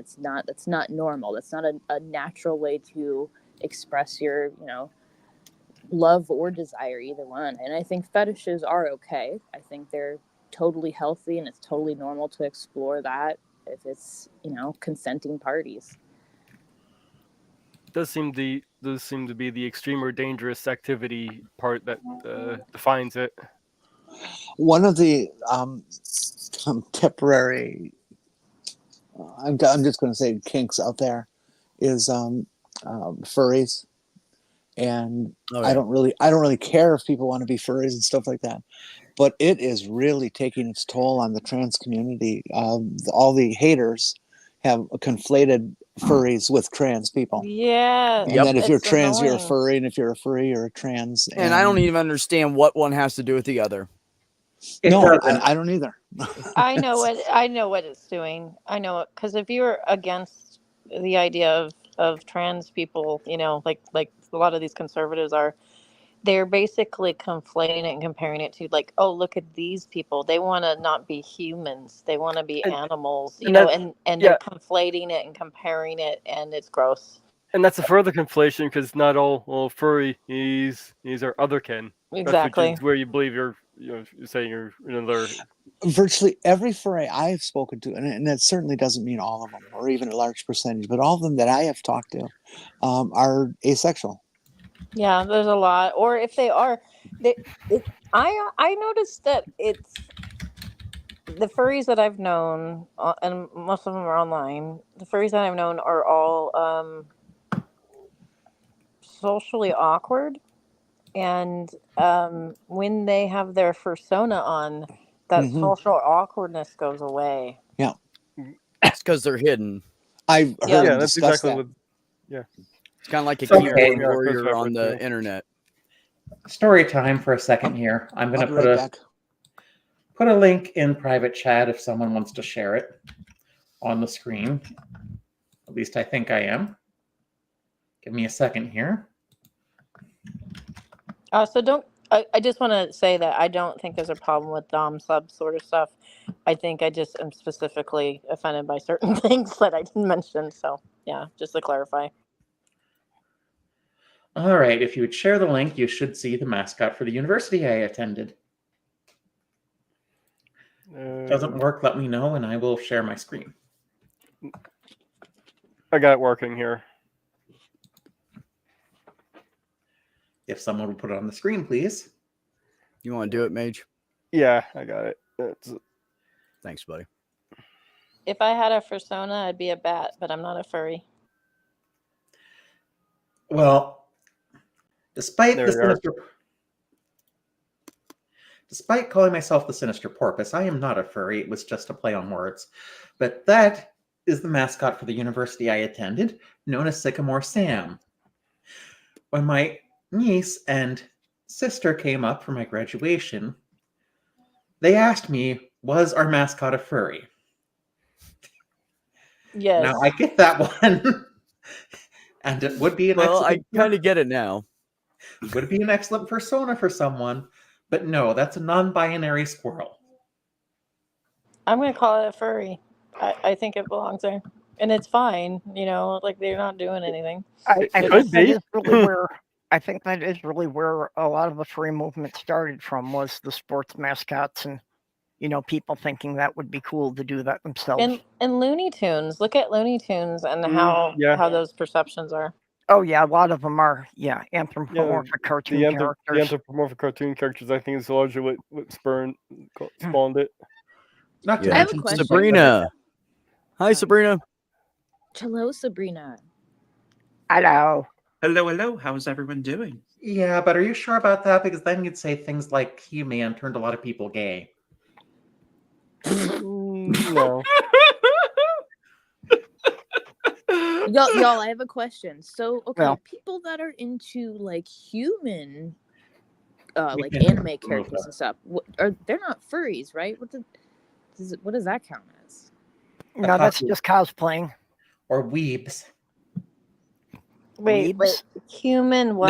No, don't But I don't mean, I'm explain. into cosplay, but I don't like to like. I mean, like, I'm not like I don't find like Link sexy. I just like to cosplay Link. Like,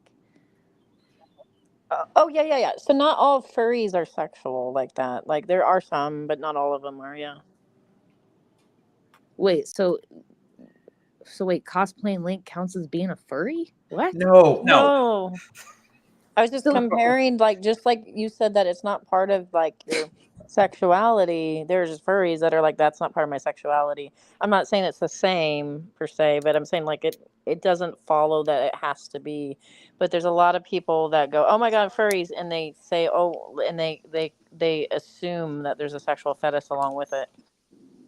I don't get furries, Yes. but they're harmless. Well, I've seen a I mean, I couple don't of blue care what foxes they that do. look pretty They're- hot. I mean, they're all going there and meeting each other dressed like that. They're apparently all consenting. Who cares? Just Just go put have some fun. ventilators I don't in give a your shit. suits. So It's not my thing, but I don't care. It goes right back to this. Don't hurt anybody, and I don't give a shit. Sabrina, I didn't see you come in. Hi. Yes, I just came in recently. How are you doing, Jenny? I'm okay. How are you? Now, was it because we had the Indiana State furry? Yes. Sorry, Sycamore Sam. Ah, Sycamore Sam. yeah. Well, I popped in just before that got shown, so that's probably why I wasn't noticed. Yeah. Well, for sexual, you could change it to Sycamore Sam. First of all, the reason it's a squirrel is because a sycamore is a tree. Yes. And they tried to have a tree mascot for the longest time, but it just didn't work. No. So It for kind a of while looks they had like a fox. We it's tried supposed to be a squirrel. cicada Sam, but then this robin came along and ate it. For a while they had like a problematic Native American mascot, but then they just decided it's like, okay, we'll come up with a new mascot, and they decided this anthropomorphic stuff. I can't say anthropomorphic squirrel would be it. Thank you, 401. I appreciate you saying I have a novel idea. I call it being humane. That's my definition for it. You know, like letting people live their lives and taking care of them when they need help and lifting them up when they need it. And most of the time it'll come back around and somebody will do it for you too. Okay, well, I'm just noticing the time, and Petunia's probably already panicking that I haven't been up there to feed her. Yeah, I am giving it another 20-ish minutes and we're cutting it off. And then that'll give everybody 1 hour until my stream to go eat or get more pot or beer or whatever you need to do. Well, I'll have to go Speaking now, of so I'll getting catch you pot. all later. Thanks for coming, Purple. I appreciate I you. would have to go to a different Yeah. state. But I don't do that anyway. Oh, for the Huh? pot. For the pot. Oh, yeah. Speaking of getting pot, I will be in the chat, y'all. Yeah, every state Thanks, too, Mommy. I appreciate you coming on. every state that borders Indiana has legalized marijuana in some form, Right. but not Yes. Indiana. Yep. You can just get Delta 8. You can get a Delta 8 all day, but you can't do anything else. The same is That's true it. with Wisconsin. Well, we can go to Which is Illinois. stupid because it's just a dumbed down version of medical marijuana, but it's still stronger than what we had when we were kids. Oh. So Did I don't you know hear why anybody Wisconsin's- cares. You hear Wisconsin's horrible plan? The Republicans got together and decided that they want to do medical marijuana. I'm sure they thought of the tax implications, but not recreational. And they have specific disorders that other states have done as for what it is applicable to. More Republicans deciding medicine, and the state will run it. Everything will go through the state. Your prescription, your purchasing your weed, everything through the state. Pennsylvania's had, sorry. No, go ahead. Pennsylvania's had state-run liquor stores for a long time, but they're a holdover from Prohibition. Yes. I Well, used to this live is in for me. Pennsylvania, This yeah. is just more Republican control freak shit. New Hampshire has state-run liquor stores, but they don't have state income tax because of it. Doorknob, yes, it can. I just am in shock that that this has gotten such a bad rap, and alcohol just runs rampant. Because, like, if you were to compare the drugs and which one causes more problems, Uh-huh. Welcome, Lizzie. As long as you use both responsibly, it doesn't matter to me. But it's just, just not my thing. hi, Lizzie Stardust. Unless I develop chronic pain again, which might cause me to think differently about it. But I wouldn't sleep well without it. I love pot. It's been helpful, especially the CBD portion of it, like for inflammation. we can get CBD oil here just fine. We just can't get. Yeah.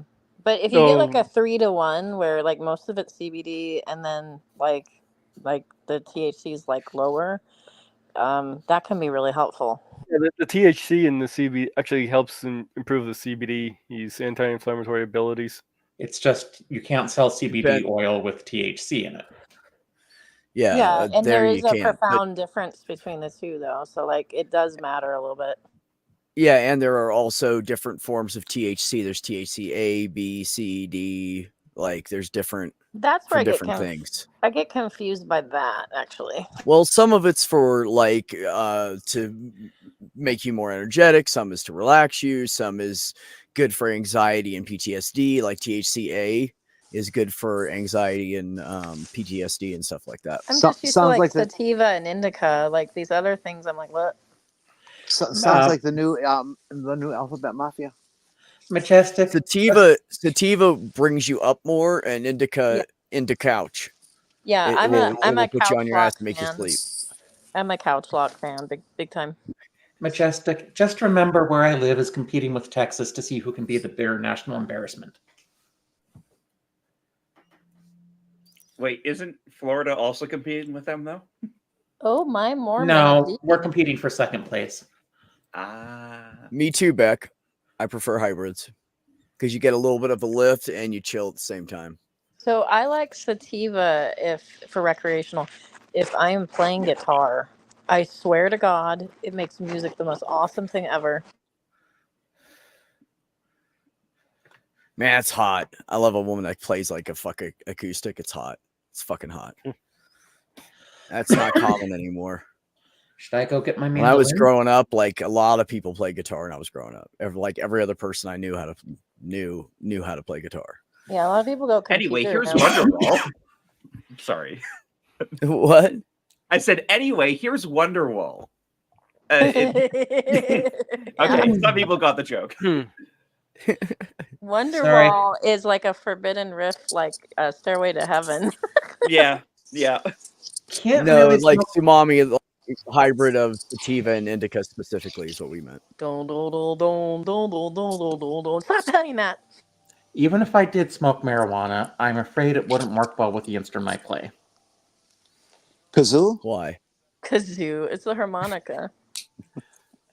She wasn't that far off.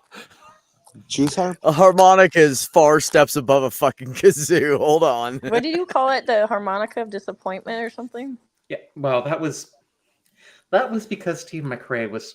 We don't need to. Why am I bringing him up tonight? That was because he tried one of his channel the disappointed harmonica. That was because he made a Joe Quitter account called the Disappointing Harmonica, and he didn't realize I had that type of sense of humor. I'm like, that's hilarious. And I thought it's like, hey, if I call this the harmonica of disappointment, that sounds like a cursed D&D item. Yeah, it does. See, that's the silly stuff. If you're gonna poke fun at something, make it silly. Right. I agree. But the harmonica of disappointment is still back there. Kids, I'm going to leave early here. Don't tell the teacher. All right, Jenny, I actually am thinking about doing that Jordan Peterson thing. So, I might message you. You absolutely got me. You can get me on Twitter, and I would love to do it. Woohoo! Jenny, I'm going to tell you the same thing I tell people when they tell me stuff like that. Don't say stuff like that when I can hear it. I'm sorry, I missed what you're referring to. You said, don't tell the teacher. Oh. I didn't sorry. get it either. I Thank you. shouldn't have said that. I don't tell Porpoise. Well, thank you for coming by, Jenny. I appreciate you and You betcha. your brilliant mind. Sabrina, And I'll see you bye-bye. soon. Bye. Take care, chat. We love you. And remember, don't get caught. And there she goes. Don't get arrested. And if you do have fun, name it after me because I have a great name. So, it is a good time to start shilling. Sinister Porpoise, do you have anything to shill? Well,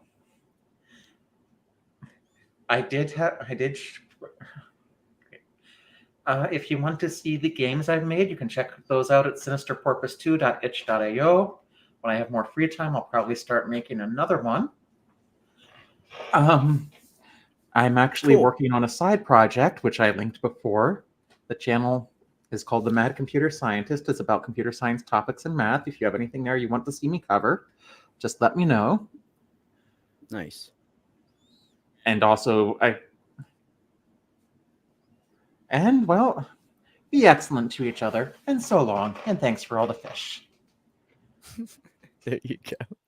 Sabrina, anything you want to shill? No, not at the moment. I'm not doing stuff online at the moment right now.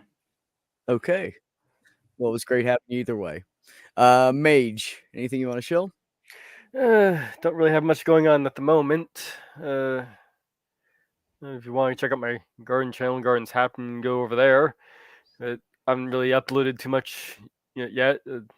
When there's the weather and everything going on, it's kind of gotten in the way. Still thinking about maybe starting up that new channel with dealing more pop culture kind of stuff. Still trying to think of a name. Cool. Trying to think of a name for that.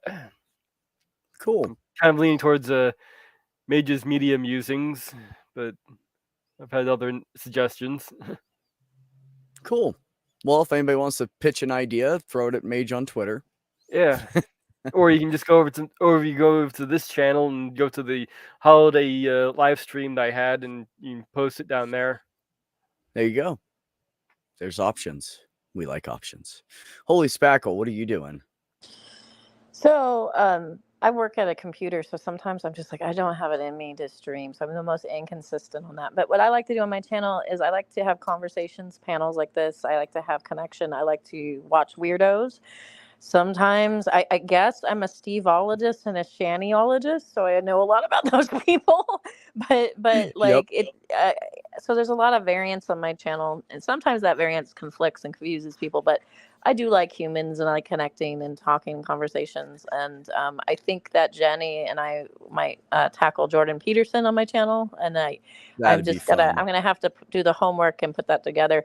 Also on Mondays, probably this Monday, Savage Minnow has been doing a series with me and Simos where we, for the first time, watched this paranormal ghost investigator stuff. And we make a lot of jokes the entire time. Yeah, it's fun. I've been in the chat for that several times, or a couple times at least. Savage Minnow, subscribe. Yeah, do that. Absolutely. Spackle, have you ever hung out with Mango? No, but I would like constantly be like, my Mango, like this SNL guy. She her name is the petty PI Mango Jones. Oh no. And she loves to research shit. And she's brilliant at it and has like Google Docs on old crimes and the Murdaws and like everybody. Like anything she got interested in. Stuff?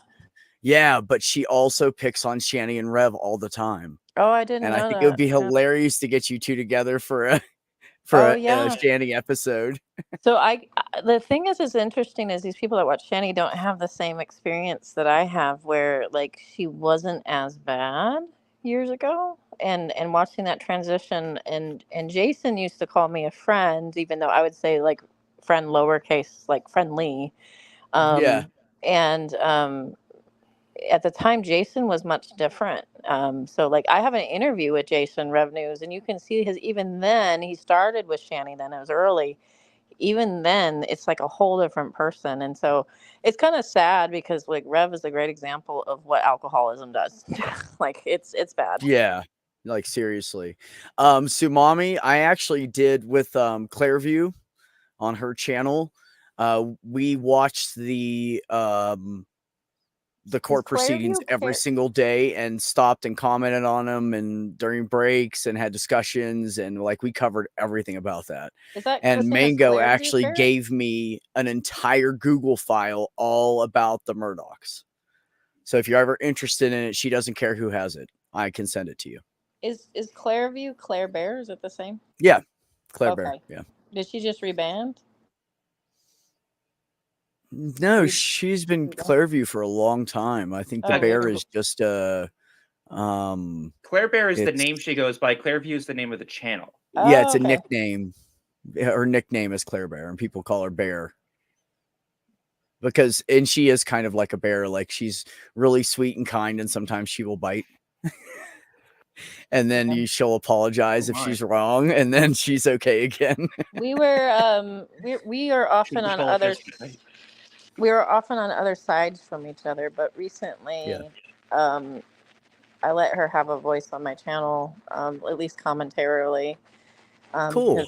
Because something like happened to her. And I just feel like there's sometimes, even if you're like at odds with somebody, there's sometimes where it's just not okay to do certain things to certain people. Like it's just not okay. Agreed. Yep.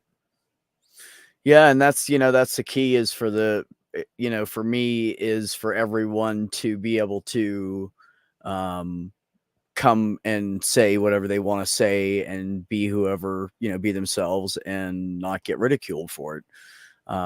We can not agree on things. It's fine. I think people in the community that think we all have to agree on absolutely everything and look at everything in the same way are so small-minded, and they're the problem we have in this community. They're not helping things. Even if they think they are, they're doing the opposite. So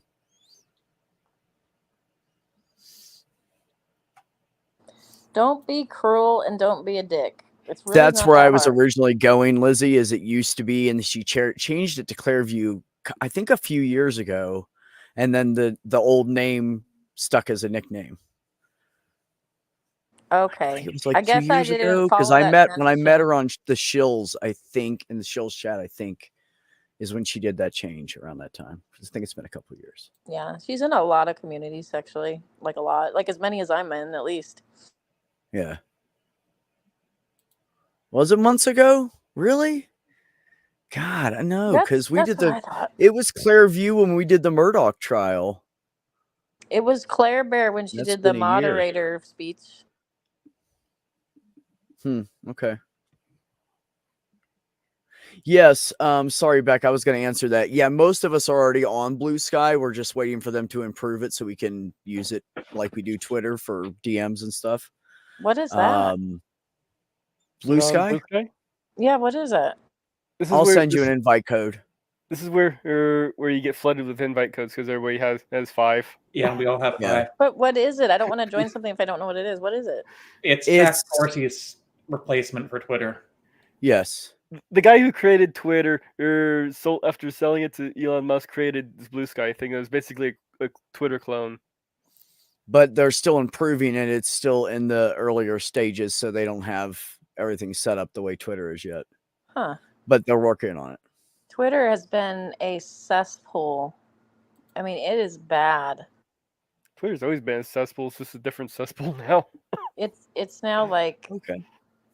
Pro-Russia cesspool. It's now like white supremacist. It's very right wing and fascy and yeah. Blue Sky right now, from what I've seen being on it, though I just mostly lurk, it seems distinctly more left wing, not even centrist, actually left wing. Yeah, I'd say that. I see a lot of like LGBTQ people posts, and I didn't even like try to narrow it down to that or anything. It just happened like that. I don't know. Also on Threads. I don't know if they just get Same thing. DM groups and private messaging in. That's all I need out of it. Yeah, once we get, as you say, once we get DM groups and private messaging, then X is, well, dead. X. Don't join threads and keep an eye on Mastodon. I think they are eventually going to add something like that into the software itself. Yeah, I'm already on Mastodon too. I'm just waiting. You can do Wait, private who mentions does on what first. Mastodon, but I And think where everybody Elon. goes. I think Elon wants Twitter to go away. I really do. He wants. I don't change think Twitter. Elon's thinking that far ahead. He I wants to think he's change giving him Twitter. too much credit. Yeah, he wants to change Twitter into something that's not. Yes. if Elon Musk's goal is to destroy Twitter, he's going about it the right way. But I think he got backed into a corner and was forced to buy something that he realized was not something he wanted to buy eventually. But he opened his big mouth, and now he had to buy it. Yep. The worst thing is, like, I think there's a lot more to it than just that. Because if it was just that, if he just got forced into buying it, he could have just bought it and then let someone else run it. Like, he didn't have to destroy it, basically. Yeah, but he thinks he knows everything. So Yeah, there you that's go. He's All a these- narcissist. All these billionaires, and I think it's immoral to be a billionaire. Fight me. I think it's immoral to be a billionaire with a Yep. B. No disagreement from me. And I know that a lot of people get real fussy and defend them, and they're middle class, and they'll dunk on the lower class, but they'll defend like people like Bootlickers. Elon. But my point is like that every newspaper, whether it's New York Times or the Guardian or whatever, they're all owned by billionaires, all of them, and they want to shape how you see things. And I'm not necessarily conspiratist, but I do think that Elon wants to shape how people think about things. Like he wants to be in the game too. And there is this thought that the very upper tier, the 1%ers, they think globally. They, as much as they'll say America, fuck yeah, they think globally. They really think in a global way. Middle class thinks in a national way, and lower class, like the most poor, think in community and family. And I think that these newspapers have really, really got a hold of middle class and know how to drive the fears. Like, I mean, look at Trump and how he ran and grabbed all the Rust Belt. It's all about fear, and I will give you security. Yep. We've seen that many times in history. Trump is also gifted at manipulating, especially the poorly educated people. I know, it's horrible. Like, I literally feel bad for them. They have no idea. Like, they truly think like he's this religious guy who's going to fix everything. It's just bizarre to me. They don't even understand what they're saying half the time. And these people go up and these different reporters from, Pac-Man show and whatever, late night and everything, go and talk to them, and they interview them, and then they ask them questions, and they're just like, because they don't really have an answer. They're just repeating what they heard on the TV. So they don't really know about it. They don't have a clue what they're saying. I'm going to disagree with you because I think that there's left and right that are like that. But I'm not saying that. I'm just talking about like Trumpers in general. That's what most of them act like. People make the mistake of saying Ben Shapiro's stupid. He's not stupid. He's not. You might think his arguments are stupid, but he's not a stupid person. And I think people oftentimes want to say, well, Republicans are stupid people. But I think that's very... Yeah. Okay. You don't. Literally, the only Republican I think is really stupid is Donald Trump. Well, I think he's literally has a low intelligence level.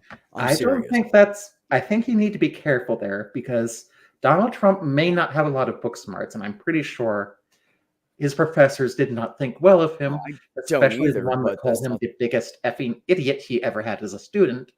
But he does have a genius for manipulating media and getting people who don't have a high level of education to agree with him. Same sort of He's a genius. used car salesman. Yes, he is. Same sort of genius you see in most sociopaths. And he's And damn that- good at it. Yes, agreed, Mage. And I that- know. I just know for a fact because I watched Ben Shapiro and Peterson quite a lot because, why not Haywatch? I know for a fact. I think Ben Shapiro thinks Trump's an idiot. It's just that Trump is a means to an end, so he's willing to back him. Fully agree with that assessment. Yeah. Oddly enough, I think Ben Yeah. Shapiro's an idiot. I know a lot of people that are liberals say that. I think that's a misstep. Well, I think people think Ben Shapiro's smart because he fast talks. He I can think fast he's talk playing really a fast, part but he on also went to Harvard. TV. I think he's playing a part on TV, so people like the Trumpers like him. Going to Harvard doesn't mean you're smart. It just generally means, I think in Ben's case, your parents had money. Well, you can be smart and not have any common sense. Have you ever Yeah. seen Two him different play the things. violin at 12? He was quite good. Nope, never heard that one. Yeah. There's a video of him playing. He was 12 years old. He's really good for 12. Yeah. He played Schindler's List, and he was really good. Yeah. Look at the same time I said it. I hear you, Beck. I wouldn't quite say. I mean, you know what? I don't know enough, so this is probably me talking out of my ass. I wouldn't say he's like super smart, but I don't think he's an idiot either. I think like he's got reasonable intelligence, and yes, he's playing a bit. I think he's well educated, and I think people confuse that with intelligence. Yeah, I had always wondered if agree. I had wondered if Steve Crowder was playing a bit or not, but after seeing some of his behind the scenes stuff, no, it wasn't a bit. Crowder is an idiot. Yes, Crowder is an idiot. Absolutely. I don't think Shapiro is. I think people are in the habit of calling people idiots when they disagree. Like Sam Harris is not an idiot, but I've heard people call him an idiot. I think it's just all each person's perspective on like the world as a whole and how people act, and Yeah. you know, Yeah, I- so- and, I and that can- also depends on the area we're in or the things we see online, and we have all these influences, outside influences. So Yeah. Well, Ben, on here's a that last tip. point, on that last point about like people often see people they disagree with as being idiots. It kind of makes sense too, in a sense, because it's like the thought process that we have when we call somebody we disagree with an idiot is like, how can you possibly, like theoretically, how can you possibly think that, considering everything? You obviously have to be an idiot. If you look at the world and think that way, you must be an idiot. The issue there obviously is that there are so many things that shape the way we think. There's so many things, so many experiences that we have that we kind of take for granted and we don't appreciate.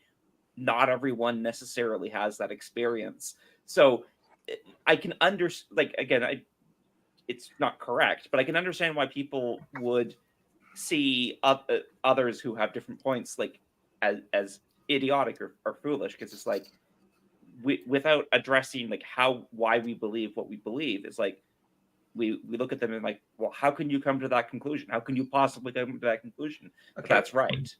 Here's Yeah. how I came Yeah. to that conclusion about Ben Shapiro, because Ben Shapiro is really good at making shallow points that sound smart if you don't have time to think about them. That's why he talks so fast. If you can break them down, slow them down to normal speed, what he's saying is incredibly dumb. But he does have a Touche. gift for manipulating people. yeah, I He think probably also that knows they're he's. not great. I think it's more of an act. I think a lot of the Republicans put on acts so they can be liked by that group of people that are such a huge majority in places of votes.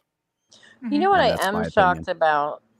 I agree that there's the act and the play acting. I think a lot of politicians would switch sides if they could because they don't really actually care.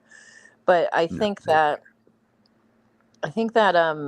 I was shocked that abortion got a big knockdown. I actually am shocked because it was such a powerful arm twisting tool for evangelicals. You have to vote for this candidate because we need to fight for abortion. It used to be such an arm twister that I'm shocked that they actually knocked it down because they're gonna lose talking points and arm twisting.